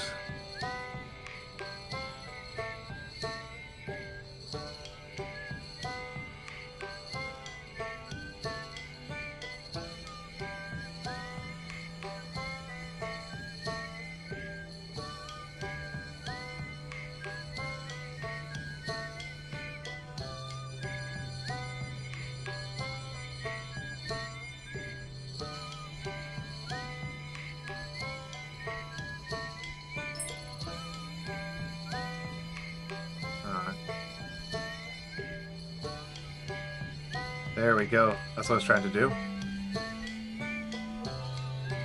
I love this. I love this.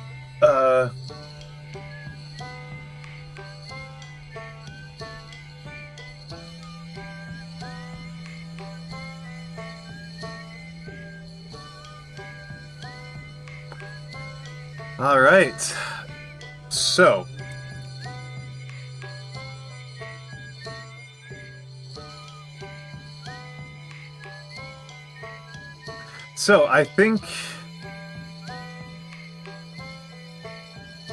I think we won.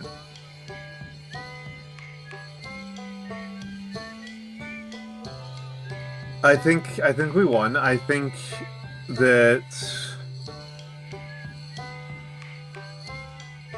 there's nothing to be done for the stranger and their inhabitants.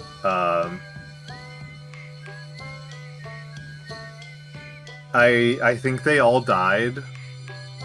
I think it's very much like the Nomai. They all died long before we were here.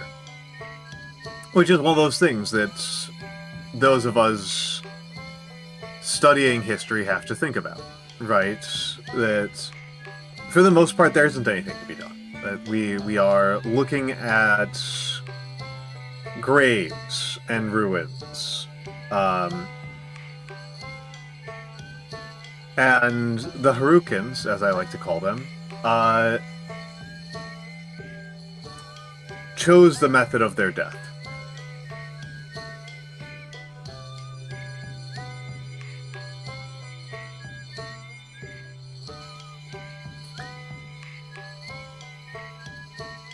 It's a shame that their selfishness caused so much distress to the Nomai.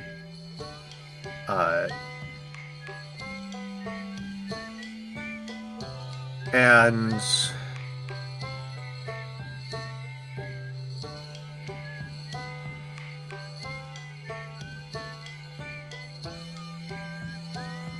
we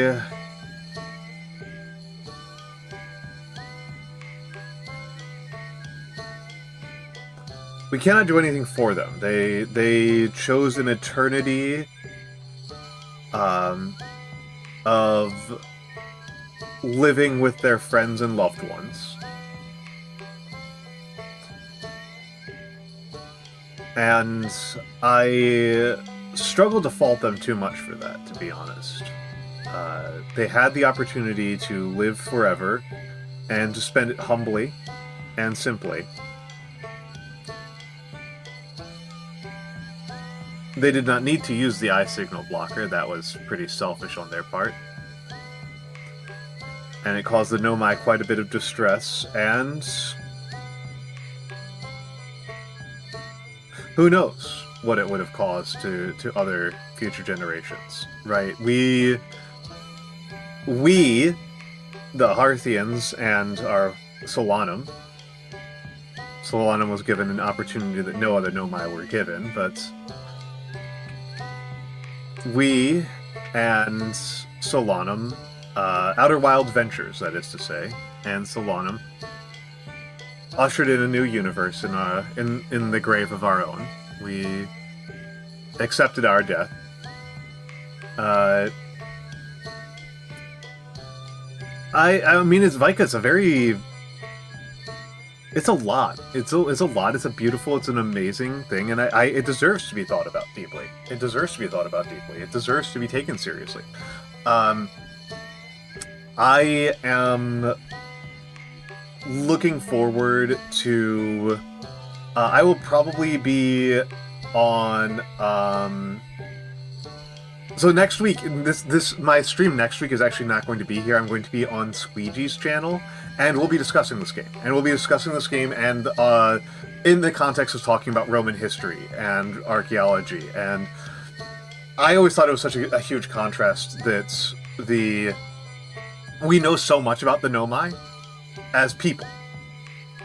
And we know so little about the Harukans as people. I am using an exonym that's based on a VTuber joke for them. It has so little to do with how they may have seen themselves. We only get to have any contact with one of them gets to represent himself as an individual, which is the prisoner. The other 32 Harukans that we witness are nameless and dead. We don't even know how they reproduce.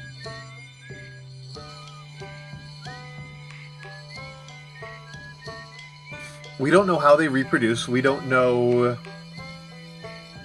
what their language is like. We don't know... The only art we see from them is that they are nostalgia folk. They're very nostalgic. They're very nostalgic, they're very visual, they like landscapes. We know that they have an instrument that is a one-string guitar. That's what we know about them. We know so little. We don't know what their compositions are like. We heard a little bit of their compositions, but it's hard to tell if those are artistic or ritualistic or purely communicative. Like purely functional. We don't know if those are functional or ritualistic or creative or anything. We know so little. And there's something kind of terrifying about people living so long and leaving so little. They lived so long and they left us so little. I don't begrudge them for giving up, right? To quote the Share Zone, real winners quit. And they did.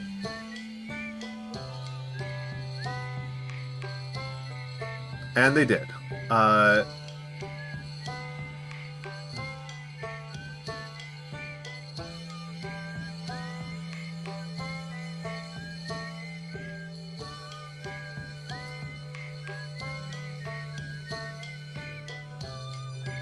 We can tell quite a bit about their clothing, but we don't know what it communicated to them. We don't know what it meant to them.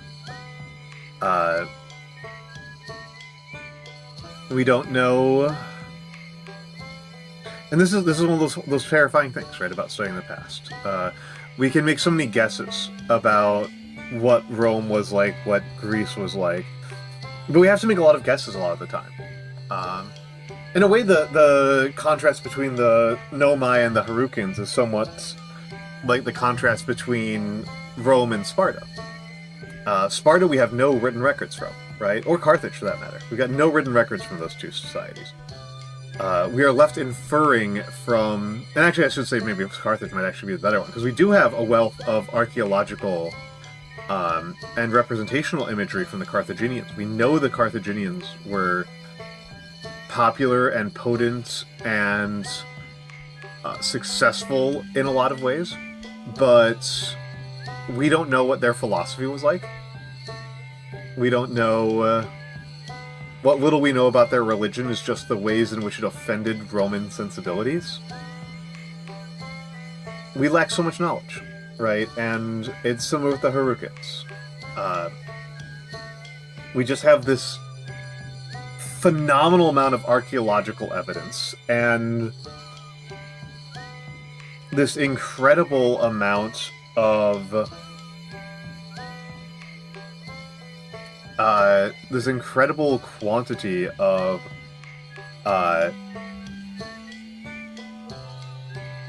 representational art, right? We have all these portraits, which, you know, Fayum portraits, Fayum funerary portraits from Rome are incredibly valuable.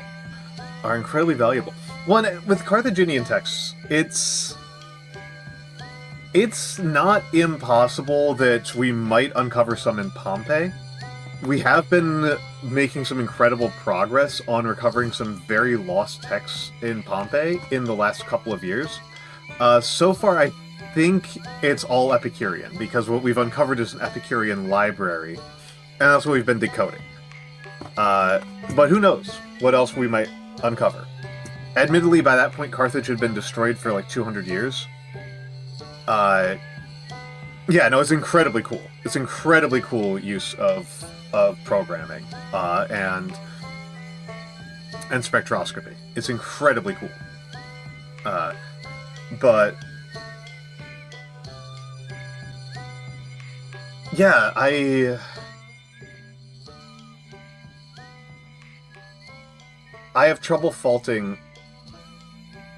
the Harukians for the decisions they made. And I guess that's it. The Nomai I found to be much more sympathetic and endearing, but the Harukians made their own choices, and... reflecting on my own society in this, they only confined one person to an eternity of torture, and they treated him more nicely, than we treat people on accident. So, I don't know how much judgment I can do. Let's...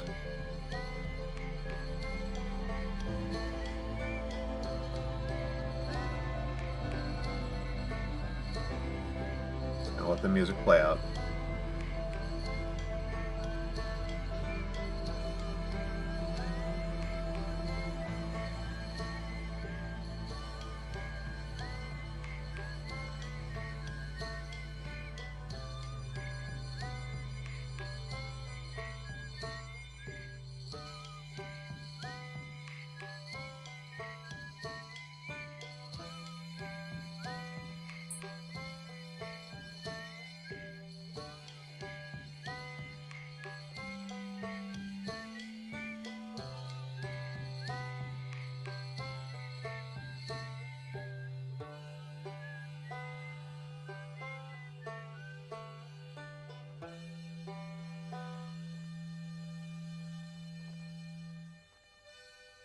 Feldspar is the last one left.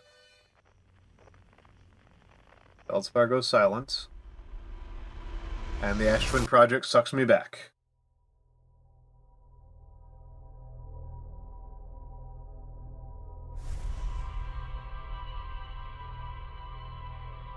And that's a game.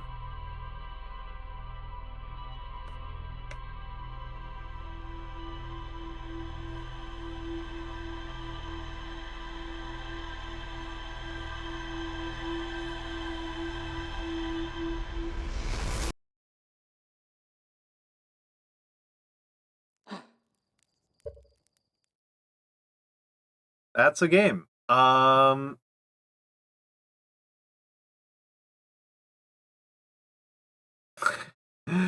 I'm gonna put these away for a second, just let's look at the background. Thank you all for being here with me. I loved that. I adored that. That was beautiful. That was amazing. I had a really wonderful time with that. I had a really, really wonderful time with that. And I had a really wonderful time doing it with all of you. Echoes was definitely harder than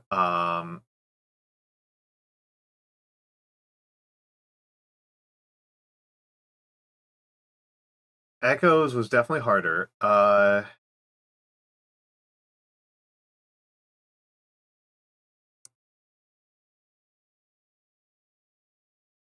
Than the base game.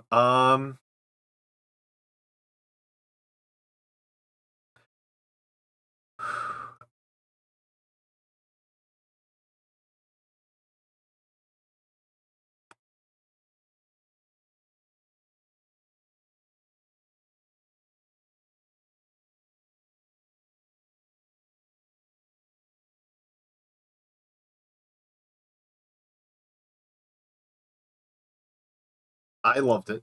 I loved it. I don't know what else to say at this point. Let me just take a look around on some things on the back end. Give me a moment here. Give me a moment here. Just fiddling. Just fiddling. Uh,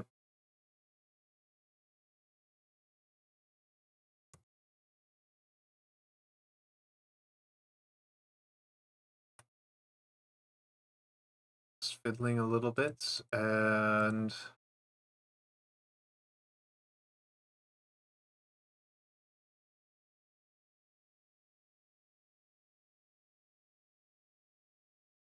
um.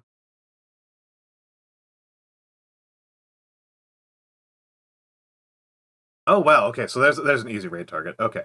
Okay.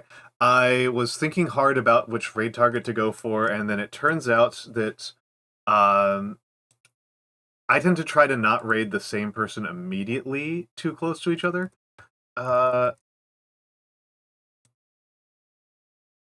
So we are going to raid somebody I haven't seen since July. We are going to raid Dorney. Actually, hold on. Whoa, that should not be there. That should not be there. What the hell is that capturing? What the hell is that capturing? What captures that? What incarnation? You do not need to see that. So yes, let's go over some of the last things to be said here. So, schedule. Schedule. Tomorrow, I don't know. Tomorrow will probably be some sort of art stream. It will either be art or Slay the Princess. It'll either be art or Slay the Princess. And then that's all I've got for Friday. Next week I am going to be collabing with next week is going to be screw that. Goodbye. Next week is going to be I've got collabs with Squeegee, possibly Grim Glassman, need to figure that one out, and John Ken Palm. A lot of collabs next week. So those ones are still incoming. And let's put away the schedule and put up. So, affiliate anniversary. The timer we know is wrong. We know the timer is wrong. We saw it bork twice today on stream, so I have to do a full audit of the timer. Model has already been debuted. Dark Souls, I will have to schedule that. Doing a 24-hour stream requires some amount of prep work. I have a bunch of redeems to do for individual incentives. Notably, I want to upgrade my mic before I do the voice lines because I'm just tight. I'm just mad at my mic situation. I just need to fix it. The chat picks redeems are all going to be in December. I am planning on it being like the week before Christmas. And I'll schedule everything else as I get closer. So, let's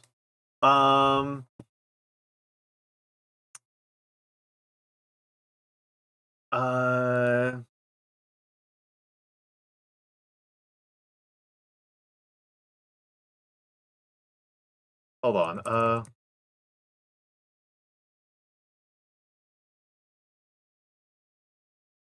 Okay.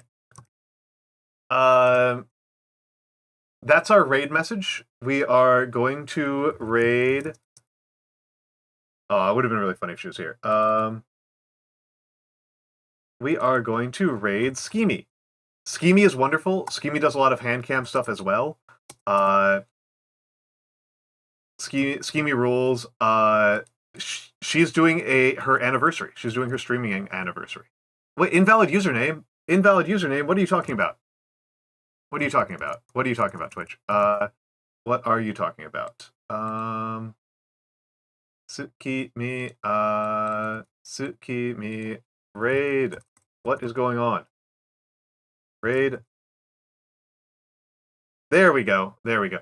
Schemy is wonderful. Schemy is wonderful. So we will see her in a few minutes. And I will be streaming tomorrow, as I mentioned. 4 p.m. US Eastern. I will probably be on my Discord later tonight. And I need to write a thank you to whoever bought me those models. Yes, thank you all so much for being here. And thank you for making my subathon a ludicrous success, and thank you for being such wonderful, kind people. And we'll probably be playing. I hope to be playing some Payday later tonight. I do need to eat some more food. I ate very little today. But yes, I will see you all later. Thank you all very much. Have a wonderful night.